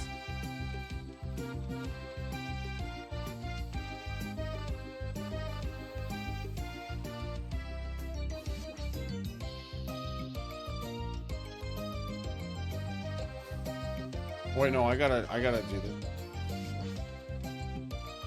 Ah.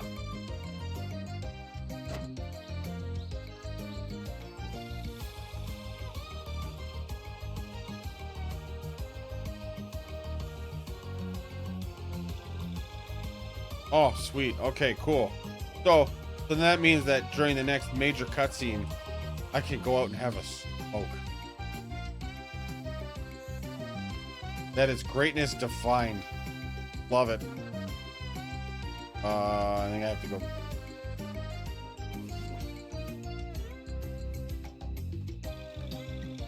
Awesome. I appreciate that.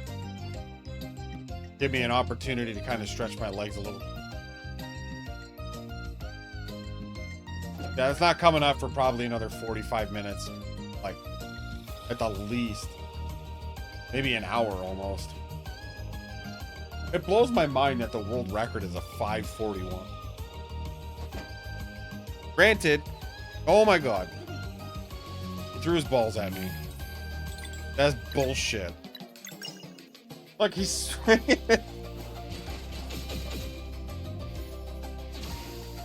I'm not laughing. I'm not immature.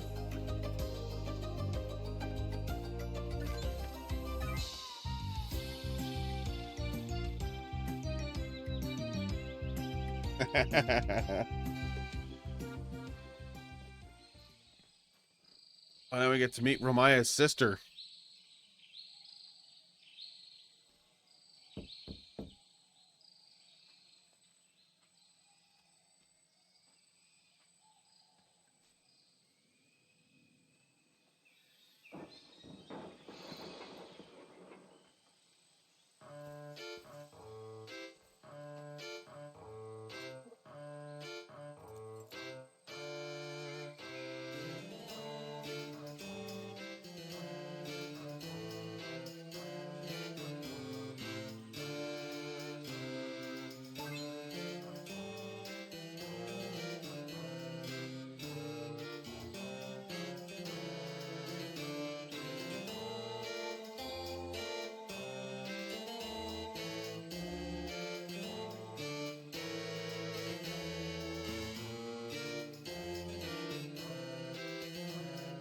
Oh.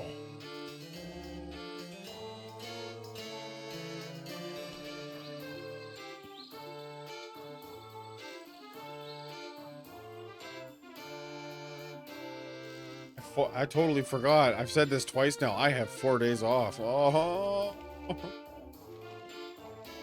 So excited. It's like Christmas time was never going to end.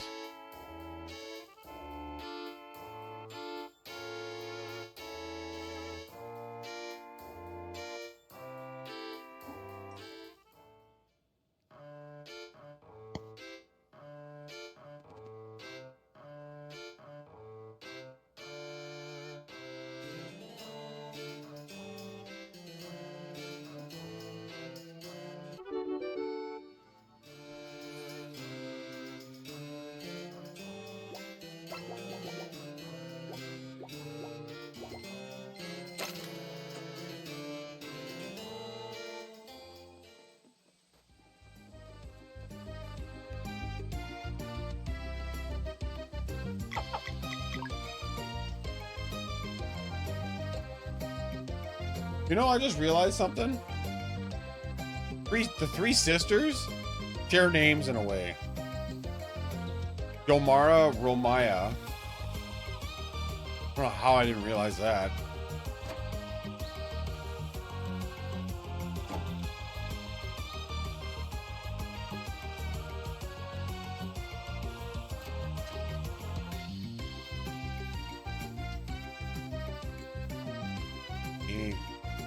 Perspective. This game should have been called Sea of Perspectives. That's I'm going with that. That's the name. Officially. Let's check.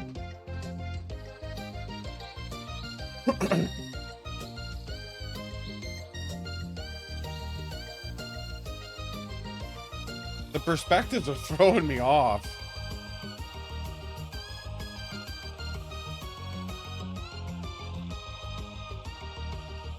Yeah, I need to read into that again. Because it's Yomara, Romaya, and I forget what the third sister's name is. Imagine it's some anagram of both of them. But yeah, I know, I didn't realize that until just now. I had to look at it and I was like, wow. They'd put 2 and 2, or 1 and 1 and 1 together, I guess.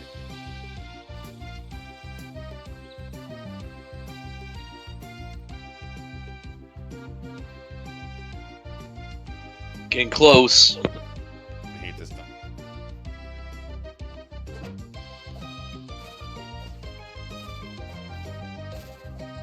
Fight for you. Guys, keep training. You kick our ass. Moyara? Yeah, there you go. That sounds about right. Oh, Rowan, yo.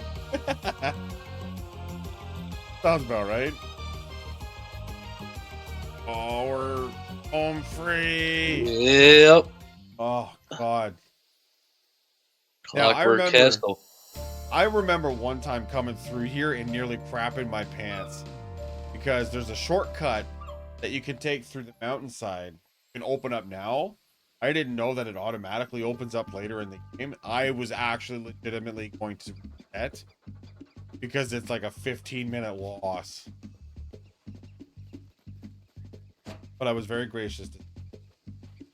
I remember, like, I had to come back here a ton of times because I was trying to find all the wheels people to play, and then you had to go back up in here to find, you know, the final wheels person. But you wouldn't know unless you went there, and like they said, nope, you haven't defeated everybody yet. And then I have to go back, and I must have came here like 4 times thinking that had to be the last one, and like nope, and then find somebody else to play, and then come back. Nope, you haven't defeated everybody yet. I'm like, what the heck? Yeah, see, if I had played wheels, I would have known. But Yeah, there's pain way is not more. something I wanted to go through. Yeah, the struggle was real.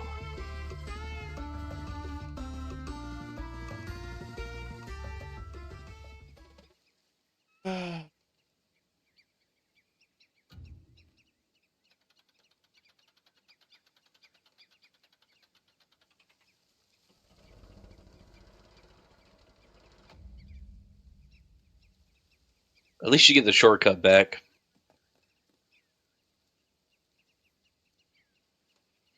Off to the left of Clockwork Castle.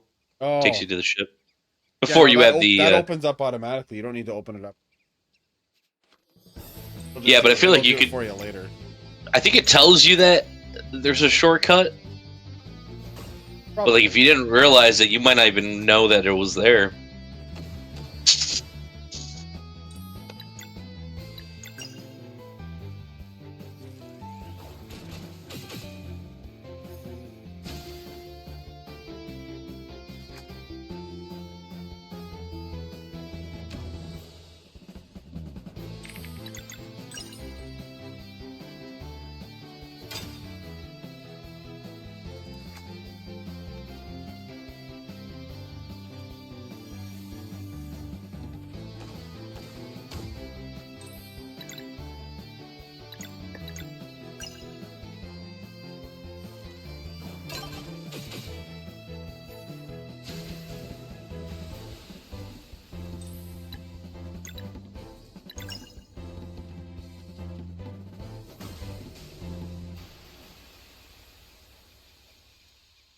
Took it. Get lost, don't you dare.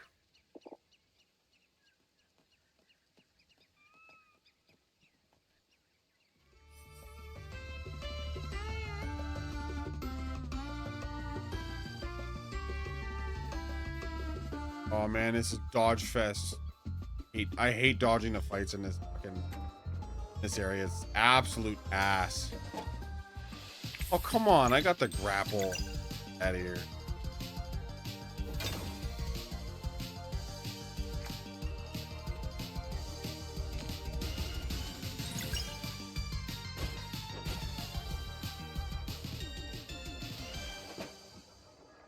Yeah, I think I have to put...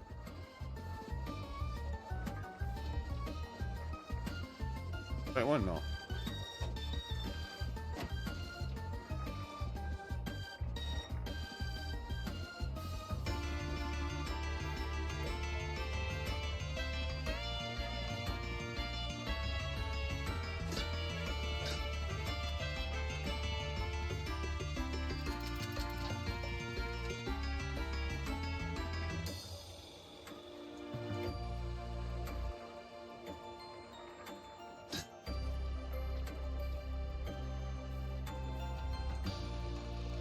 First part done. This... I couldn't stand doing these puzzles the first time I came through here. I was so Just like, it was fun, but slightly confusing.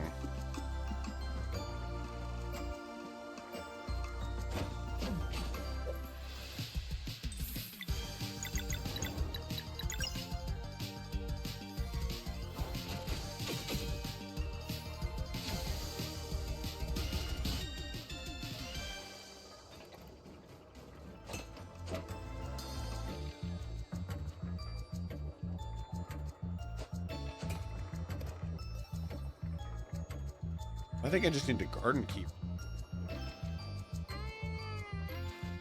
Oh.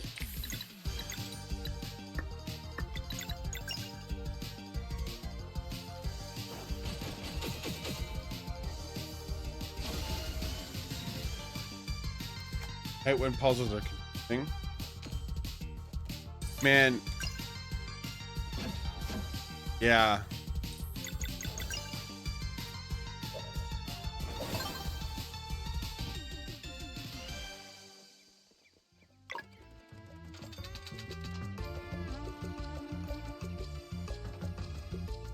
All right, let the fun puzzles begin. By fun puzzles, I mean this one sucks.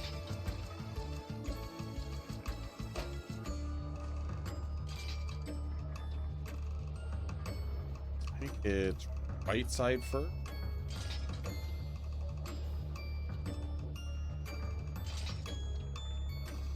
It's middle first.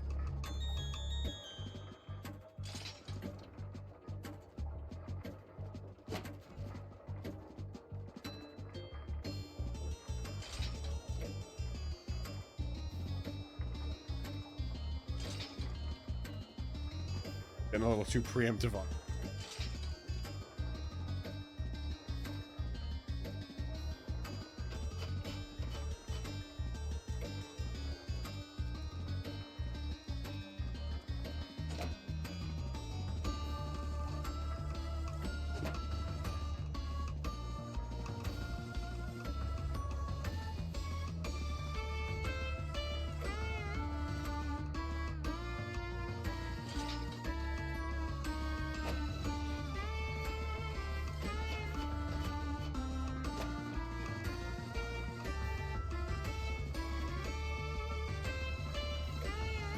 I can't begin to describe to you how long this puzzle took me to do.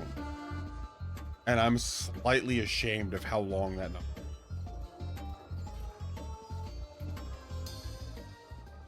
It was like close to 4 minutes.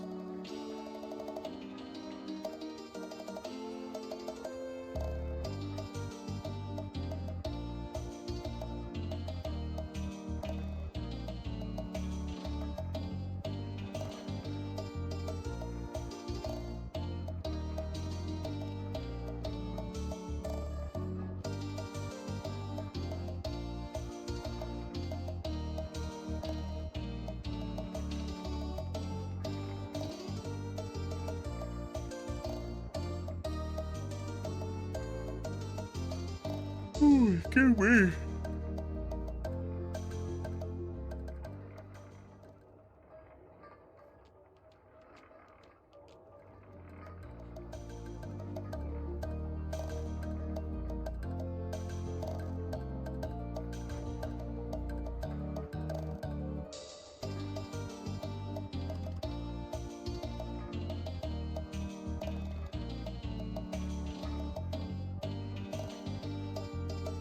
Wrong button.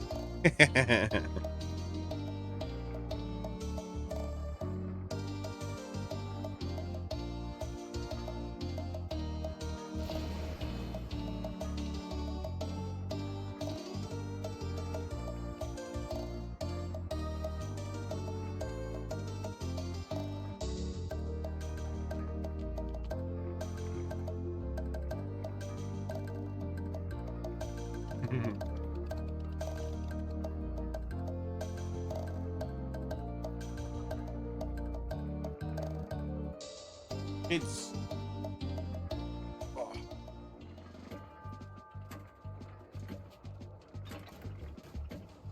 that. Or did anyone just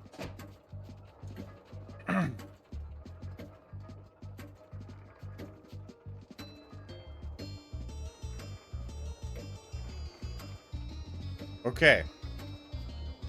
One by one, we're gonna first time.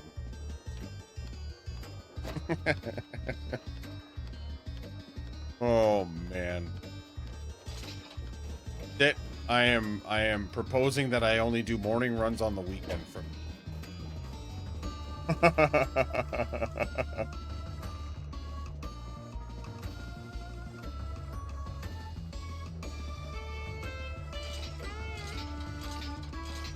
Welcome to the Sea of Stars speed play. Kinda. Where the fastest part of this run is how long will it take to be.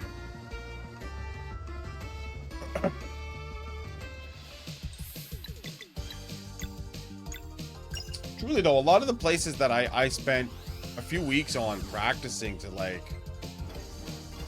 perfect, I'm just not getting. It's kind of funny.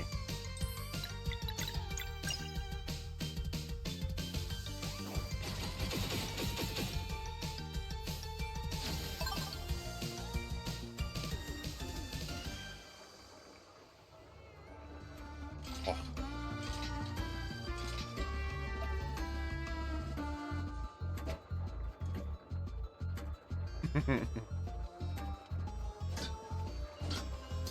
I'm definitely not one of the top runners of this game. 100% not one of the top runners. Actually, I think Fallen took the world record at 5:46 for this category.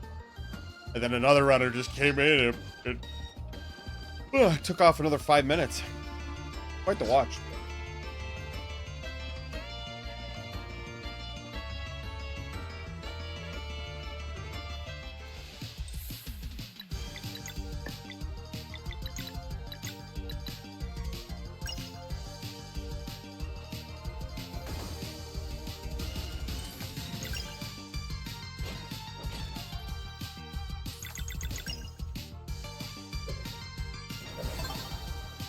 Honestly, believe it or not, this game's actually not super popular with its basic categories.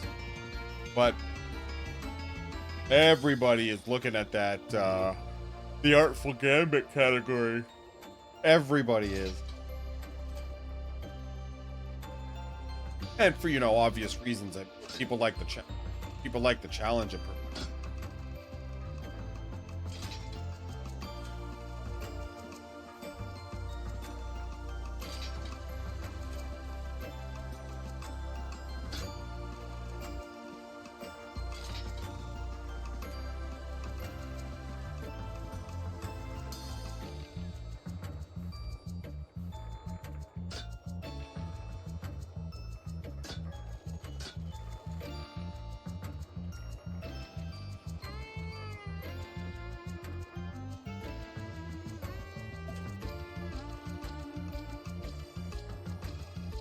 I'm trying to remember. Trying to remember how next major pop. Notes.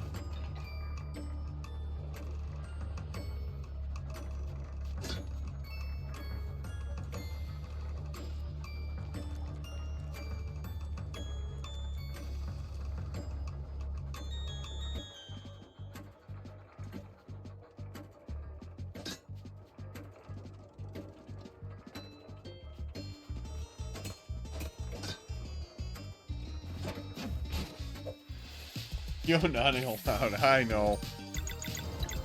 I'm definitely going to be a little less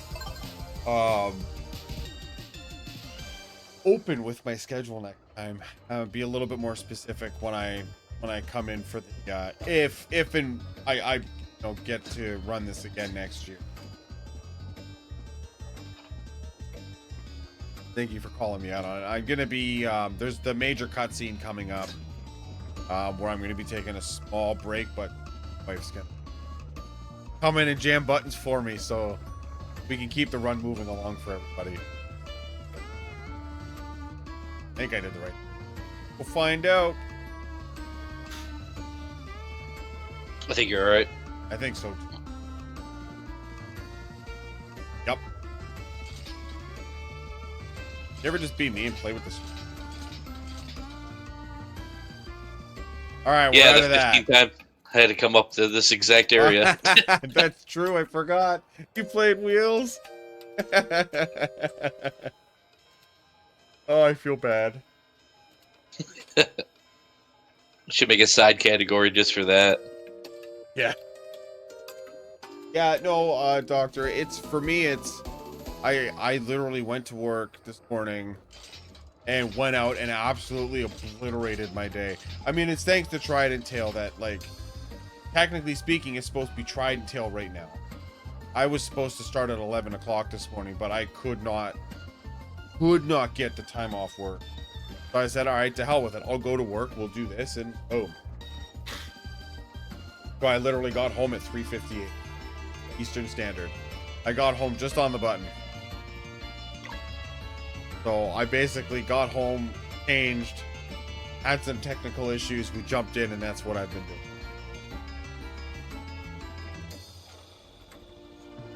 doing. Good thing we are not nearing the end, but we're finally starting to push to the back half of the game. Okay, I screwed this up really badly the last time I did this fight.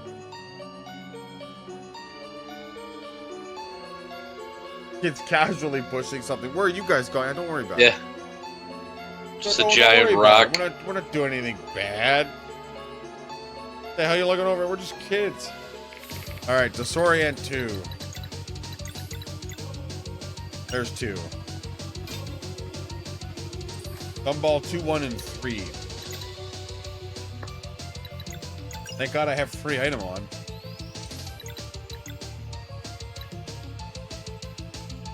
Oh. 3, 1, 2. Okay, so that's where I screwed it up last time.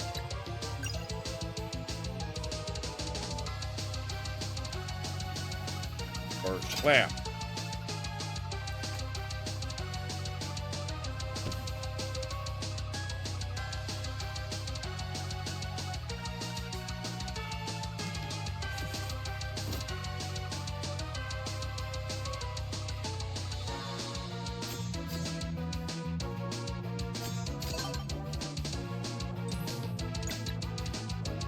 Same thing.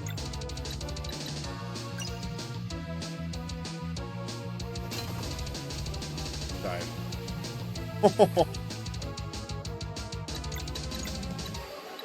I killed what? That's bullcrap. See, this one gets really confusing.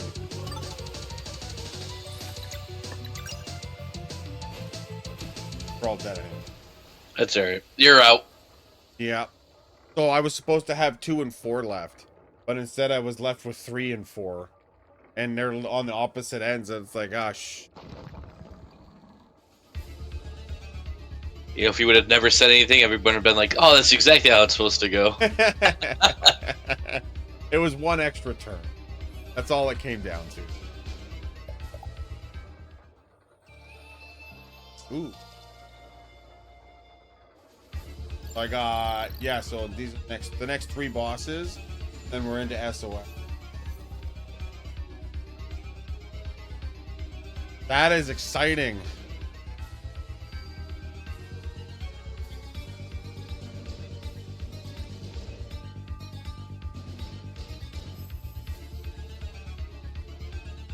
You know, I didn't realize that the desktop icon for Sea of Stars is literally an eclipse.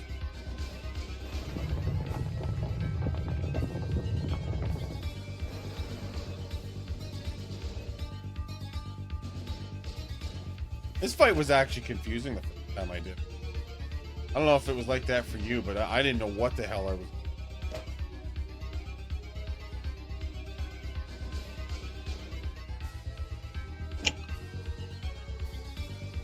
I'm trying to think. Oh, yeah, this is the Strife battle, right? Colors.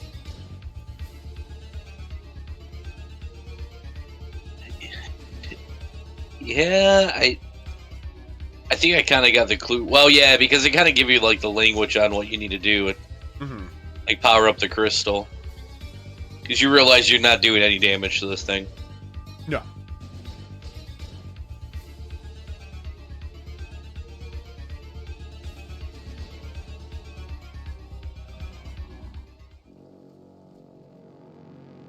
The backdrops though is super cool. Oh yeah. I think it's untimed attacks. Yeah.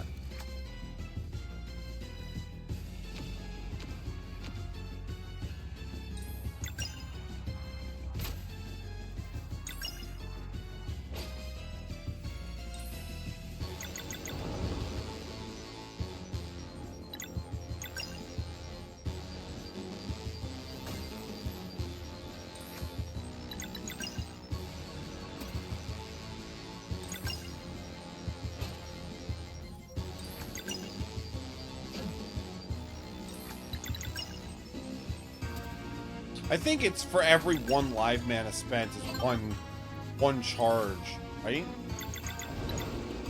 Something like that. Yeah. Okay. Yeah.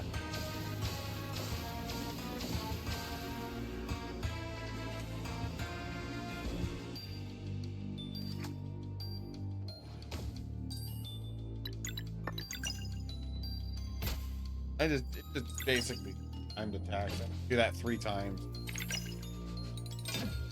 Oh shit! I didn't know.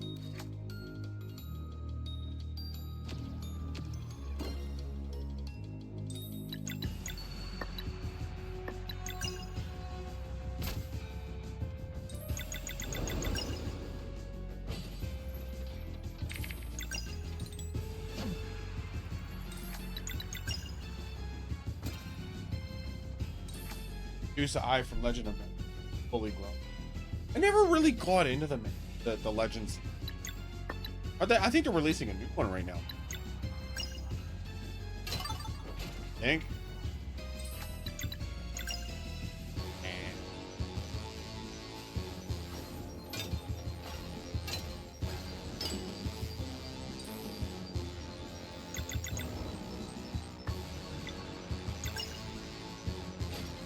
Okay.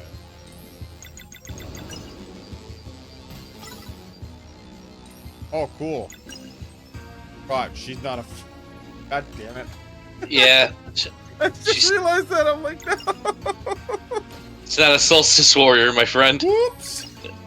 Eclipse means shit to her.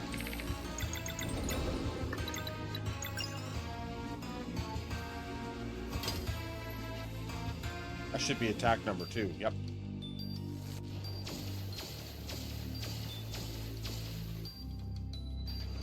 I like how Rashawn's just.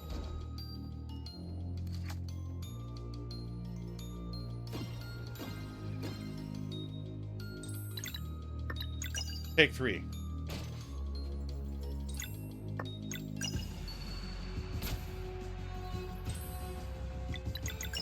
Oh, not the ability. No.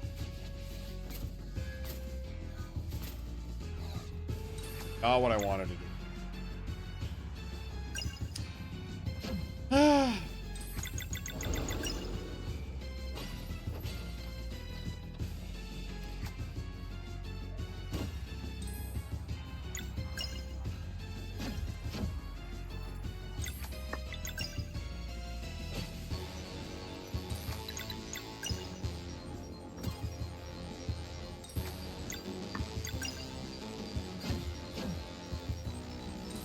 Alright, that should be it. This part of the fight is done. Hey, okay, yeah, it is. I don't know why I didn't think the Eclipse Laser was.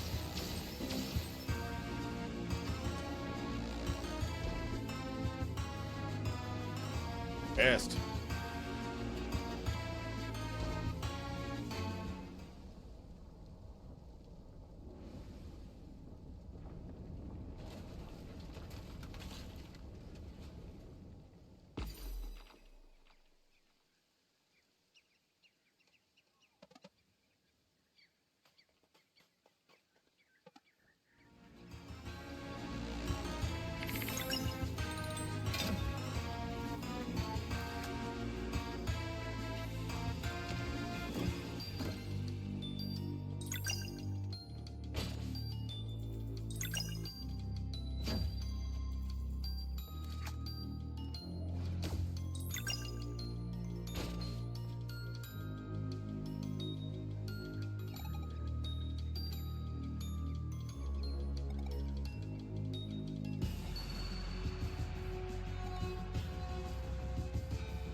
To hell with your terms.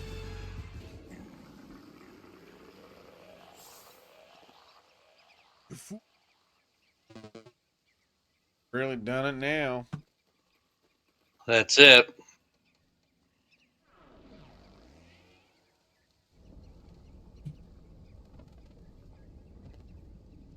There are a few of the scenes that I always enjoy watching, running or no. Music, the entrance, you're like, damn, all right. Well, this is like a very pinnacle point in the game. Yes, absolutely it is.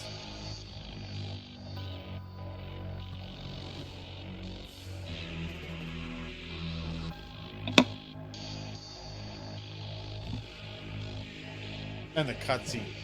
I thought we had a deal. Was it me? Oh, spare me the old excuse. The vial of time touched a dweller, whether you did it yourself or let it happen. Did an eye for an eye, then, but we will get to that.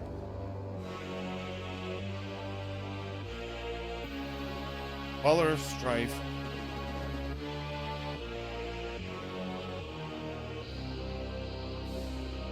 One.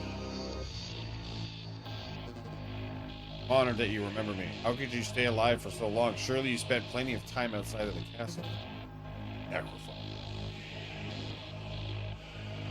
Oh yeah, that's right. They're like, I don't know anything about the acolytes. Like, absolutely nothing.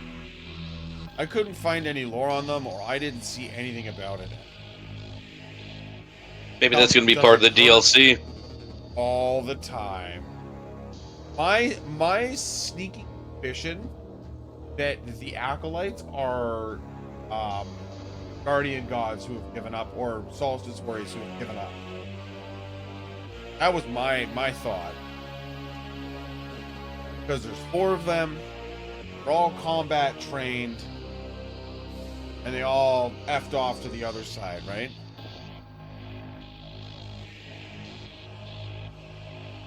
And as you can now see, Brugaves and Erlina are...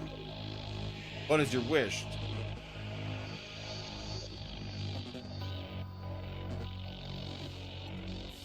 Unparalleled prowess. Hi, Kyrie. What are you doing, Kyrie? Okay. We're in trouble. I'm not going to read off the whole scene, everything that's happening here, but essentially, praises the acolytes and the ex-solstice warriors, summoning a blood moon and birthing a dweller of strife. At which point he now says, what do you guys want? And they're like, power and freedom. So gives it to them. But there is a pinnacle point in the game about to come up that is, this is like, I would almost say that this is like a little over halfway. You know, like a third over halfway, I guess. Quarter, I don't know. 5% of the way through it now.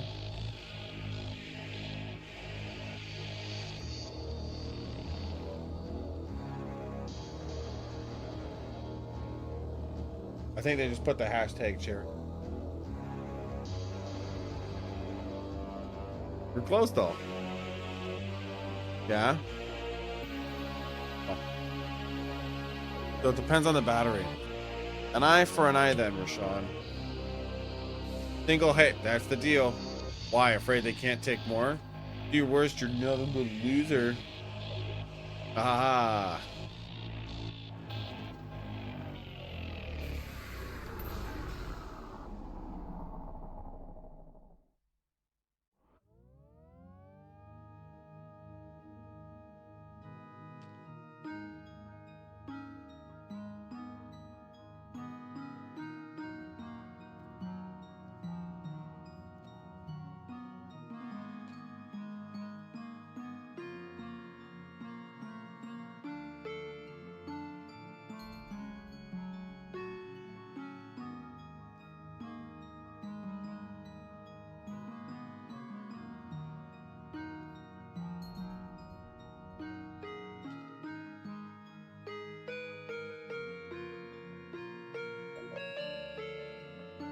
How have you been?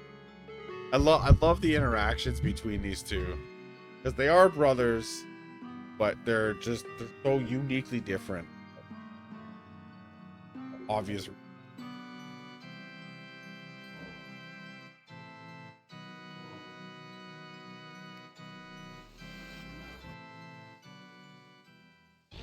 And bye, girl. I don't mean to laugh, but it was like everything was so weird. Time froze, and then he comes back dead.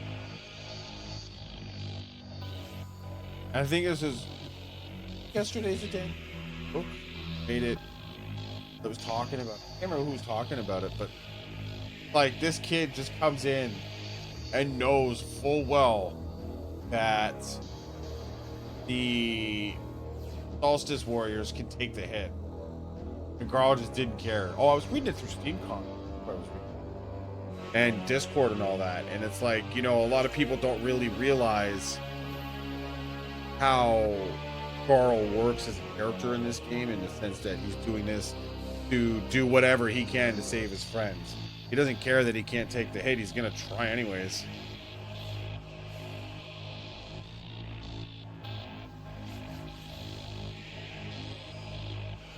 And then Rashawn's eagle form is so cool.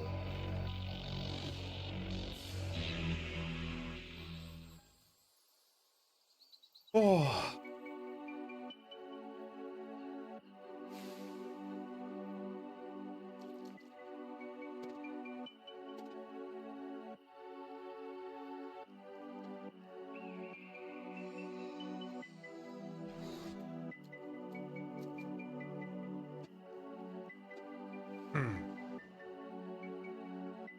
Yes, yeah, exactly. You know what it is? It's chaotic stupid. But it's goodwill, I guess. You know, when you're up against something that looks just slightly in, I don't think you want to be the person to say, yeah, let me go ahead and take a hit from that real quick. You know? Like getting an unclean bong or something. Hey, do you want to take a hit from this? Anyways, don't know why I referenced that, but it is. My ass is.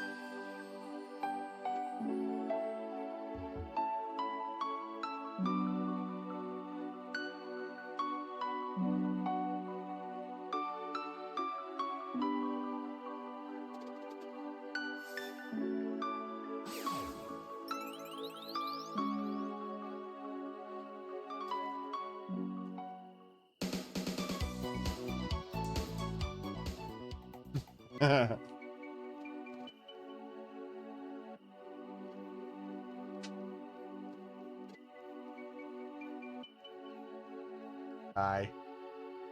Doing. Huh? What? Seriously? Everything's corroded in our house. Damn.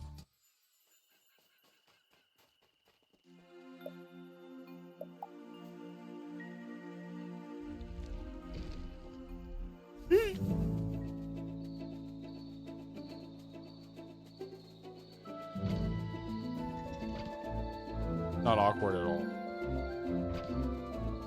Throwing that out there.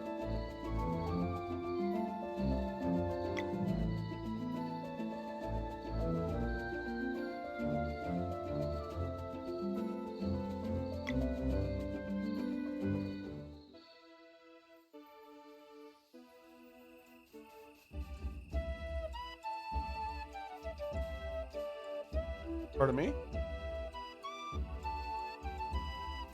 Oh, babe.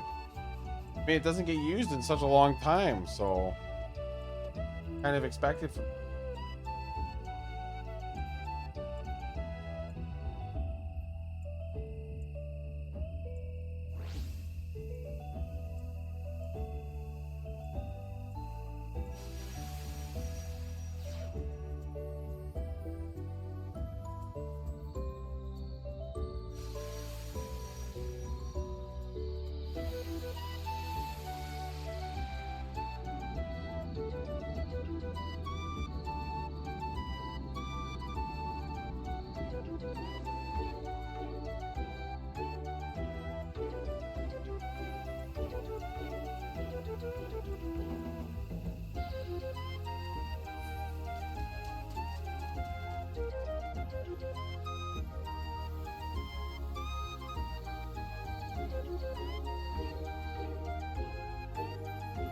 Okay.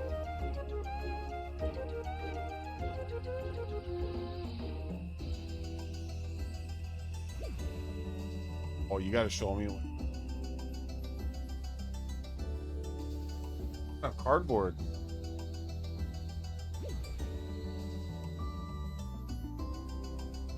No, you might be right. Tape. Yeah, I don't think this house has enough. Yeah, of course you'd say yeah. Cardboard.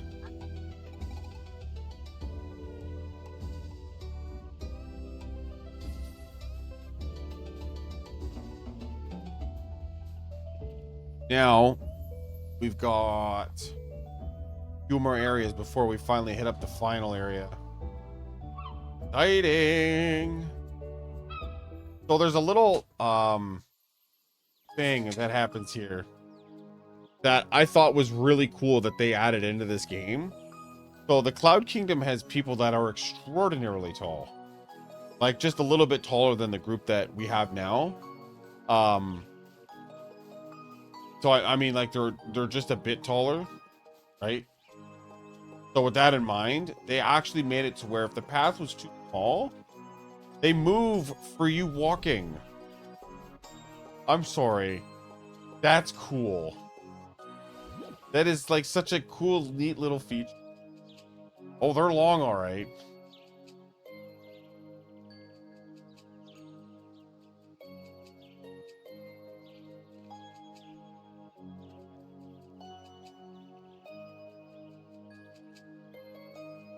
Just slightly taller, not too much, but not too much.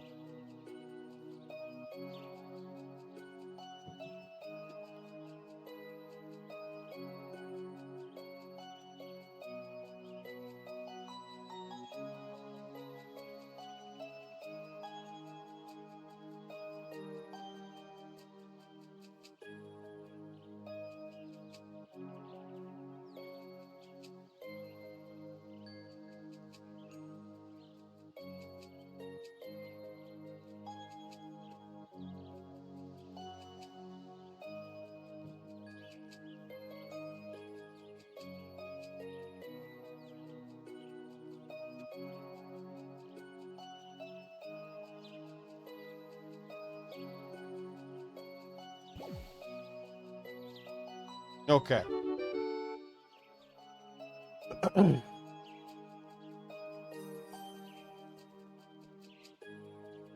This is one of those parts of the game. I liked what they did with it.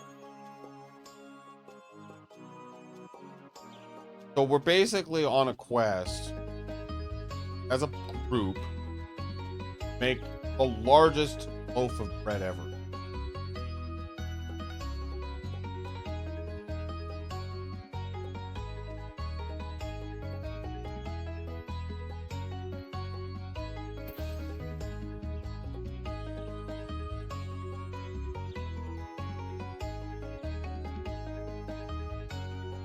Also, that who needs anything else when you could just get kicked across the universe in a gigantic stone ball with windows?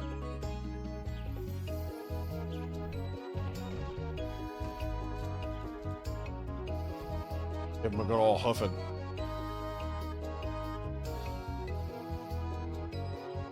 Now we need a spirit of wind, a volcano, and a ton of material. Oh, and I think the skin of a hydra, scale of a hydra.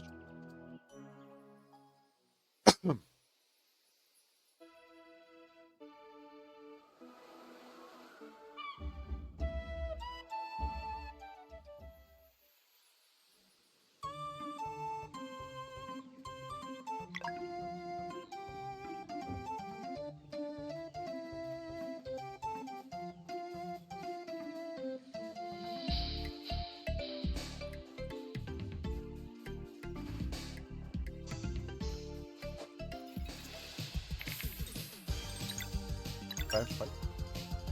Let's do it anyways.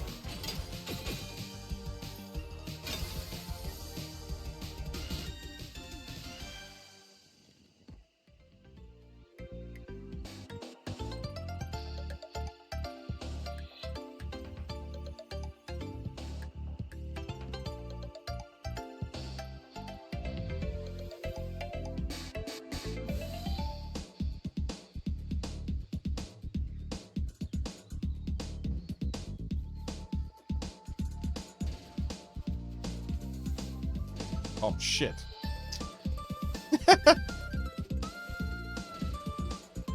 Okay.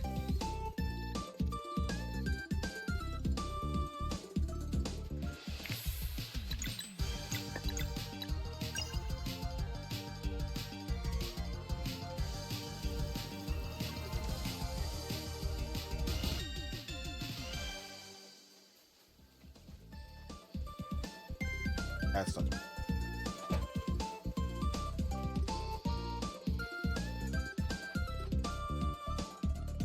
Jesus, Murphy. Are you getting sick and tired of looking at the number? Damn, Dan. OCD was kicking in. That's what I figured.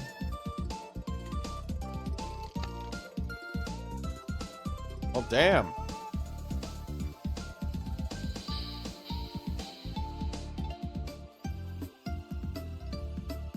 Well, that trumps anything I was going to donate. Damn.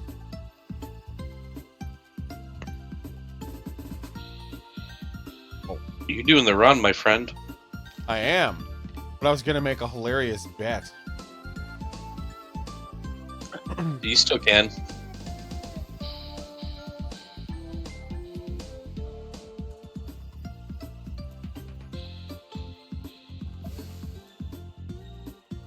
Yeah, oh shit, indeed. Take my $5 donation and donate it anyways. What? Oh, you asshole.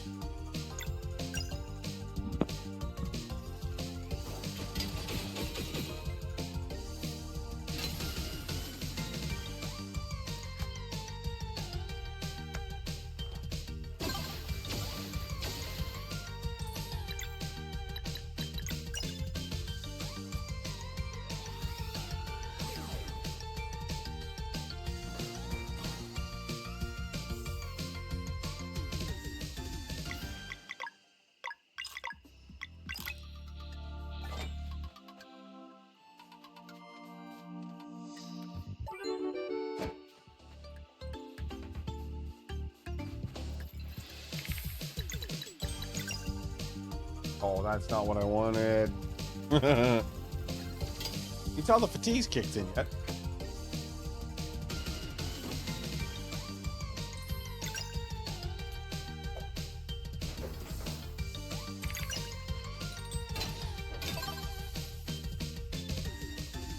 Yeah.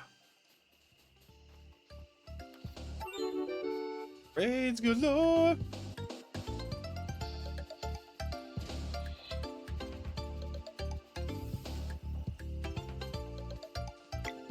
Triangular slab fits in triangular slot.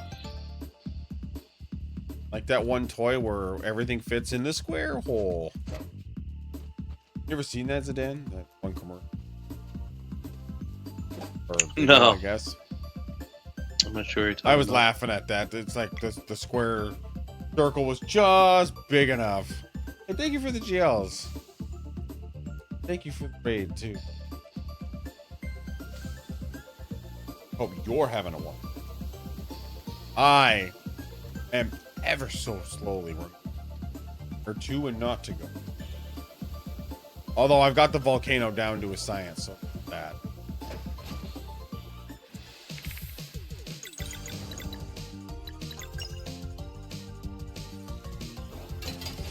Scout's honor on that.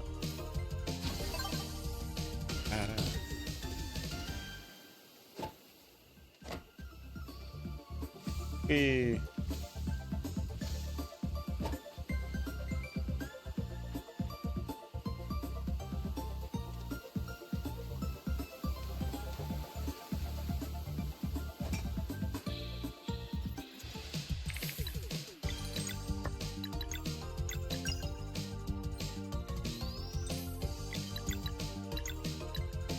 Which character from Super Mario RPG grabs an item from their hat? It's Gino, right? Pretty sure it's Gino.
Whoops.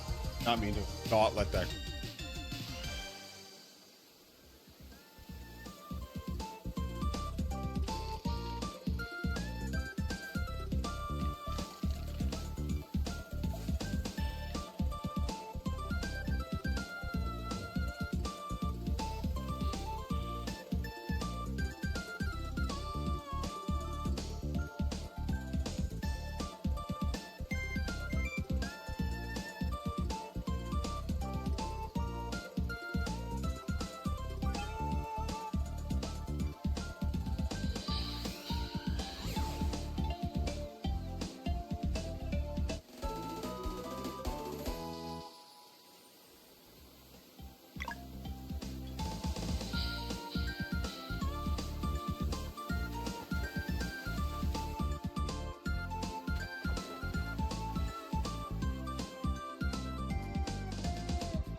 What am I doing then? Me forgetting just even how to get out of them.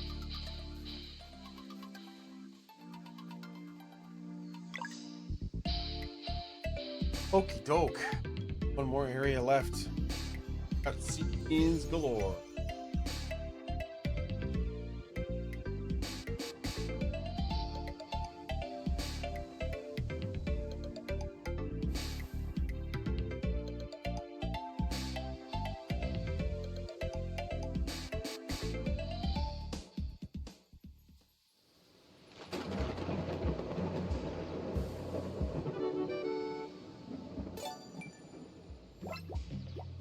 Only time you ever get to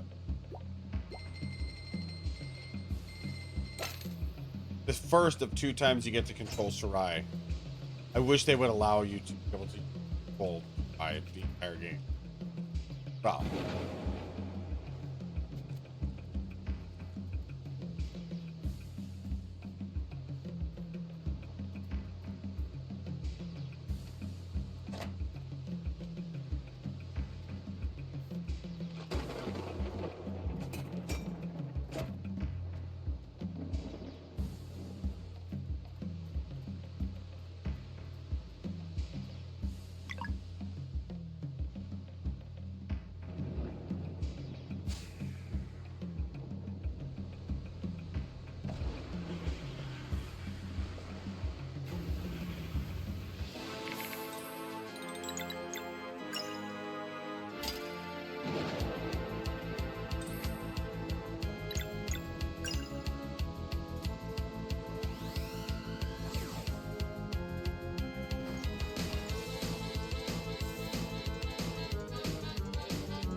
Kidding.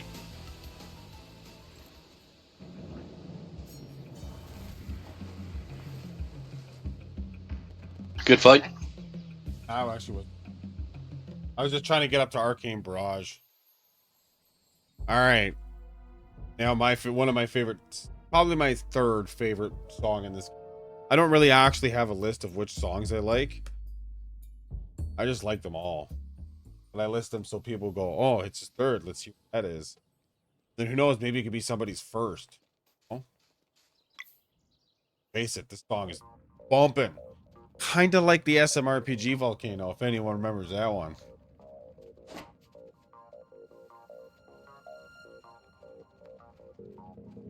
Oh my god, you scared me.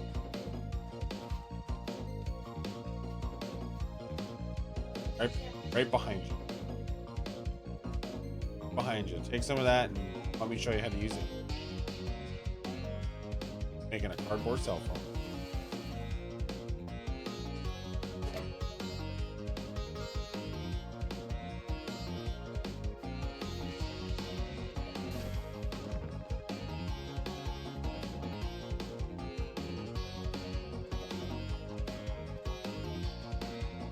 Oh, I forgot about that one.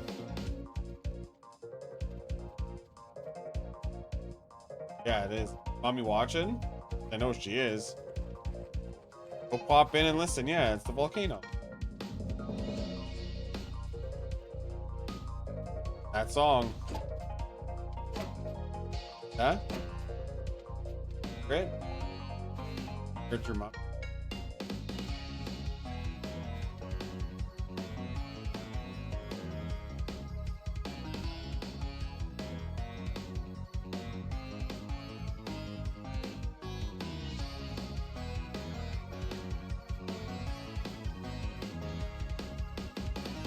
Light bulb. For a light switch. Or amp. Yeah, we'll call it a ball thing.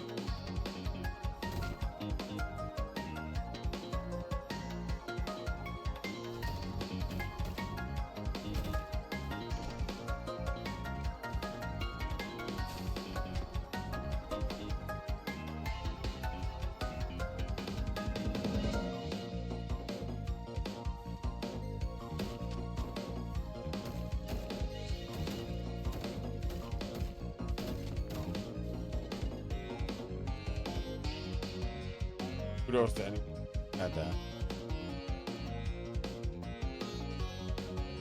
Across the room. And I just walked away.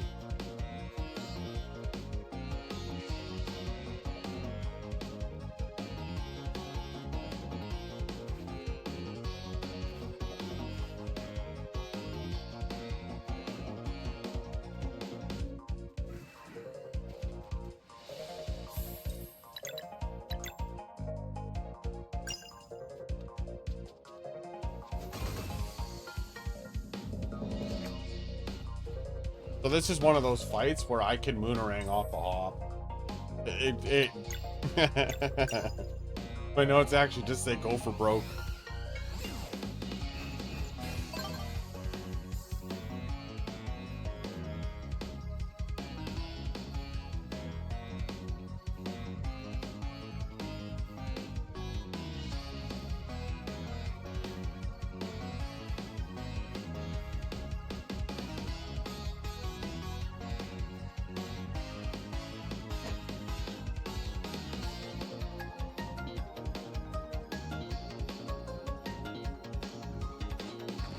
Ah. There's like a split second there where you can actually grapple onto one of them. I just remember the enemy came out from. It's so long. Dude. See? I lost track after the second one.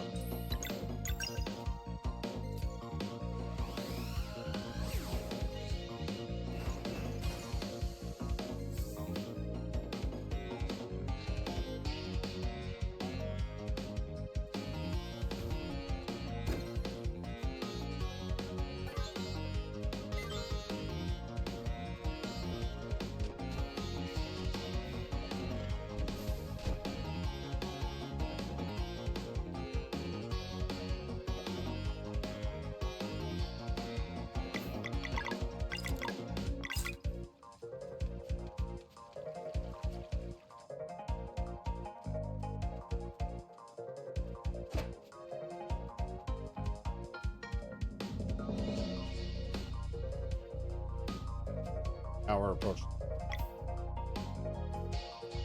Good to go. Actually, wasn't too bad of a volcano. All right, do we go for broke or do we go for broke?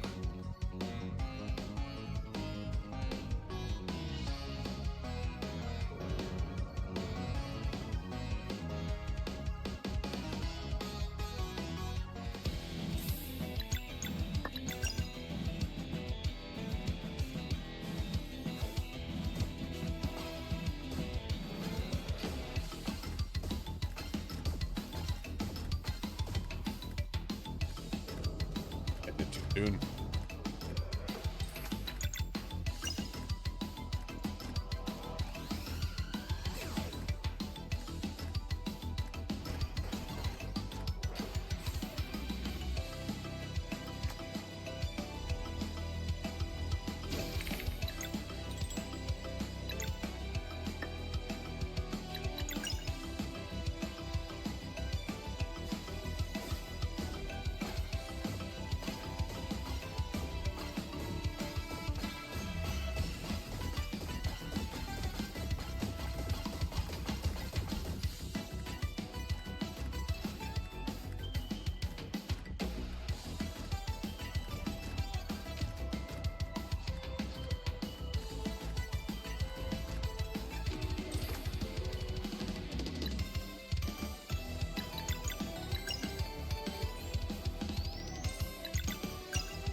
Boom. Yeah, I should not have mooneranged as hard as I did there. Totally worth it though. Oh. I gotta find the rhythm of that really badly because moonerang is really powerful. Okay. Now we're in for a boatload of cutscene. And probably one of the saddest scenes in the game. Okay.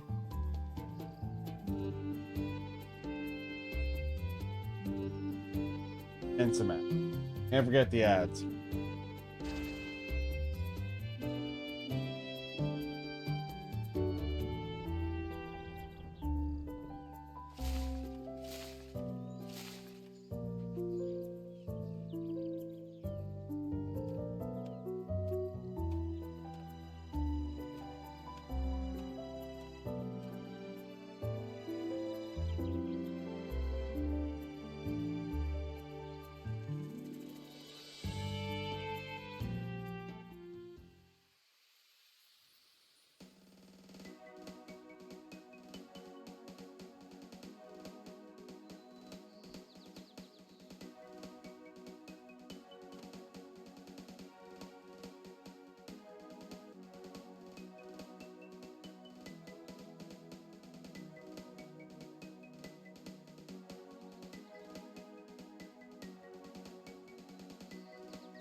Oh, he donated all right.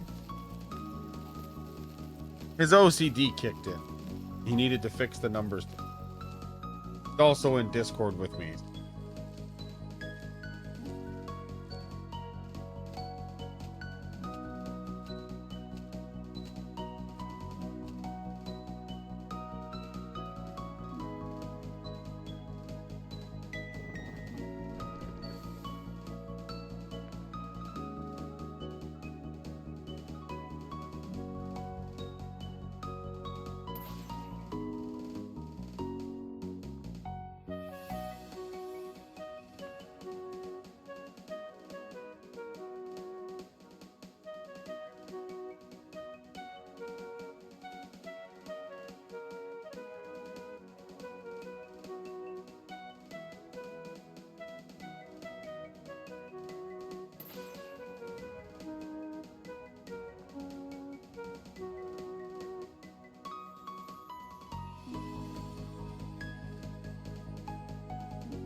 My wife's gonna take over for about 5 minutes while I go and stretch, so.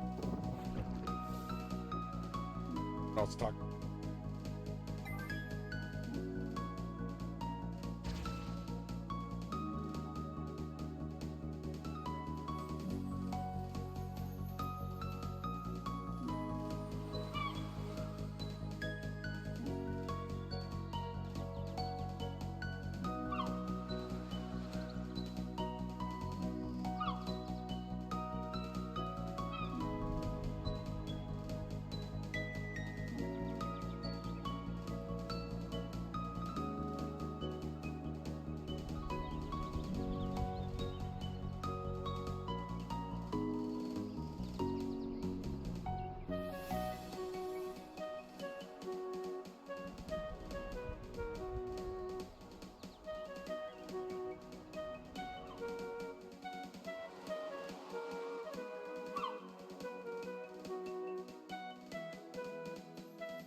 Oh.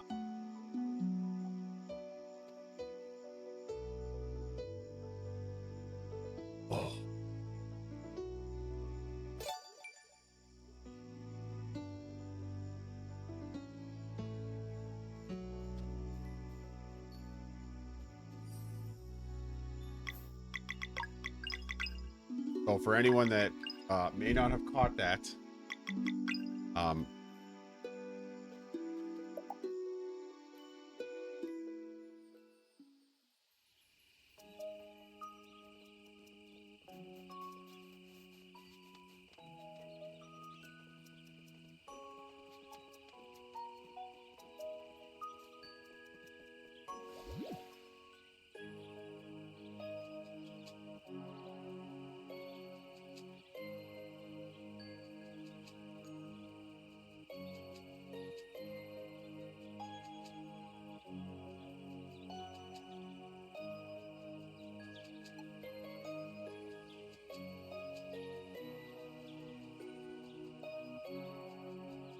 now you're on rec last part of the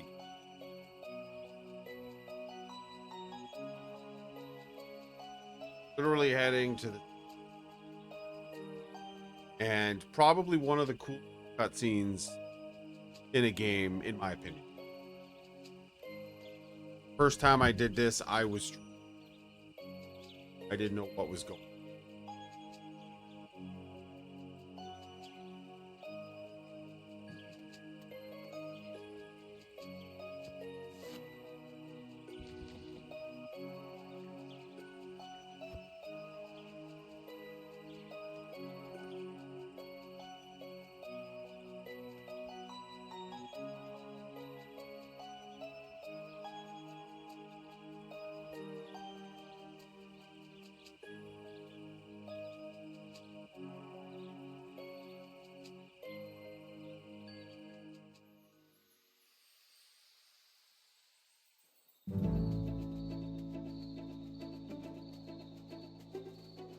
Yeah.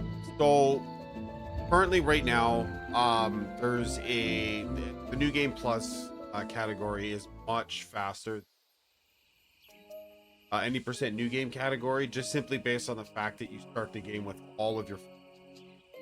So that in mind, its length is entirely based on the cutscenes. But yes, this is the faster of the category. I'm pretty sure the world record is 541 right.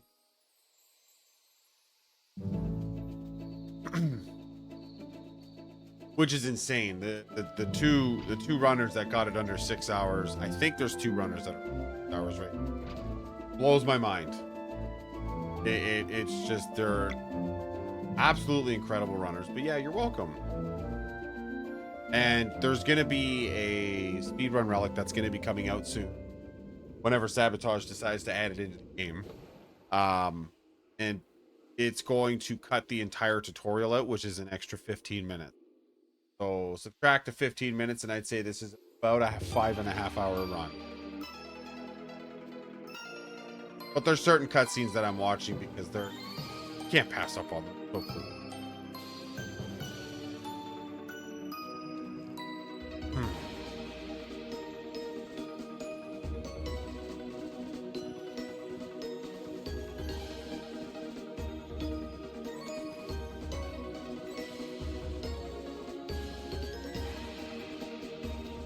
And the new game plus category is a lot friendlier in terms of in terms of learning. I got caught.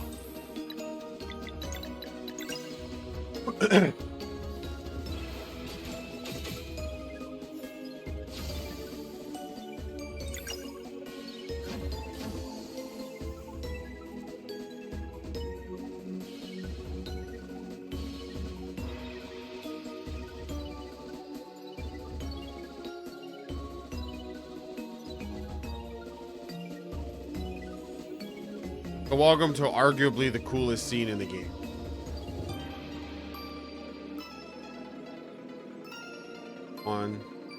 Things are going to start to look really weird for a second here. So and sound really strange. It's not you, it's the game. So,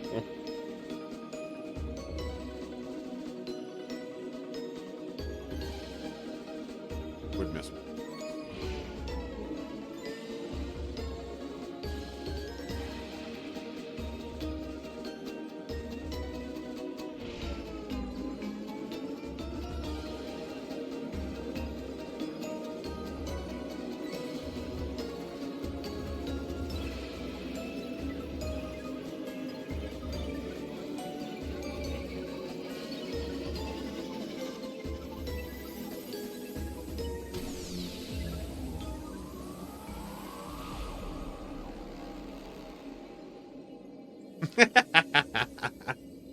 Pretty much. Welcome to an acid trip. Oh.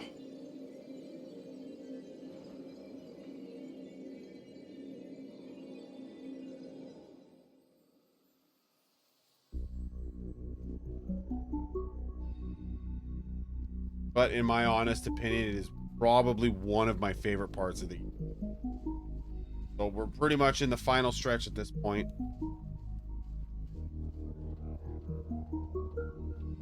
We're about to start learning about Rogue.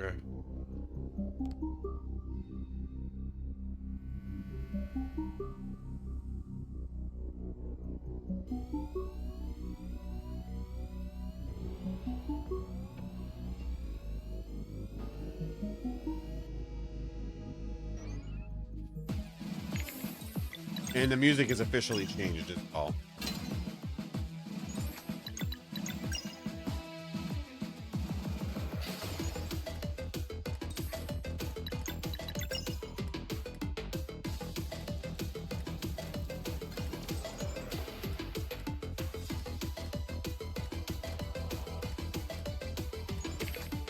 Oh yeah, and bosses are no longer one-shottable.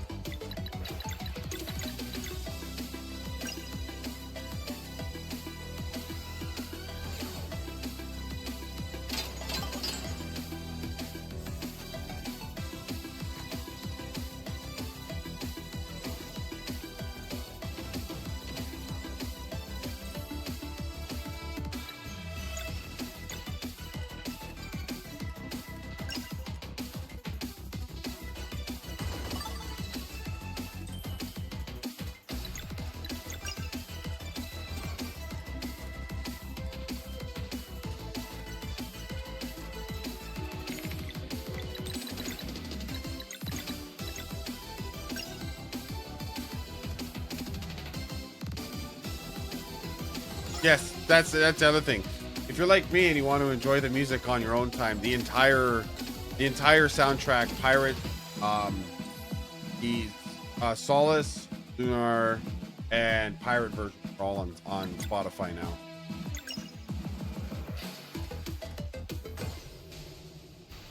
There we go. First fight of Sea of Stars is down.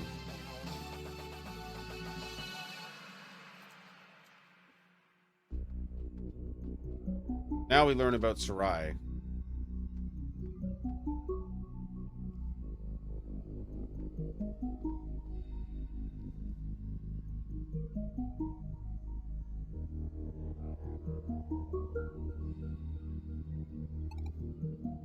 Absolutely, I think that's even an option.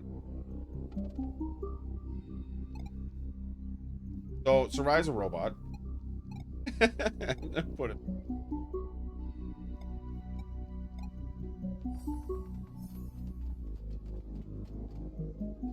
This has got to be where some of the best music. They outdid themselves on this time. Game.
Absolutely. This game is amazing, and I'm glad I'm able to show it off. And hopefully, if you guys haven't played this game yourself or have enjoyed everything up to this point, highly suggest that you pick it up and play it, because it is, even though you're enjoying the experience with me, you really get the full experience when you get to read all the content, play it all like it. So good. Yep. This is arguably one of the best RPGs, in my opinion. I've played Baldur's Gate 3, and it is definitely an amazing game. Not to say it's not. But 100%. Definitely going to be in my top 3 for probably the rest of my life.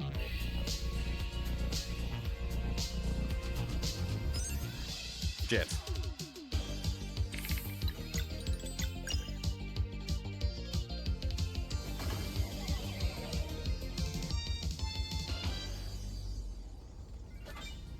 Oops, wrong.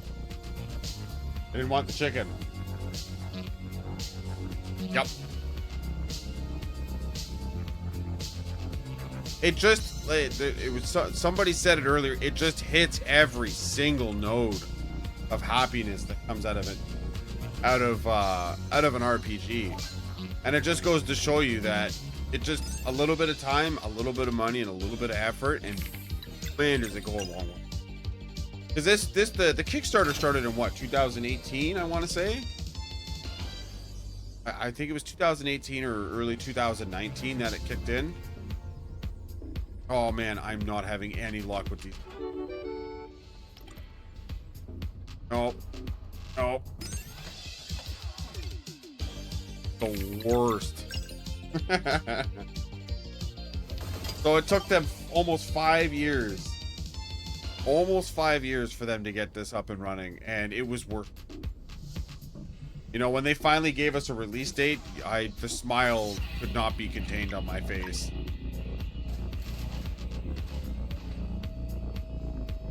Oh, Zadare, do you remember this? I remember this.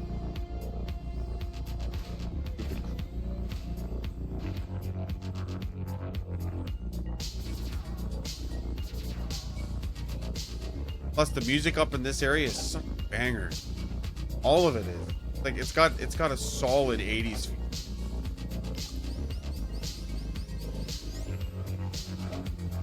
feel. Are you going to cuddle the moose? Go ahead, baby. Merry Christmas, happy holidays to you, well, and to everybody in chat. I hope you guys are all having a good start to your holidays and enjoying the time that we now don't have to be at work. You can enjoy it with family.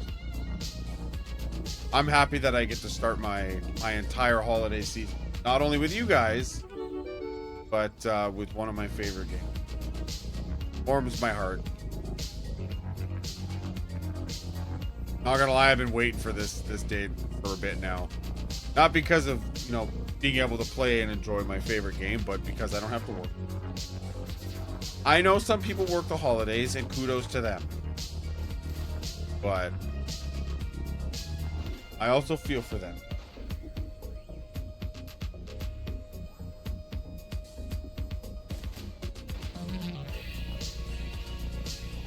I don't know about anybody else, but I'm excited for Skybase. I love the music in there and the boss. The best combination of both things.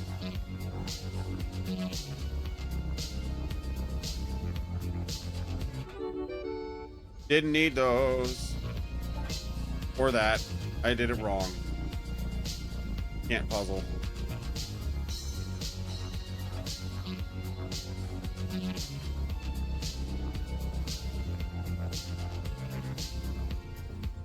Okay. Possible to get through here without touching any of that stuff.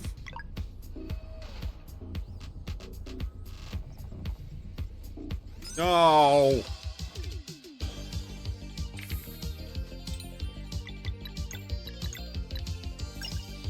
Okay, please break. Please kill them. Those two enemies on the side have an ability called Hex Shield, and it is obnoxious. So if you don't get rid of them fast enough, they'll just start hex shielding everything. My favorite character is Sarai. I've always got a sweet spot for rogues. I don't know what it is. Dual wielding. But she has become my favorite character because her story is just so dark. But I don't know. Yeah. Sarai is definitely my favorite character.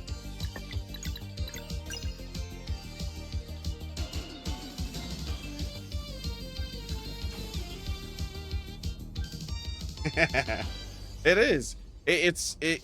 I think Zidane was saying it earlier. The gentleman that's in somewhere. I think he's off doing. And someone else in chat too. It's her story is just so dark, and I gotta bring.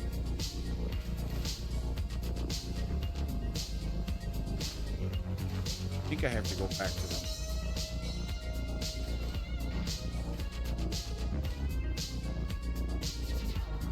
Yeah, absolutely.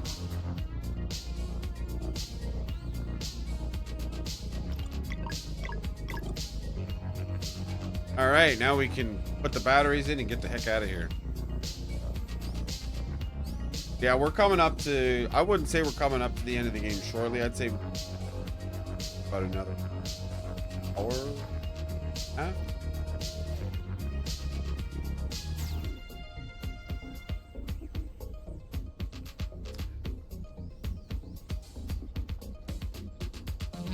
Doing. Second guessing myself on almost everything I've done. All I've done is practice this.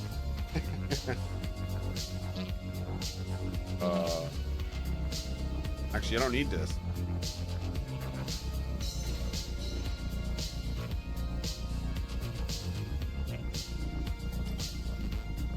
Alrighty. Oh, right. Batteries. Probably a good start to, you know, operating something. Touch.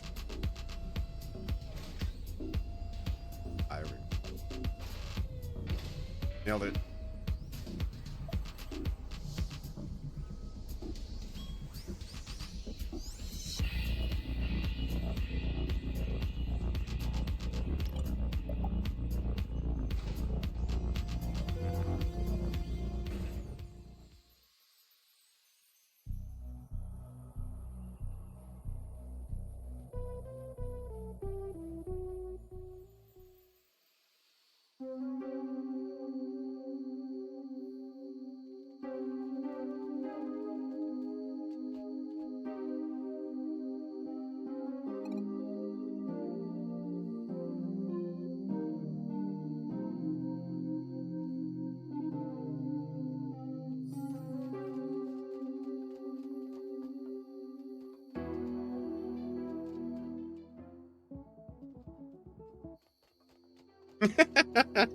There's something that's always entertained me about walking into a place that's so dark and dreary and just a bunch of pirates playing really happy music.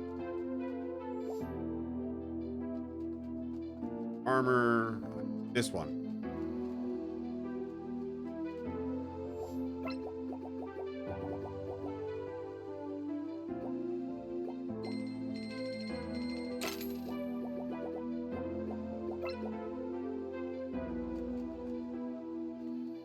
Alrighty.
Forest maze, anybody?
Arguably one of the greatest party members in the game.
This cutscene's just a whole bunch of everybody missing Garl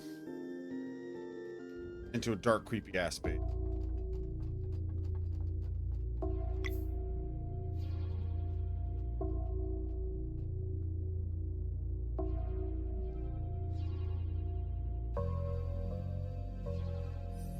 Light Chrono Trigger reference coming up.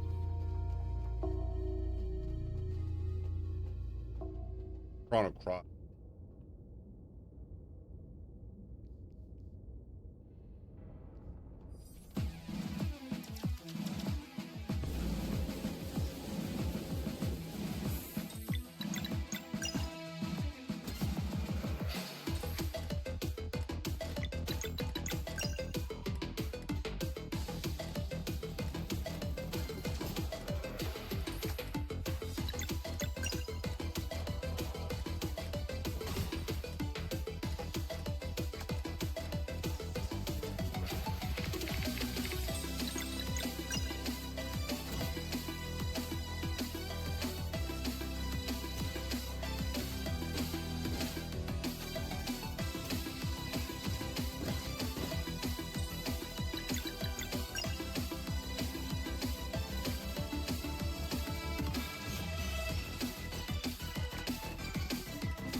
And the coolest ultimate ever.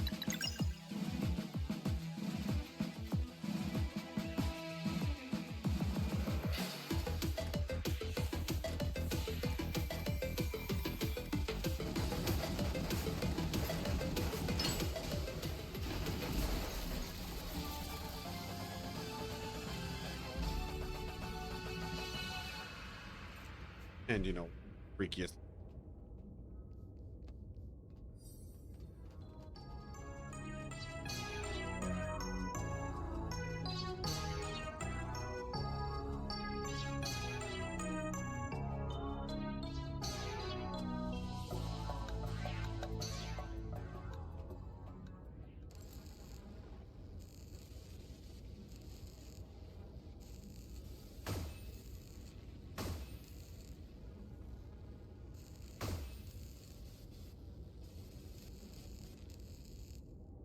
Now the chrono trigger.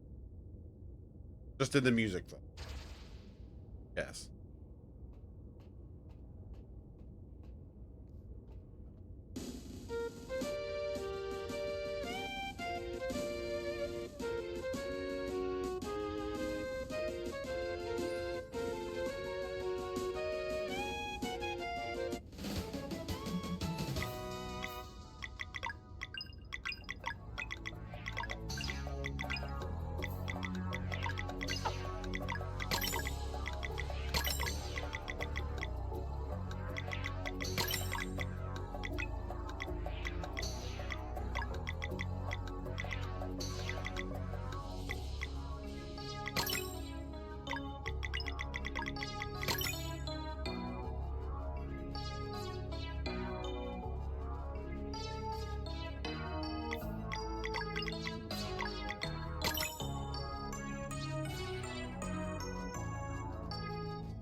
All right, we're on to this. It is frogs. Yeah, I'm so happy someone caught that. I mean, I imagine a lot of people have caught all the references in this game, but we all know exactly what beast. It's Glenn. His name is Glenn, and he's from.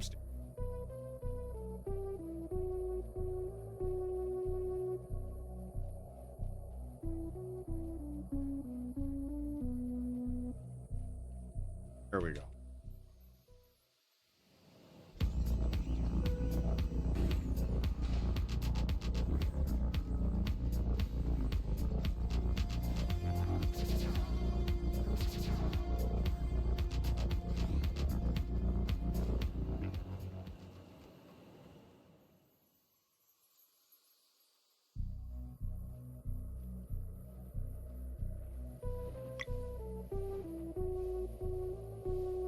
We're off to the Sancrosac Spires.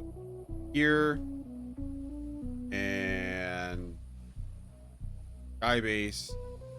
Sky Base is done. We're off to Weller. Yes, it is.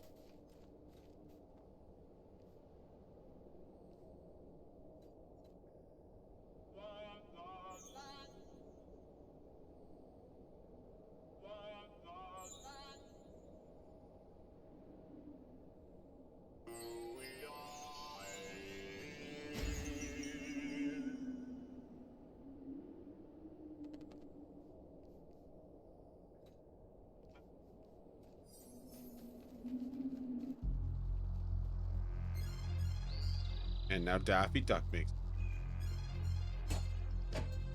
I think everyone said that. Pretty much. Daffy Duck, we're up again.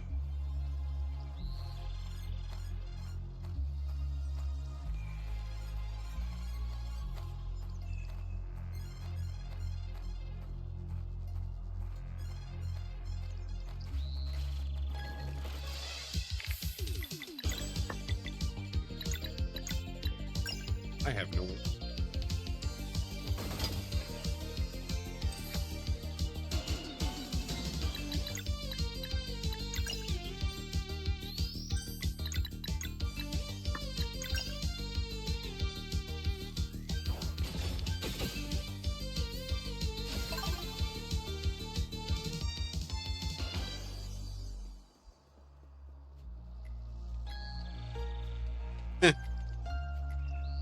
Sometimes this game's jumping lit.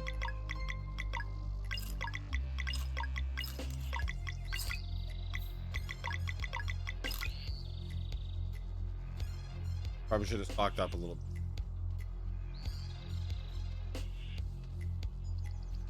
That's better.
Daffy Duck. But he's got a bazooka.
I don't think I've ever seen anyone avoid that fight. I think it's possible. I'd at least like to think it's possible. Nice.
Oh,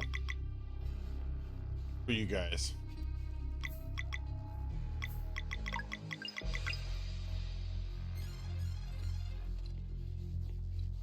Crap.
You try to do everything to avoid the fight. Sometimes the fight just comes to you.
Oh, you're gonna play this game with me today, are you?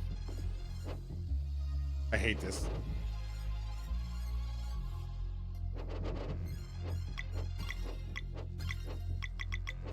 Sure, yeah. God. And sometimes it just works out better. Sometimes my brain's like, the hell did you just do? There is, and I've only seen P-Town do this, which I thought was funny and BS at the same time. You can soft lock here. So there's these balls that you have to roll over certain platforms. And those balls that you roll can sometimes get stuck in front of the ladder. And you're just screwed. The P-Town posted that, and I was like, what a way to lose a run. Just something that silly. But I think you can just reset and go to your autosave, and it should put you pretty much just before all of that. So again, like the flying astronaut fish that I had the one time.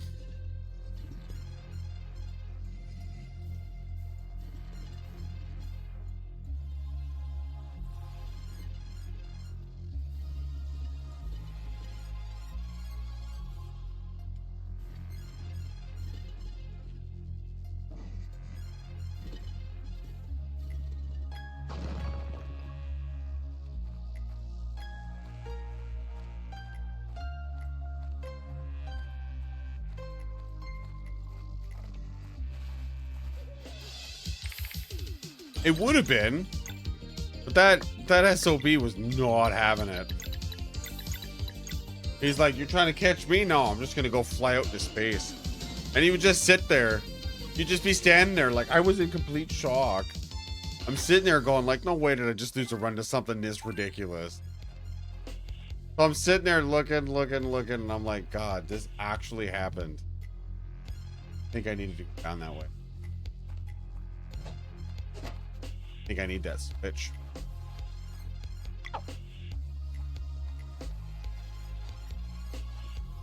Maybe I don't.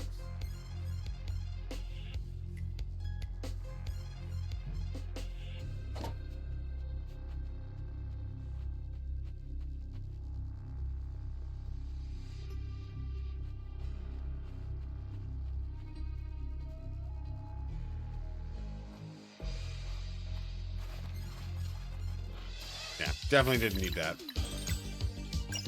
What have we learned? Oh yeah, I had to pick up the chest. What am I doing? See, I'm so used to not picking up chests that when I actually have to, I forget to pick them up. There is never an in-between.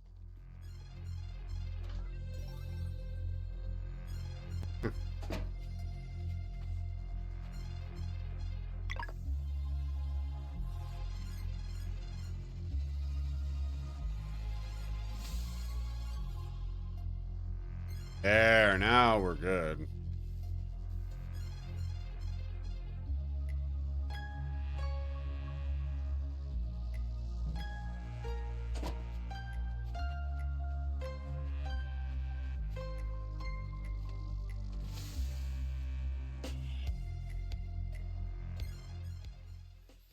I think we're actually getting right to the triumvirate now. Yep. Alrighty. Best boss music in the game.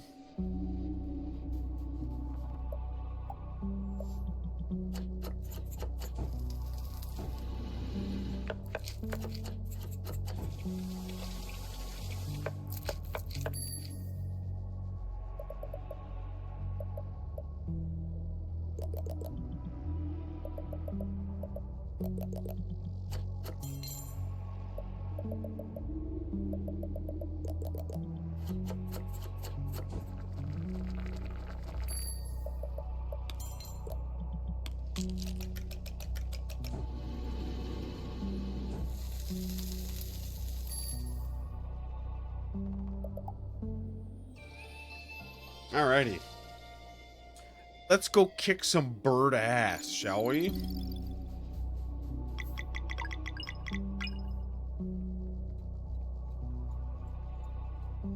Yeah, this is like one of the best. Like separate boss theme, if you may, like for like a specific enemy. This one's really, in my opinion. Me and my daughter both.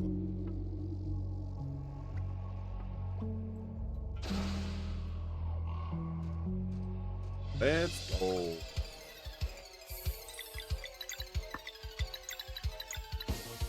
Good turn. Good set turns.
I practiced this fight just a little too hard.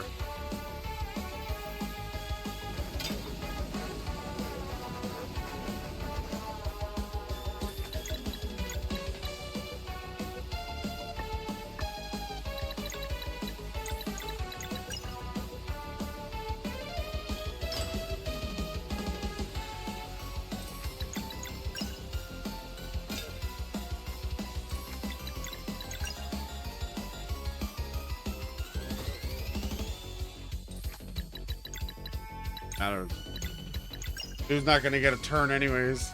Man, I didn't put enough damage into it. Alright, now we learn that after a lot of people had this almost a similar question, and that question was, what the hell were the three of these purpose? Like, what was the purpose of the triumvirate? Or if I'm even pronouncing it right. So Rashawn, if you notice with his ultimate, is called the Great Eagle. As you're about to learn right here, it was a gift from his brother, from Aforel, or the Fleshman. And he thought to himself that it was something that Aforel did out of the kindness, you know, being his brother. He gave him the gift of flight. But what the triumvirate basically tells him was that no, your brother actually slaughtered a lot of our people, and basically said, here, we're gonna, you know, you give us this power. I can't, mind charge or something, some sort of power had to do with the mind, and you know, you guys can watch over with Estrus, I think God's name. The long and short is that Aforel did some serious damage, and it's spoken of right here with the leader. I forget what. And Rashawn's now realizing that his brother lied to him the whole time. Made a deal. The Fleshmancer, yeah, many of us were sacrificed while he was working on your gift. What he offered in exchange, the power of mind magic, and purpose in the worshipping of Estrate, well worth it. This hurts you? Then it brings some measure of peace to know that you are cursed with immortality. Suffer well. Like, shit. And then Rashawn realizes that the whole time that he's like, my brother's been planning and scheming for longer than I thought. So I believe. There's one more happy memory ruined in the grand scheme of things, no concern, but this does imply that his wicked deeds began centuries earlier than I had assumed.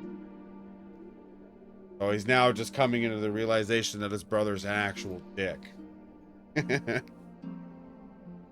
Rashawn's going back and he's like, I'm out. Here's a puppet of myself. Empties. So that way we don't lose the party member. Basically, he'll get his ultimate. Doesn't say anything. There you go. Triumvirate.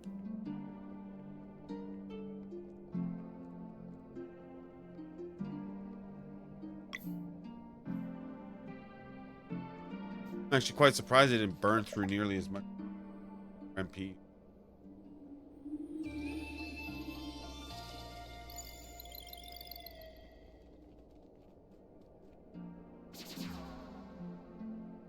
Now we are finally heading into the final stretch of.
Good old bongo. Although, if anyone enjoyed the '80s and its music, you guys are in for a treat.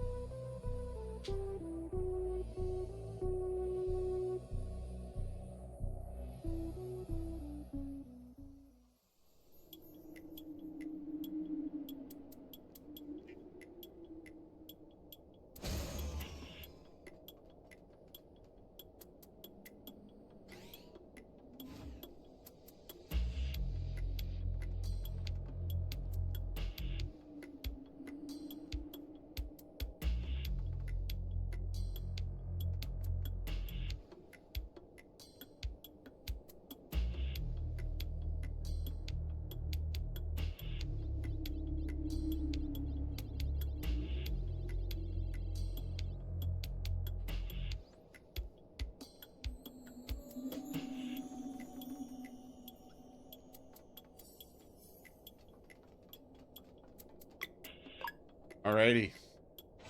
Here comes the sky base. And one hell of a song.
Oh, why didn't I take the energy on? Damn it.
So hard not to just sit here and just kind of nod the head and bang the head to the. Such a good track.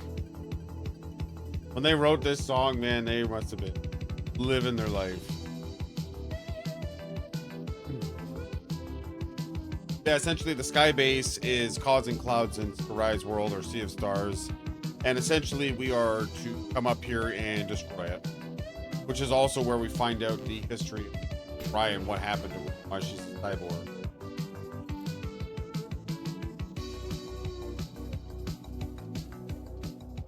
Now we got the night version of the song.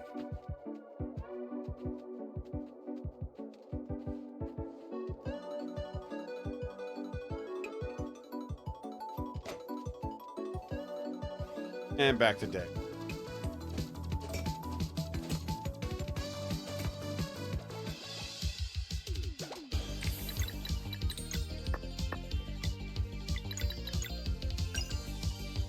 But Pierre was not able to grapple any of them.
Or I'm not talking too much. I'm just really taking in the song.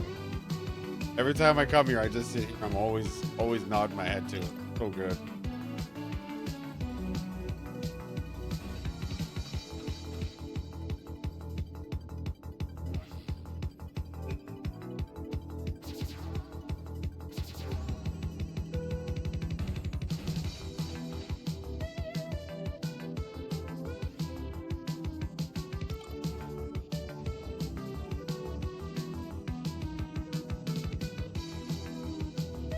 I think we're actually getting close to the boss, which a lot of you are going to know the reference to.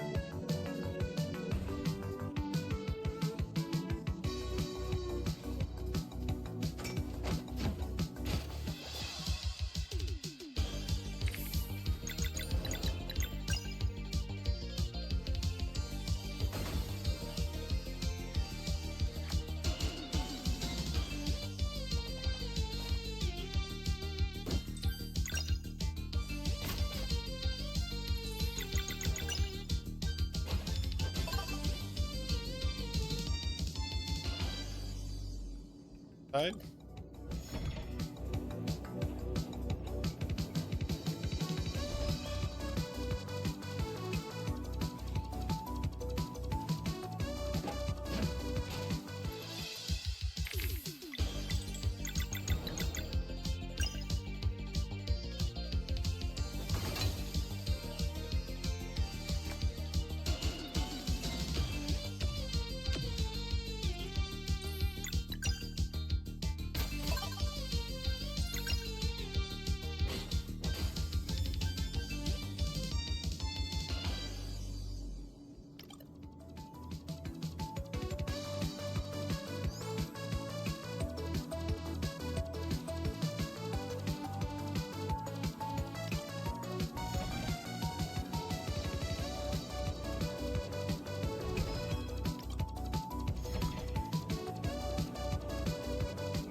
My own little party in my head right now.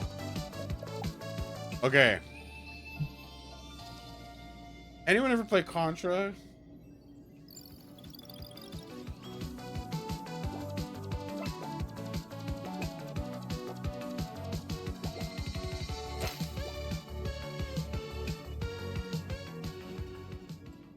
Y'all are about to experience Contra. They really up and did this. And I love them for it. It's so good.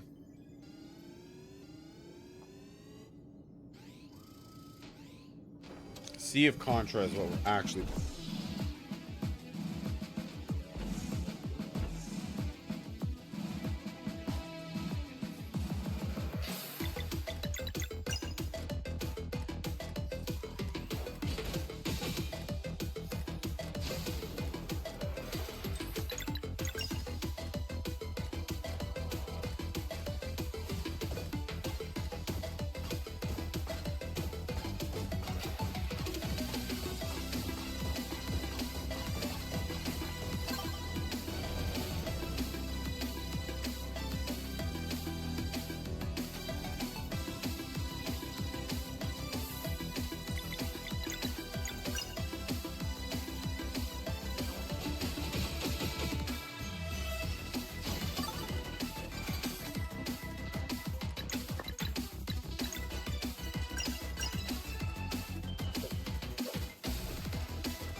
That was actually a really clean catalyst.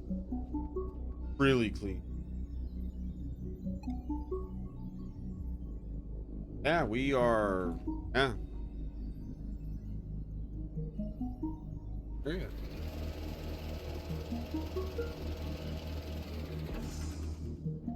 So essentially what ended up happening is the soul curator that you see here Use the catalyst and the AI within the catalyst to turn humans into cyborgs. That's what happened with. They were basically Sea of Stars got taken over by the Fleshmancer, and what he did was he sunk the moon into the water. No, dude, I can't hear you at all. You are muted.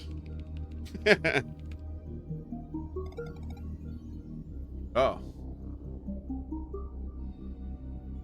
Yeah, I don't know if you're saying something. I can't hear it. You've been talking for the last hour? Yeah, you've been muted, dude. I'm gonna go ahead and state that you probably muted your mic.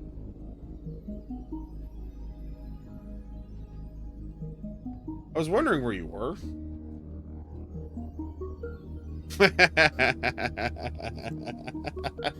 Man, you must have been having a great conversation of frustration. I would imagine so. I was like, is he gonna make a comment? I thought you went and hung out with your kids and just muted yourself. That was my assumption. I know you're in here, but you're very muted. Why doesn't he respond? What a dick. Why don't you leave and come back in? Maybe that'll do it. Turn it off and on again, you know?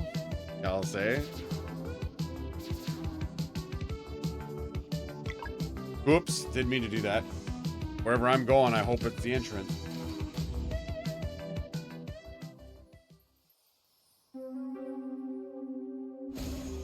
Not entirely mad about that, but Star's entrance.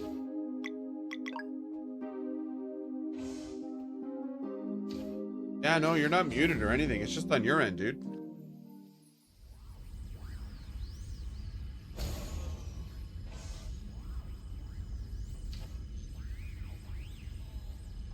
Acted by Cinnamon Toast Crunch emote.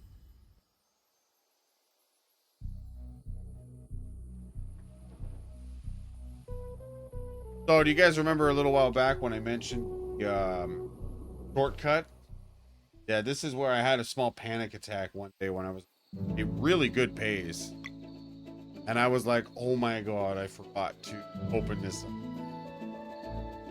And it just does it for you. So, you ever learn it, you ever start learning this run, all you gotta do is just show up. It opens up for you. Not like a path and like a mountainside. No, just a dirt path opens up, and that's a mountainside.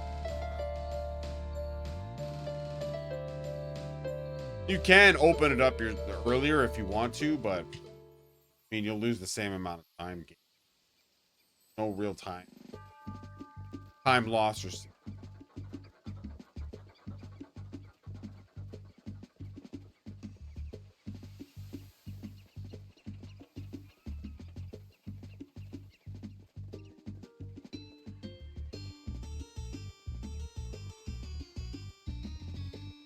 See, I can't hear you at all.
Oh. Thought I heard you there.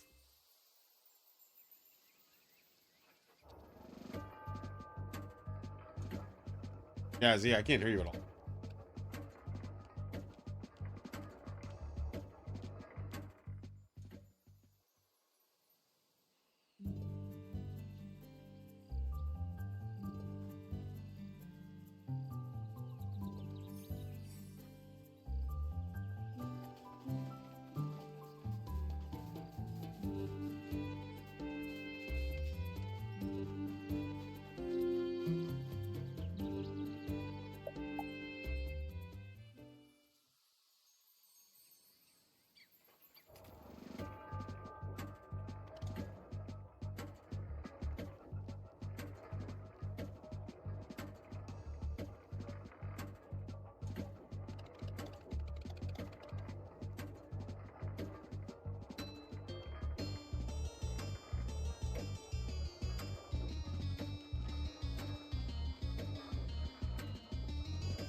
Now we have the artificer.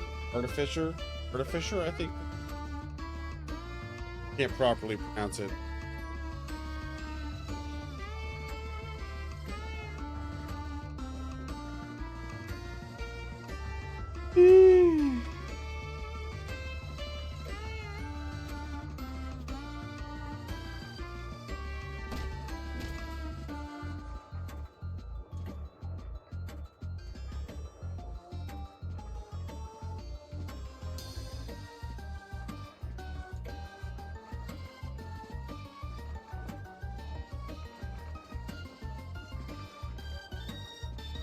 Now we have a frog-like robot.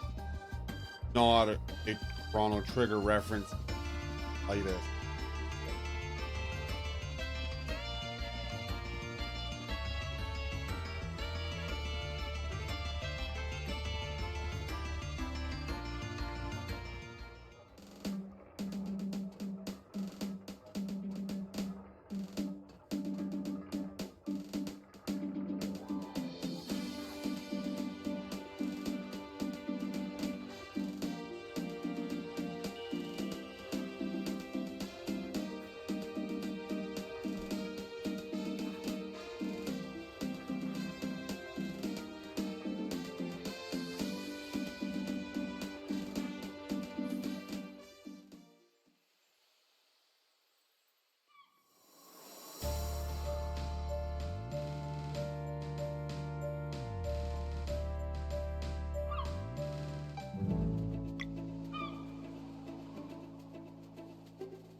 Pardon me.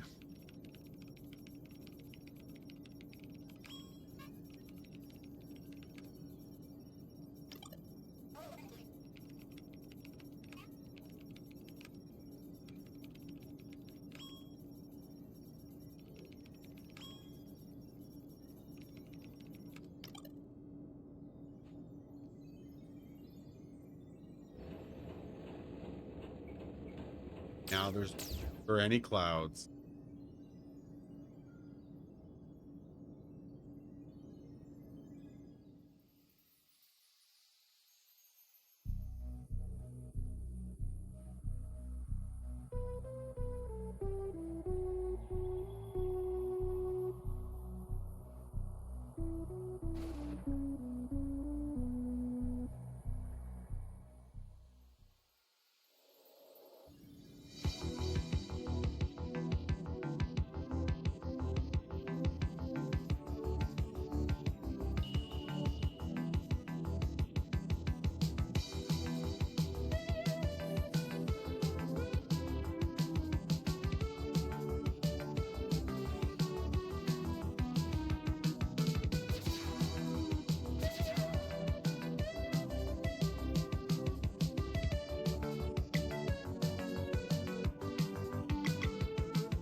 Yes.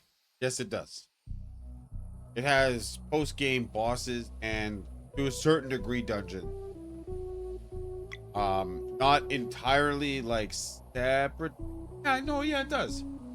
Yeah, it's new game. The post game is actually really well done, and it's also how you unlock true ending.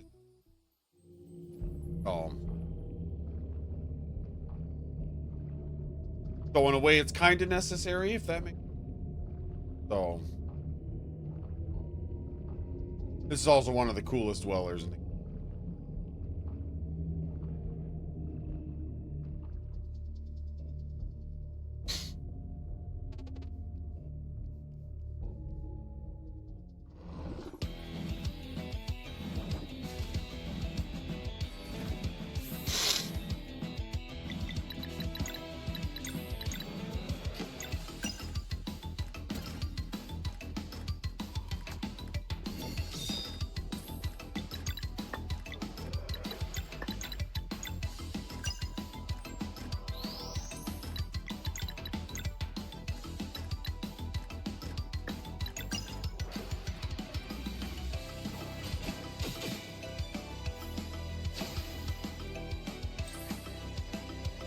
Takoyaki.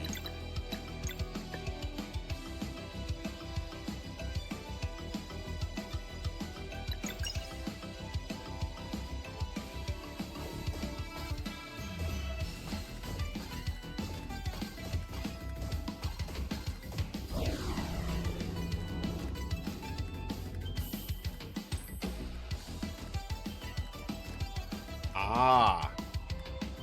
It's funny. It sounded familiar. I just didn't know what it was. I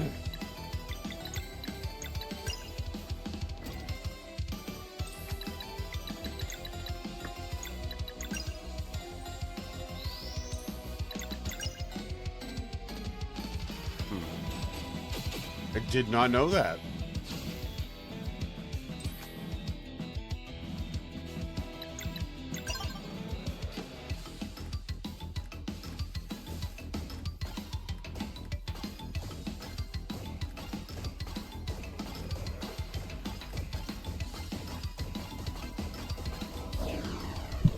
All right, now for the real deal.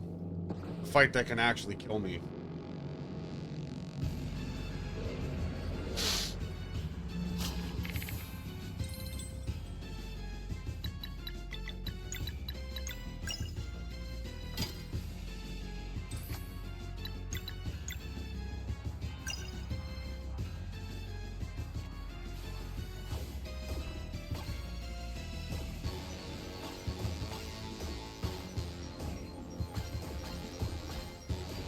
Shit, I have something in my eye.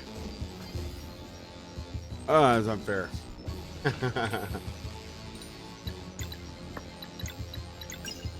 Oh, see you later, Sarai.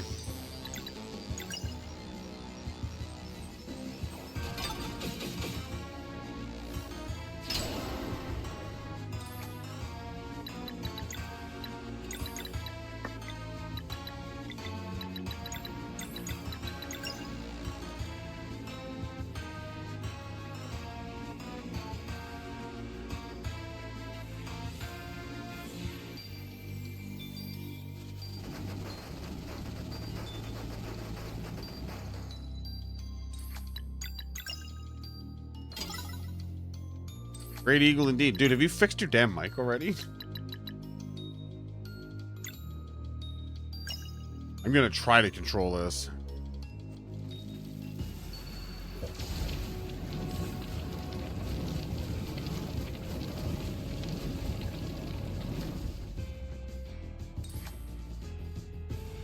What do you mean you can't leave the channel?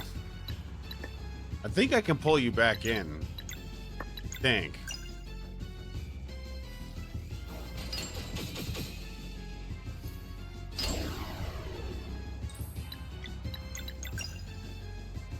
I think this is the best dweller, the best dread fight that I've had to date. I heard that. Still nothing, eh? Damn. Sure you just didn't like mute on your side or something?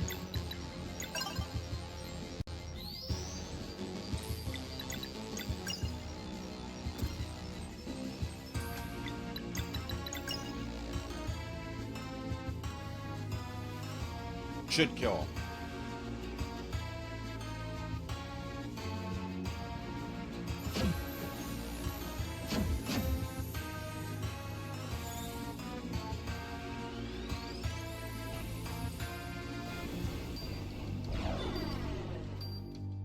Not even close. Okay.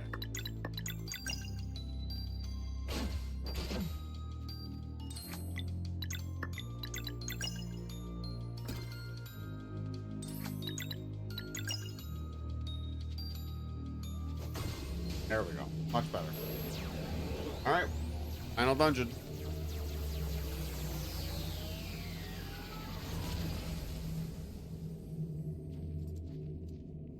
Kind of back.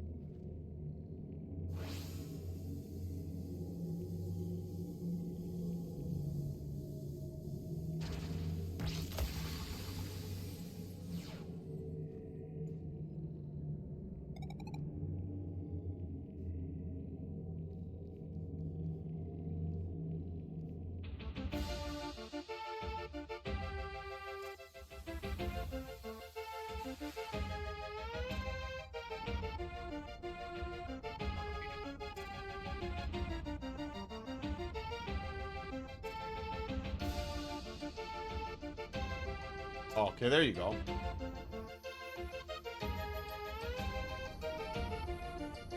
Still nothing, eh? Did you not turn your mic off? I'm convinced you no mic on right now. That's what's going on. Having some great commentary by yourself, that's for sure. Oh, I saw something. Saw your name light up.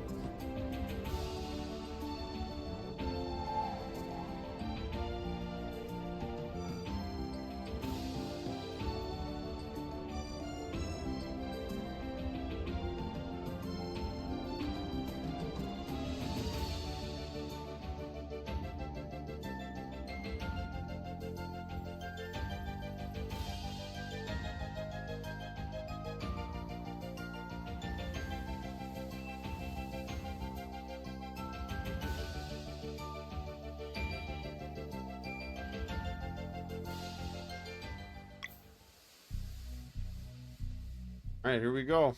We're in the final homes. The homes.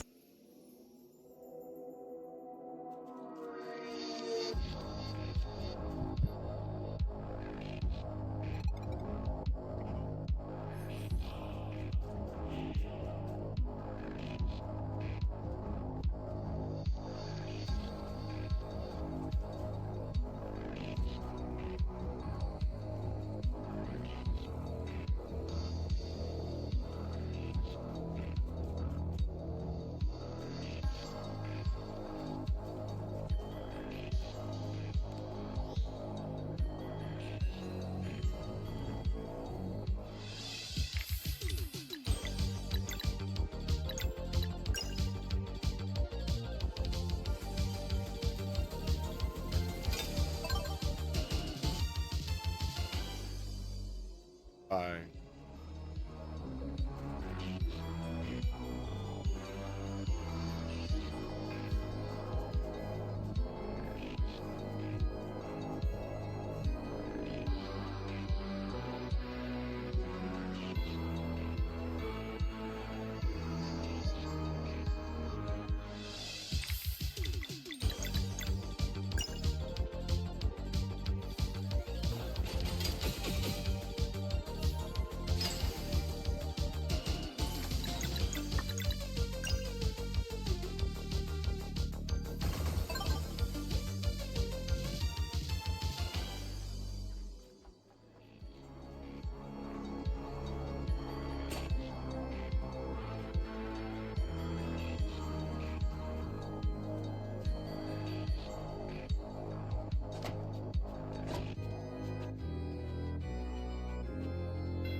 It depends.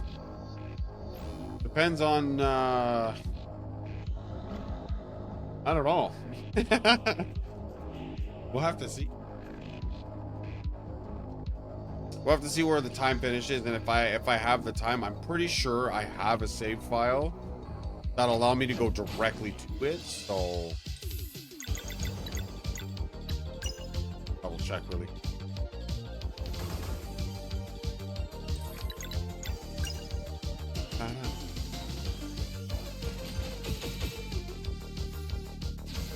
God, to fight that boss though, oh, that boss is pain.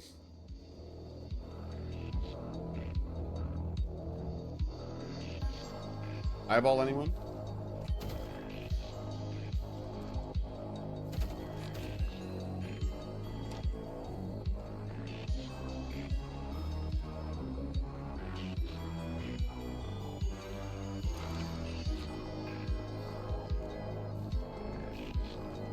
Eyeballs any?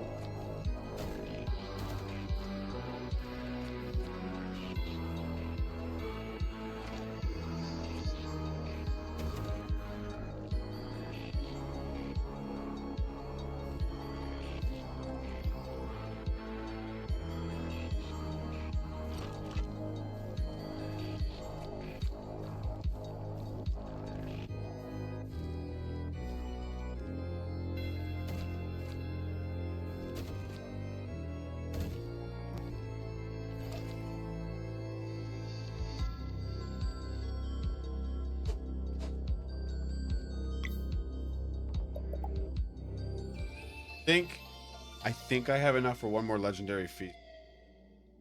I think I can survive on one.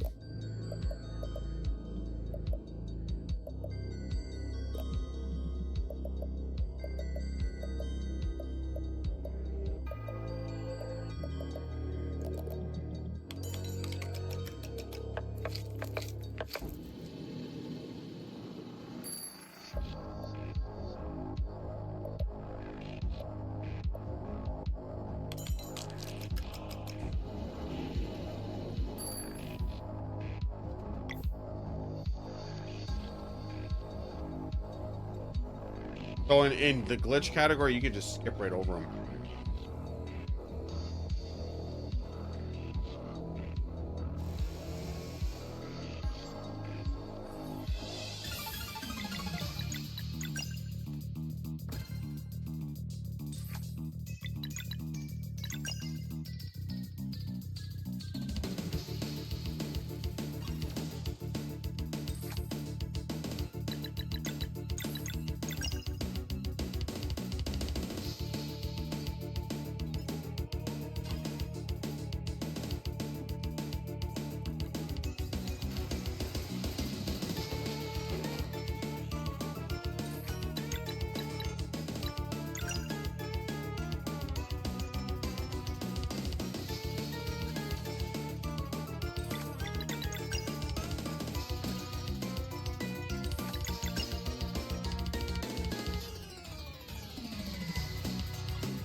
Good old Great Eagle, and never not. If anyone's potentially wondering why Great Eagle gets used so much, is because it's a full heal for the party and a massive delay on the enemy's turn, and it does really good damage. The best of every world in it, really.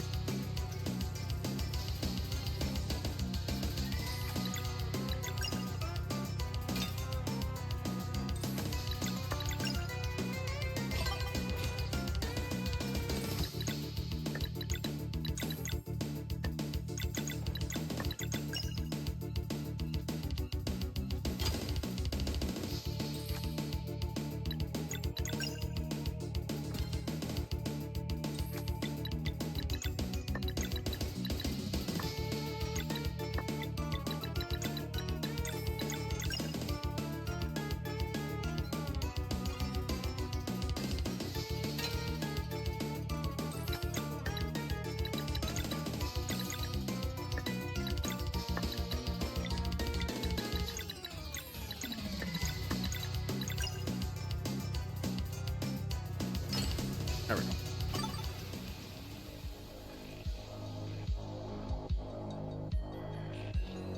It wasn't too bad. He got, what, one attack off there, I think?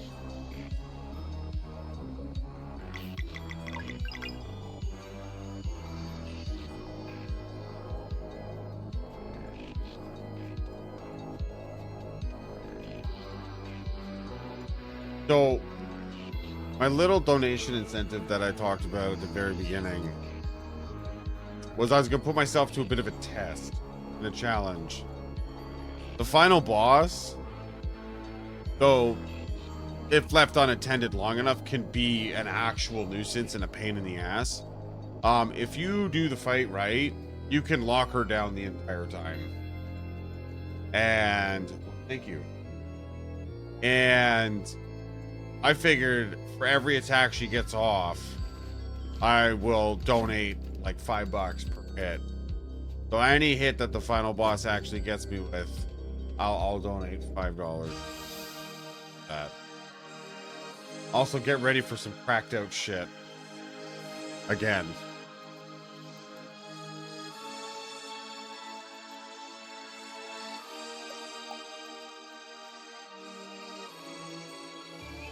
But we'll see how many hits she gets off. Actually,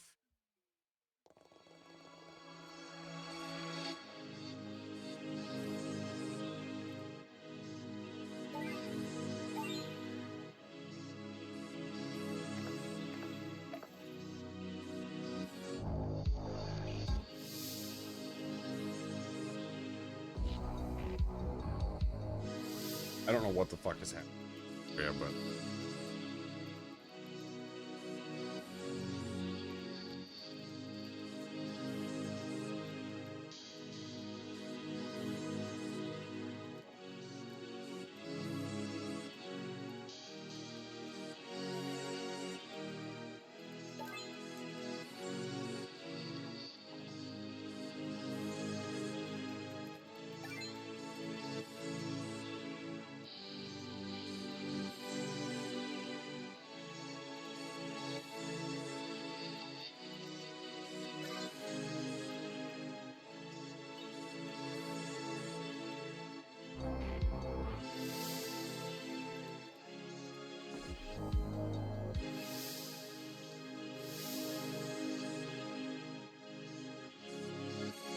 hey, fishing.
Hello?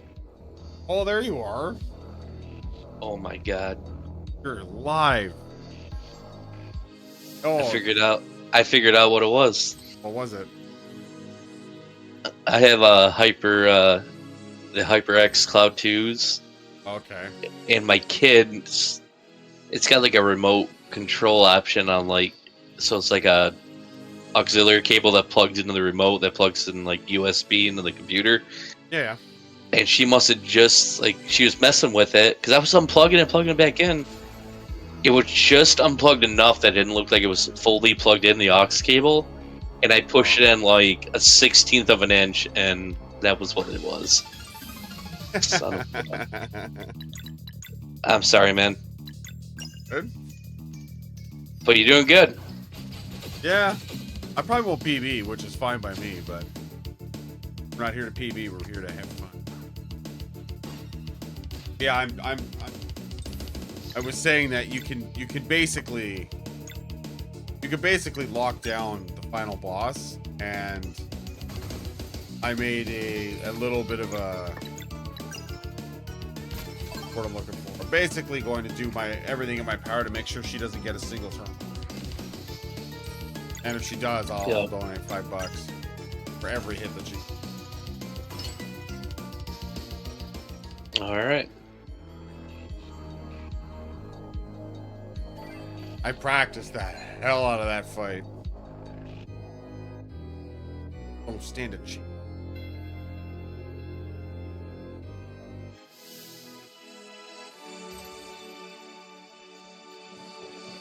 No, I never really understood this part. Other than, you know. This part, I was running around for a while, and I didn't realize you could jump in the water. And it kind of, because it looked like a fishing port, so I just got to the edge. I was looking around, like, what do I get a fish for? And then I was like, oh, you can jump off. Okay.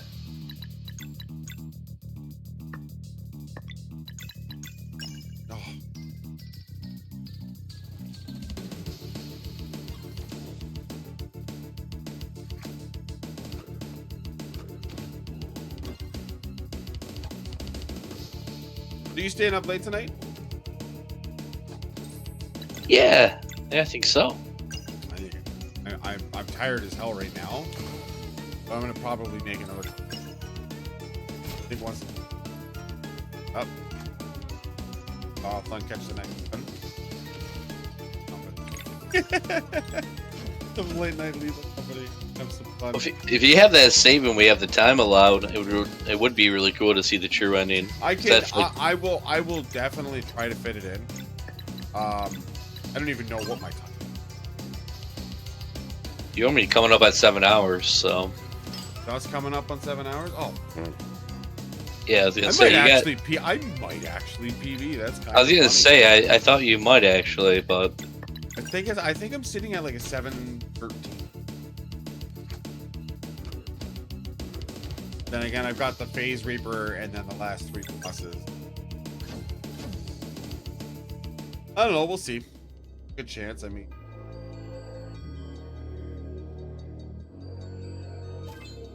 anything can happen in 6.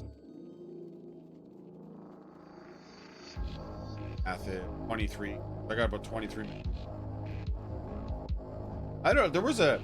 There was a time, freakishly large amount of time lost on Duke Aventry, and I don't know what happened.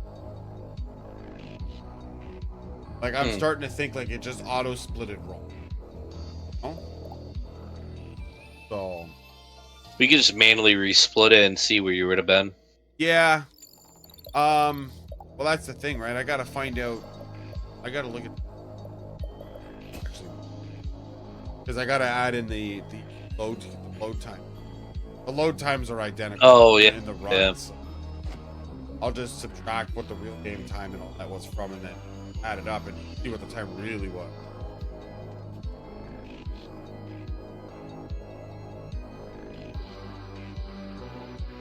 Platforms. Sometimes, honestly, sometimes it's all in the like the perception that they've made with the areas is ridiculous. Man, I'm legit. Oh, I don't want to. Although it is really.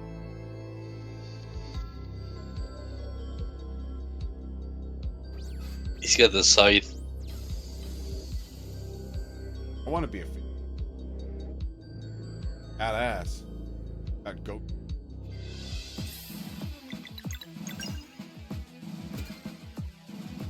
One turn. How about 3?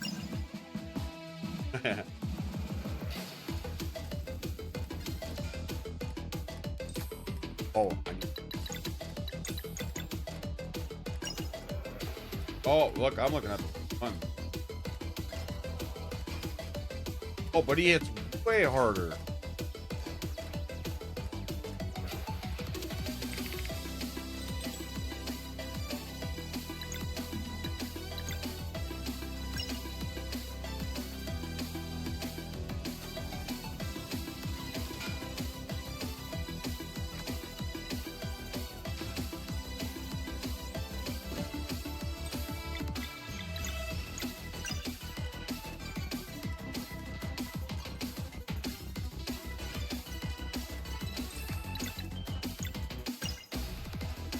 No turn for you.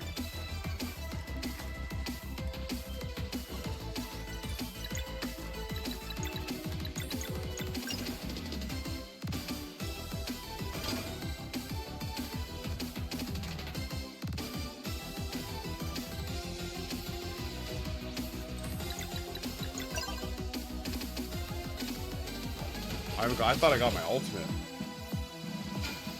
I don't know what's happening with that. Yeah, it looks like you're one away. Right, Heather.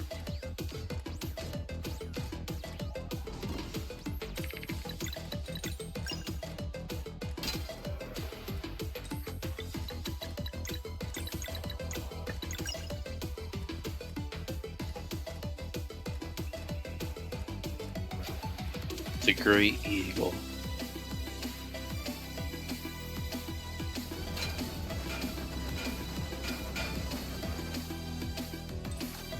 Only 7 turns?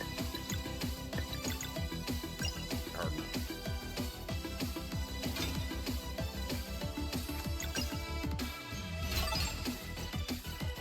Down.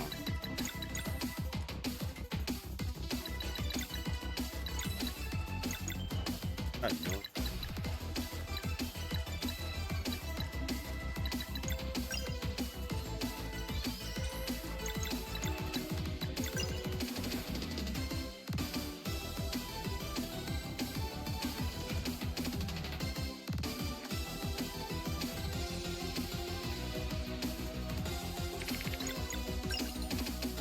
This should kill?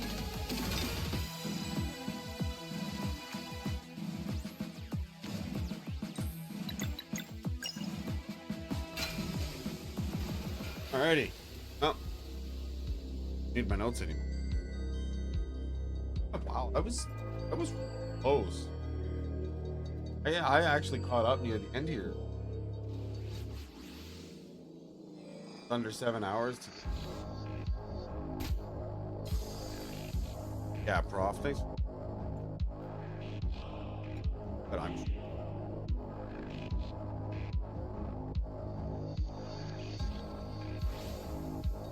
wait, then there's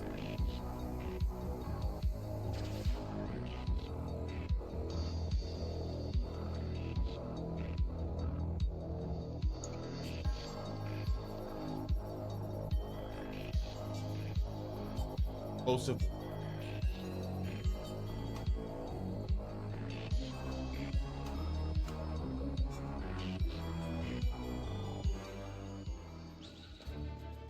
Nice. Hey, there you go.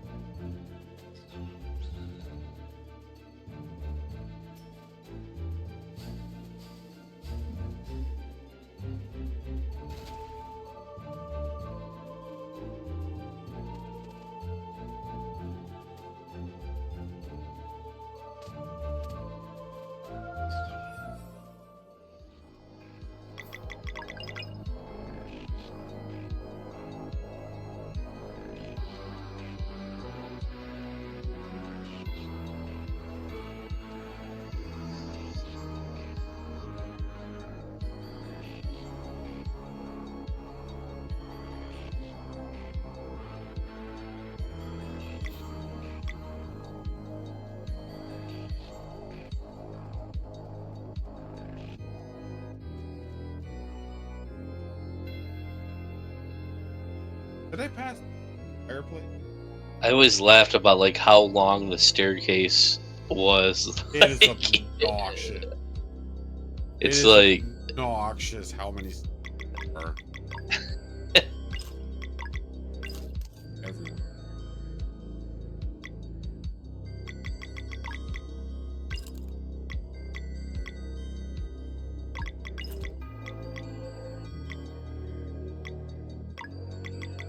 You know what? I think I can make.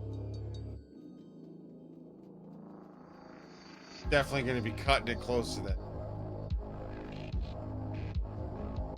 I plan to keep her locked down.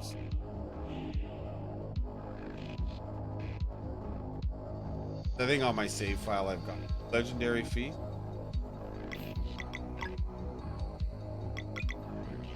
Hello. This is how you lose money. All right, final boss fight. Oh.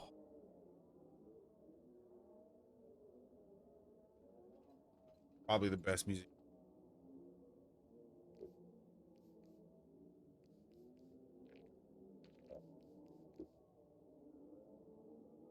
Welcome to Lena 2.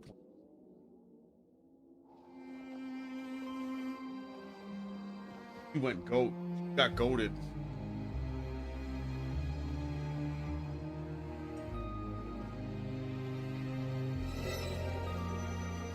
Did well. Hey, look. Rise in her full outfit. Oh.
Oh, thanks, Corn.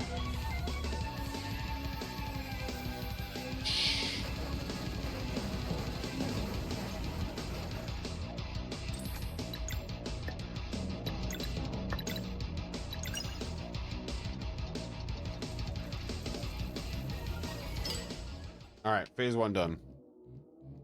I owe $10 now. We're up. down $10. Right. I fucked up on an ability and I could not catch back up. I'm like, man, I'm eating this one. Anyways. Ah.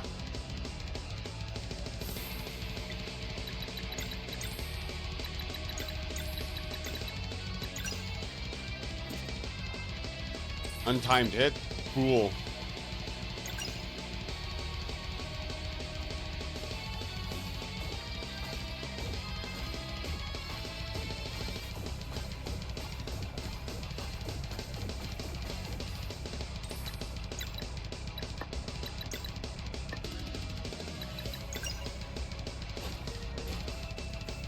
Let's...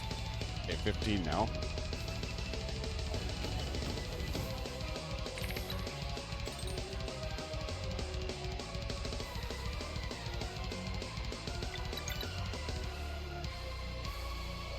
Hammer and poison. Yeah, I'm gonna...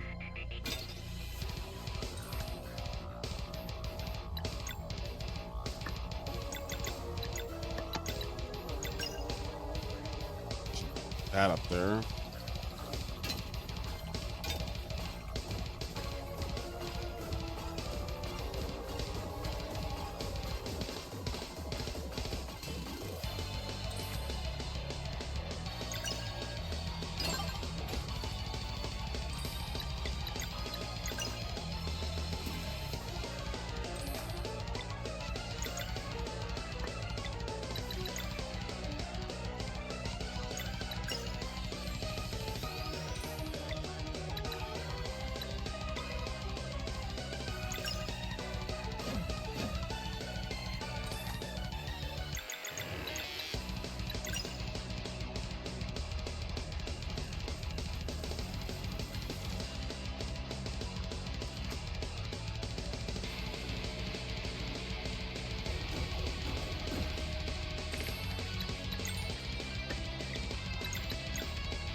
I don't know how I was skipping over Rashawn there.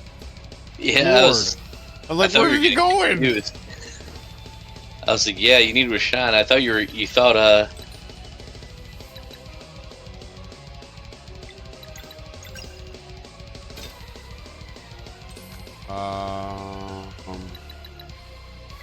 no, what the hell with this? Yep. What I get for not getting my any sort of MP items before coming here. If you have the right amount of MP items, honestly, you can keep her locked down. It's so funny. It's like not much of a last boss when you put it into perspective, really. I'm pretty sure she's almost dead, so. Yep. Almost dead. Oh, now she's... Oh, yeah. Oh, this is gonna be funny.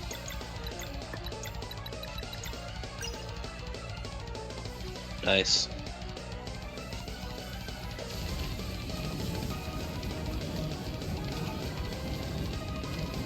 This is like one of the perfect bosses for that move too. Oh yeah. There you go. Time's coming up in, I'm gonna say like 3 minutes, 4 minutes. Streamers things I've been told to call you. Now, when she dies, I think it's the funniest line ever. She's like, you were supposed to give me more power, and he's like, I promised opportunity, nothing more. Bye. I like when I read that line, I was like, damn, what a savage, man. So yeah, we got time coming up in about 3 minutes, 3.5 minutes. As soon as the world eater is dead, then that's.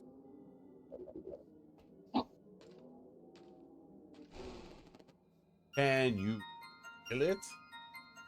Not bad.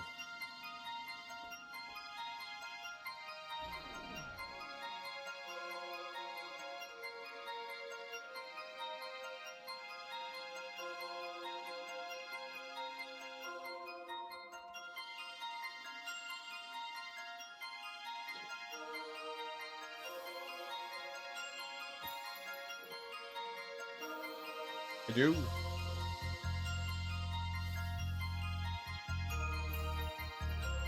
Last part of this game is kind of fun. There was a lot of discussion as to whether or not this should be the end of the game here.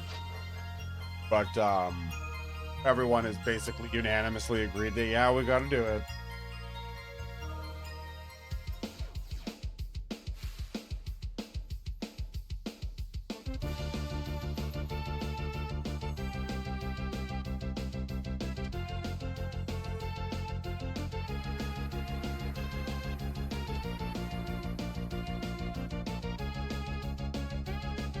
Real final boss. Thank you. Thank you, thank you. Almost done. Almost done. We're almost done.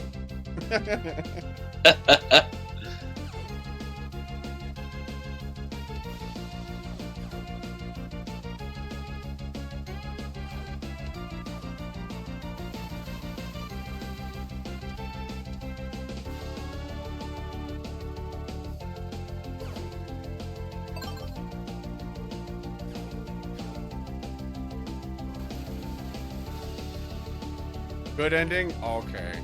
What do you guys think? Would you like me to do the true ending? If I mean, in theory, I still technically have. If it's cool with the mods and stuff, I think it'd be really 2 hours cool. left But on my time. So I mean, if you guys want the good ending, I can happily provide it. I think I'm almost positive I have a save that I can go right to the final boss.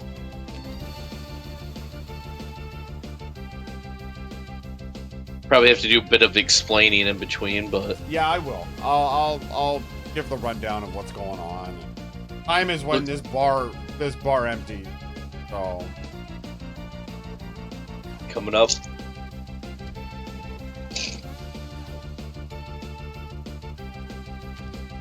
oops.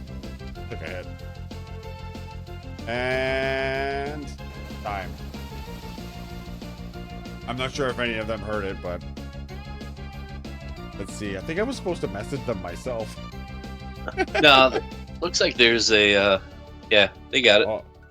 Oh, did they? Hey, there we go. There you go, folks. It's ours. GG's, man. Arguably one of the greatest indie games to date. Oh. All right, well, leave it to the mods to figure out. Everybody else. No, I think they said Kenna was good to go.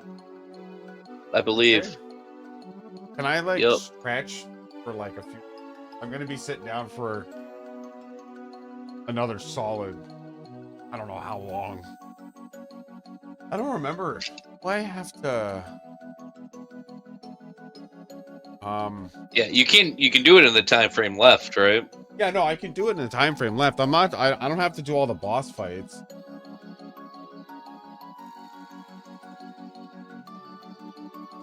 So you're safe out. Just put you out after you did the boss fights, and Yeah.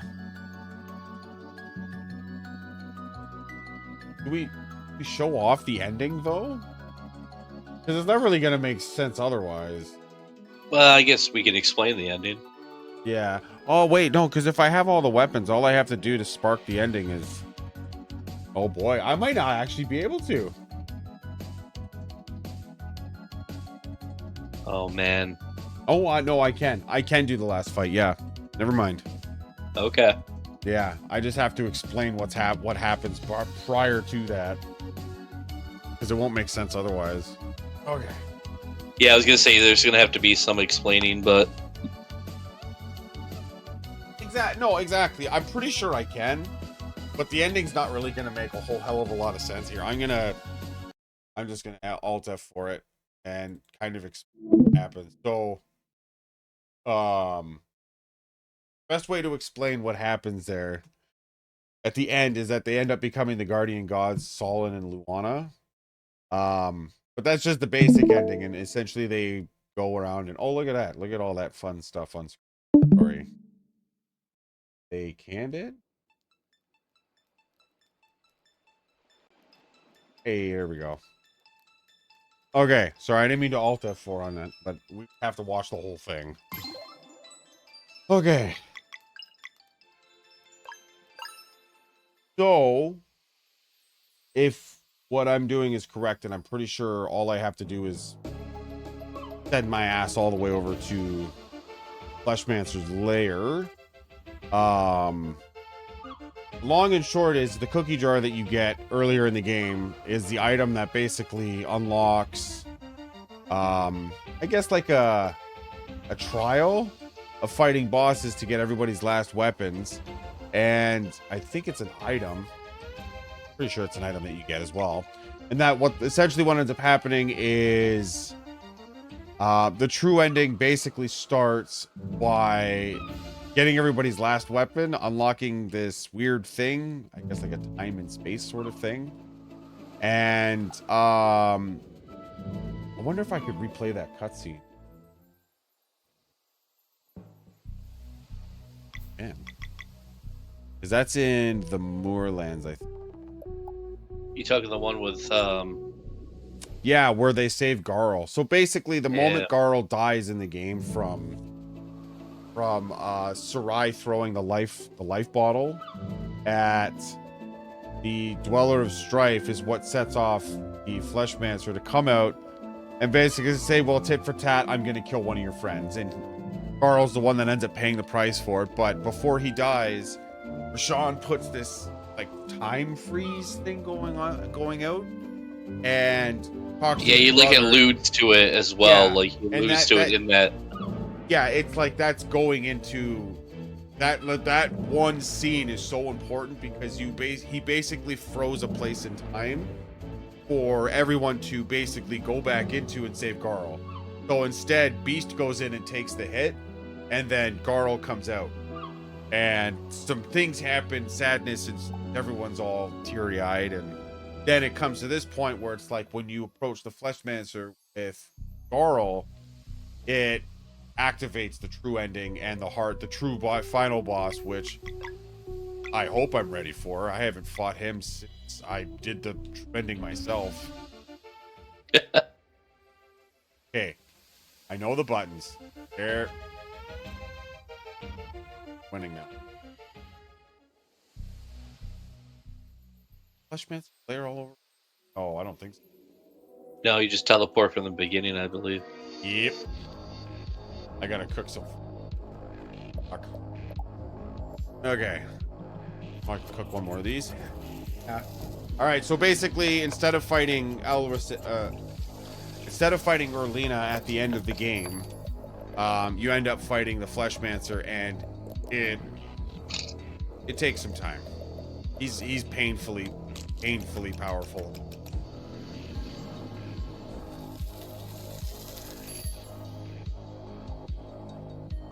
Absolutely. I would, yeah. I'm going to be sitting here for another 20 minutes or so. As you can see, Garl's a part of the party again. And because he's now alive.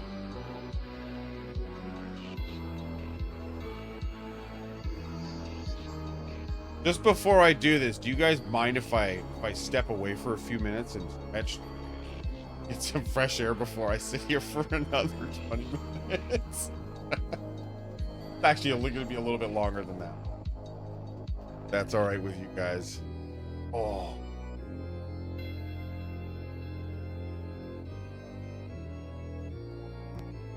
Probably make sure I have all the items.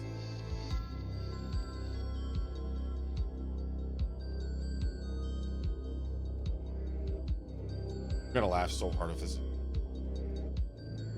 I actually have to go through the whole process again. No, you should be good, 'cause I've got Garl in the party. Yeah, so it forces you to save, and yeah. yeah.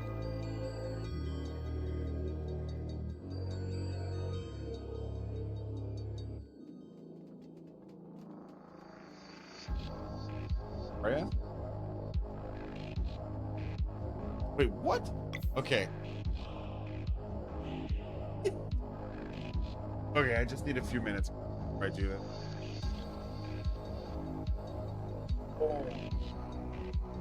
Quick stretching, and then we'll final end.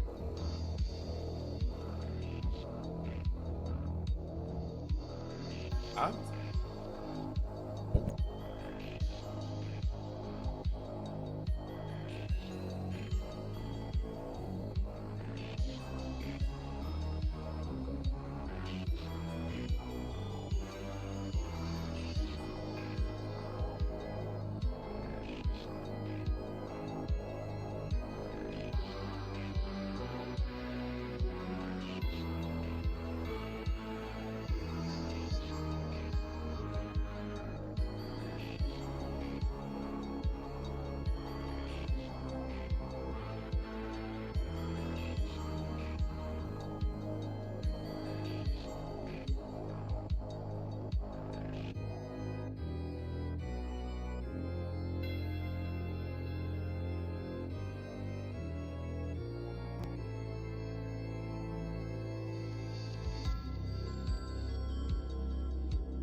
All right, let's do this. It's actually a really cool cutscene. That. Oh, I didn't. Hate it. Congratulations, you've been quite the nuisance. Carl. Girls. Don't care. Make it all the way here, so I will play. I'm almost positive. Yeah. Hey, you coward! How about fighting your own battles for?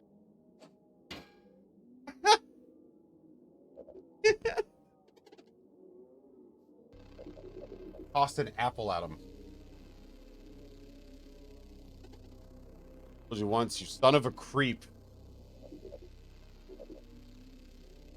Okay.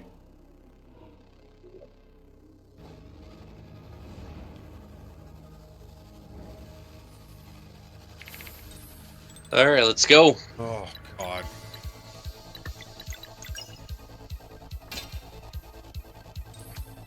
I think I can flurry him, actually.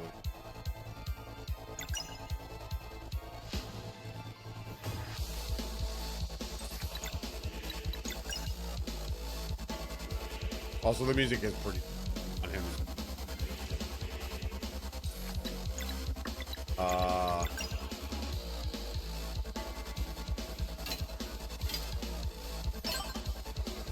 Didn't even need to hit one. 5 times. Cause yeah, his phase 2 throws everybody off. It threw me off too. But it is possible to one-turn it. It's really, really hard though.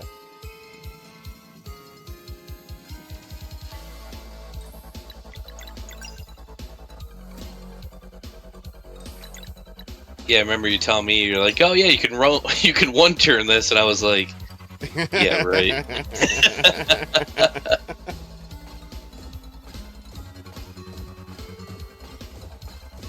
I'm kind of old school on that. Reminds me of like the 1942 arcade. I think that was the name of the game, 1942 or something like that. Yeah, it's for a turn. I was never good at those games.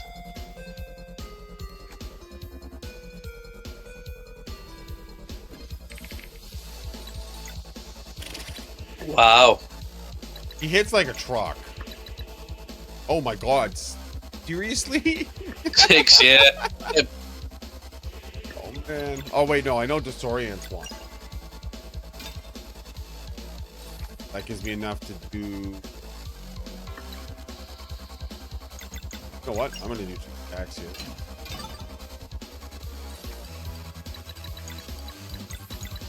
No, he's full of hammers.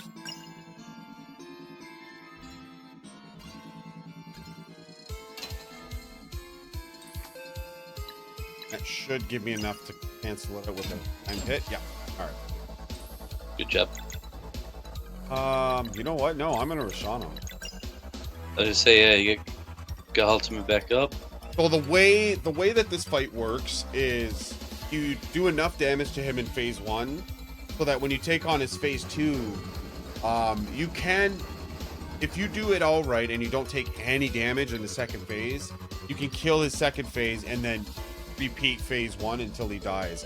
If you don't get phase 2 done, then you have to do phase 2 again, and it just goes forever.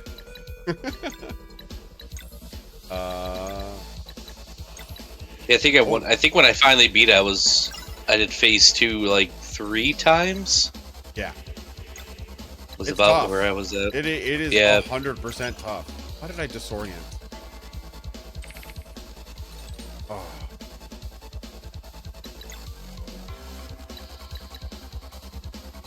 Oh, perfect. I can burn him with Yeah, this. yeah. I was gonna say Soon Rank should do it. It's gonna hit for both, right? Yep.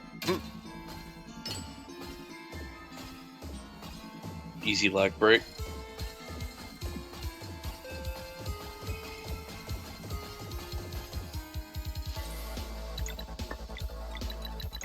I remember the one thing in phase 2 that helped me is I actually changed the key binding orientation for diving in phase 2 was like really like weird, like a weird orientation. And I remember I switched up my hand policeman on my keyboard, and that actually helped a ton.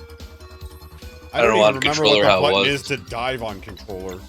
It was like, it was super Roll like with you. it. It was like definitely like I remember it was very awkward to have to do like with the same hand that you were controlling direction with, and so I'd use my other hand to do it just for diving, and it worked out a lot better. Actually, this is going to be an awesome opportunity to show off Garl's ultimate, which you don't get to see. You only get to see in the. Oh yeah. So the next ultimate, his is so cool.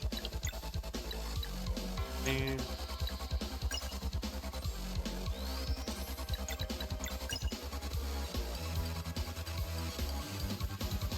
if this doesn't push him, the next attack I think should. Yeah, here's Garl's ultimate that not a lot of people get to see. Wow. Unless you play the game and use it. Well, I guess yeah, you only get it after.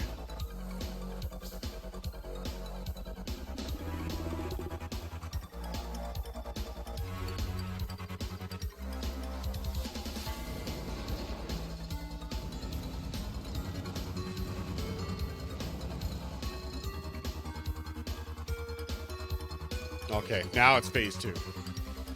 All right. Good luck. Where's the dive button? Damn it! don't remember what it is. Oh, it's Y. That's what it's so awkward. I don't know why they had it bound to Y.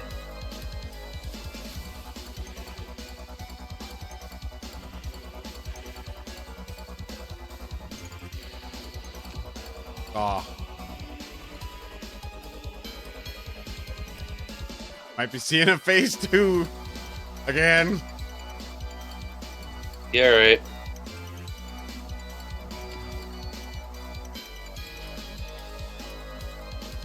Here we go.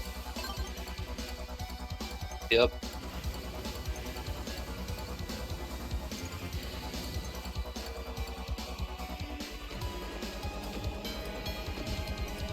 Oh yeah. Okay. All right. Yeah, if you haven't done that in a while, that takes a little bit of. Yeah. Gotta kind of fight it back and forth. Okay, we'll just lock them down again.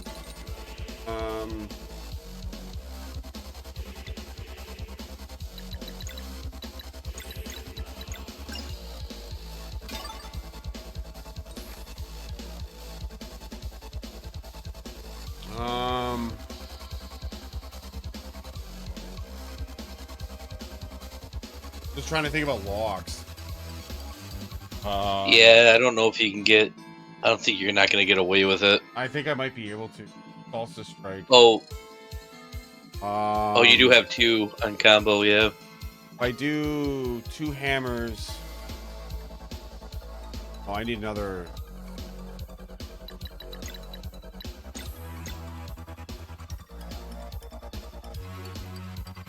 Yeah, I can get away with it.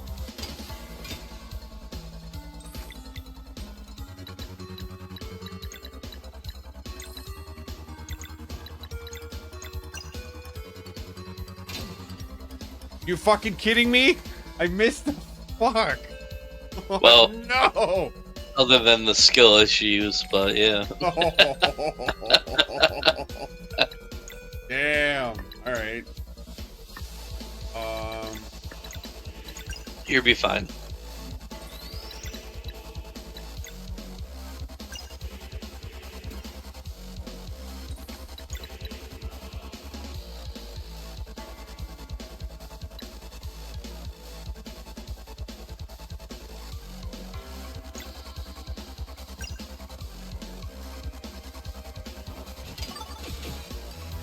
Oh, I can do it. I think I can do it. I can!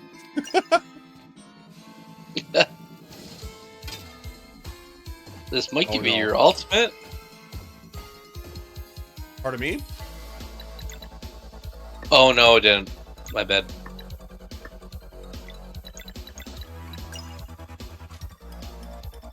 No, I just did Sooner Ring. I had enough combos for it.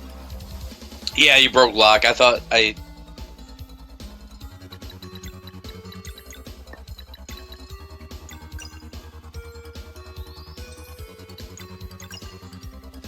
There you go.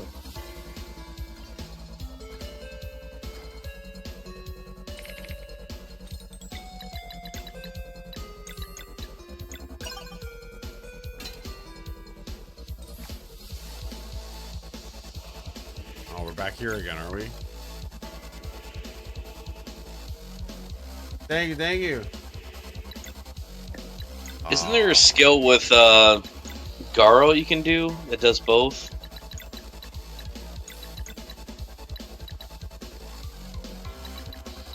No. Or I guess not for one combo. Rashawn would just reset them. That might work. Oh, you're good anyways, though.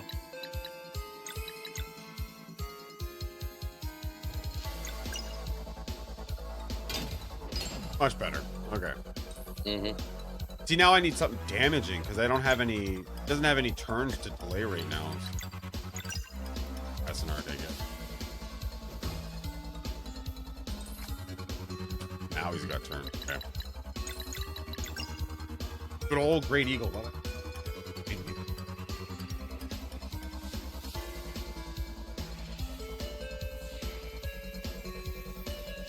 Love having the kid.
Gotta be getting close. I don't even know how many turns I've delayed them. Oh, shit. Okay, there we go. Yep. There you go. You should be fine. I think I gotta take out his hands again.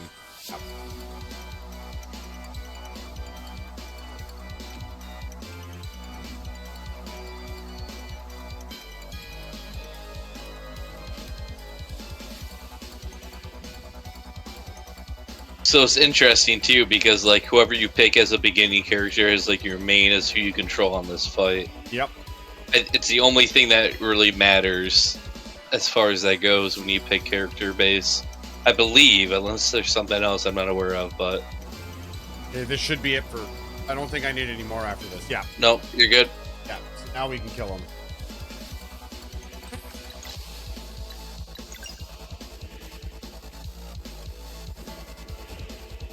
I believe that's right, Ken, right? When you pick like between the two in the beginning, that's the only impact it has, right? The Zen fight. On this fight and any potential lead roles that a character might take. I guess lead roles, yeah, but like impact on like gameplay, I guess. Zero. It's the only Zero impact. It's all preference. well, other than that fight where like you have to follow the correct like you're blue moving around instead of Yeah. You made it in time just for the end. However, we're doing the true ending. So, I want Rashawn.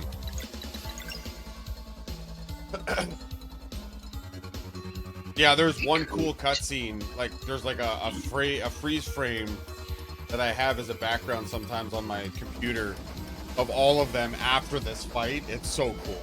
It's so badass looking. Even though Rashawn's just an empty soul of rags, I guess.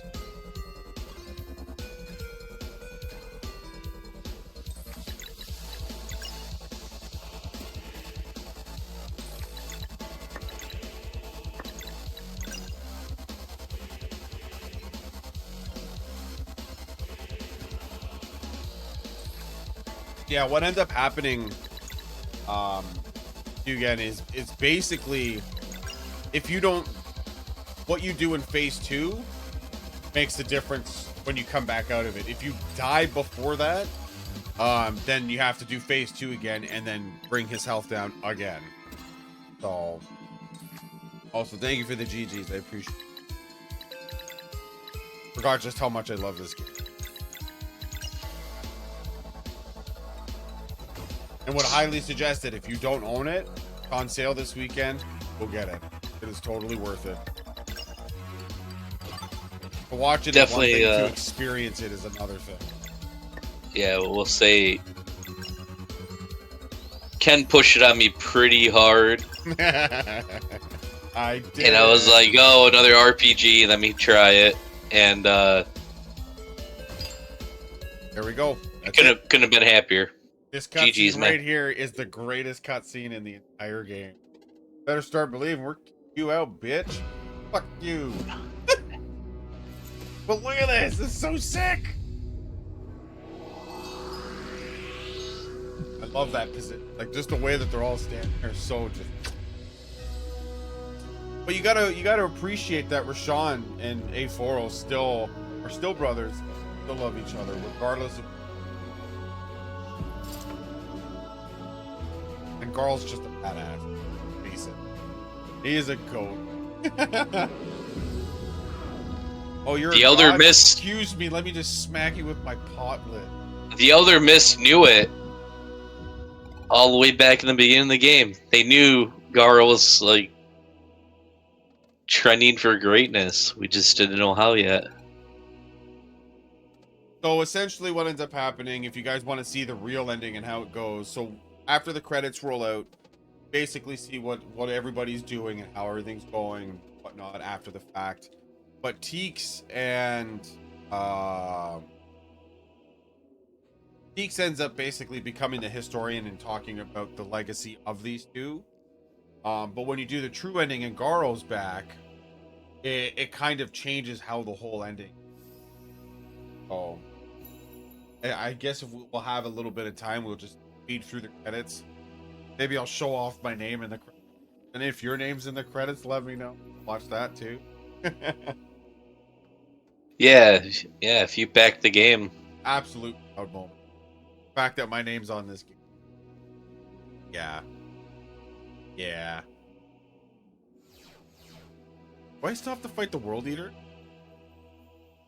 yeah, you have Fight the to. World Eater. Yeah, you do. Oh, It's not bitch. over yet. Damn it. It's not over yet. Thank you, thank you, thank you. We were able to get a 7:15, which is 2 minutes slower than my own PT, which is pretty good considering I've watched a bunch of cutscenes. Oh. I still really think that this should not be a boss that we have to face before time. That's my opinion. And I think a few runners agreed.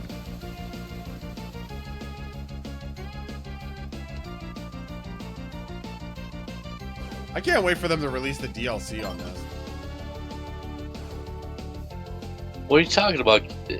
Getting the DLC. Didn't know that? No, I'm saying this though. The World Eater has tech to it.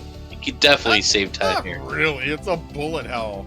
Y'all, you ever play Undertale? Pretty much what it is. But you know what though? You gotta respect the homage that Sabotage paid to every game. You know, you got Contra, Chrono Trigger, Super Mario RPG. The list goes on. I forget what these games are called. They're like, what are they called? I can't remember.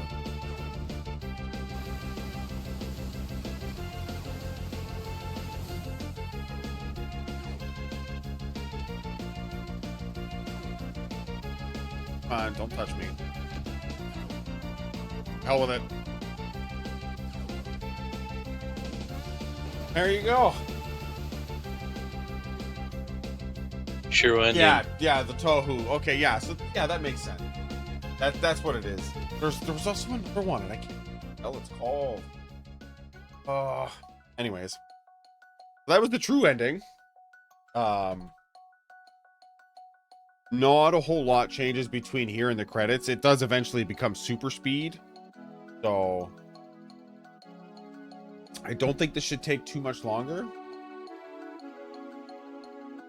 Wait, you saying you're not gonna go back and do all the wheels real quick? Oh yeah, let me just drop some wheels in there.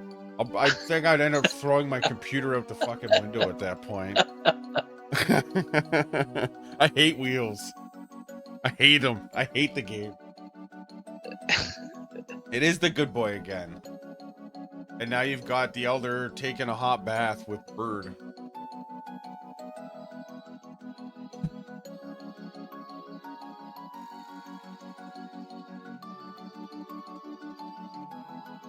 But seriously though, this game is gonna be a long-lasting one. Even if I don't, in theory, play it too much more myself, I do plan to continue running it next year when I can open up windows and time again for it.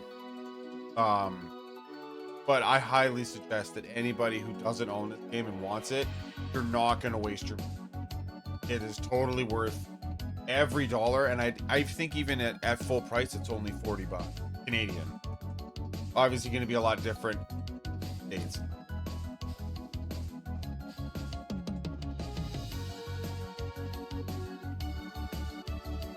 Here we go. Now I can give all ultras.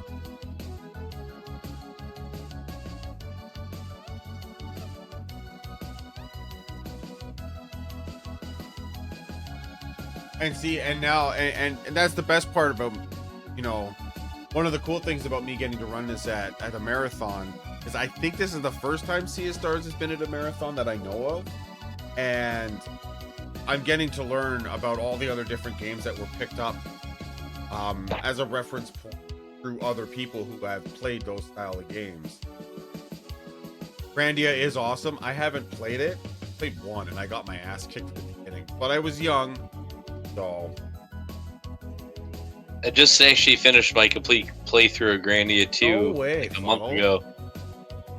Yeah, it's I think that's I'm pretty much the one that has spread this game word of mouth to my friends, And Zidane is one of them. He's one person that that bought it and played it, and he pretty much 100%ed it from start to finish. And you know, my longtime friend of now almost 24 years, he got it on the PS subscription, I think it was, and I think he's on his way to finish himself. You know what? Oh, by the way, this is a reference to the Messenger. That was Brugaves. He got changed into the demon, that really quick demon that you fight in the game. Can't remember what the. That's what even A4 said to him. Like, oh yeah, by the way, you're gonna be we're gonna change you into the fastest demon alive. He's like, oh, sick. Again, gets his ass kicked in Messenger anyway. So this is part of the true ending now.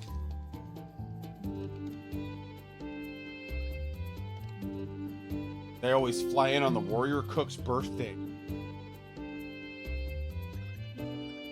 Fight fitting. Now run along. I must check in on the crypt's renovation.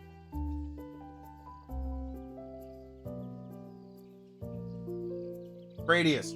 That's what it is. Thank you. Yeah. Grandia, I was like, great game. Grandia is a great game. Gradius, however you want to say it. That was the game I was thinking of. But if you're saying it's Magic Knight Grey Earth, I'm going to have to look at that now, because it probably is.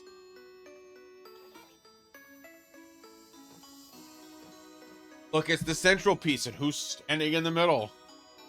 This is where it would cut out in the regular ending. But the true ending, Old Man Winter's in the middle.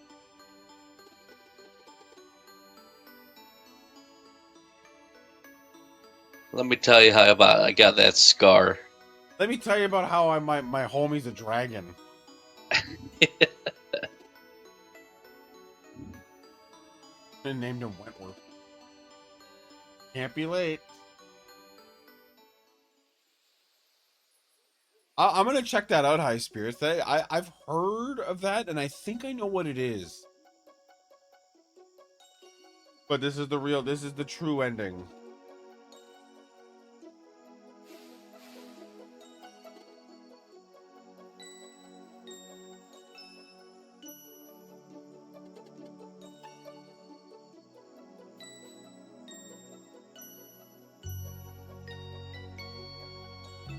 Oh no, is it super expensive? So there you go, everybody. That is the true ending of Stars. I hope you guys enjoyed it as much as I did. I love it. There is no more love that I could give. Oh my god. Sounds like I'm gonna be emulating.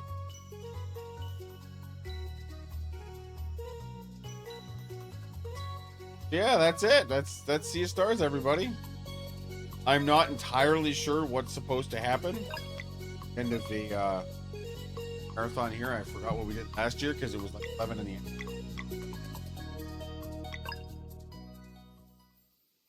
There you go.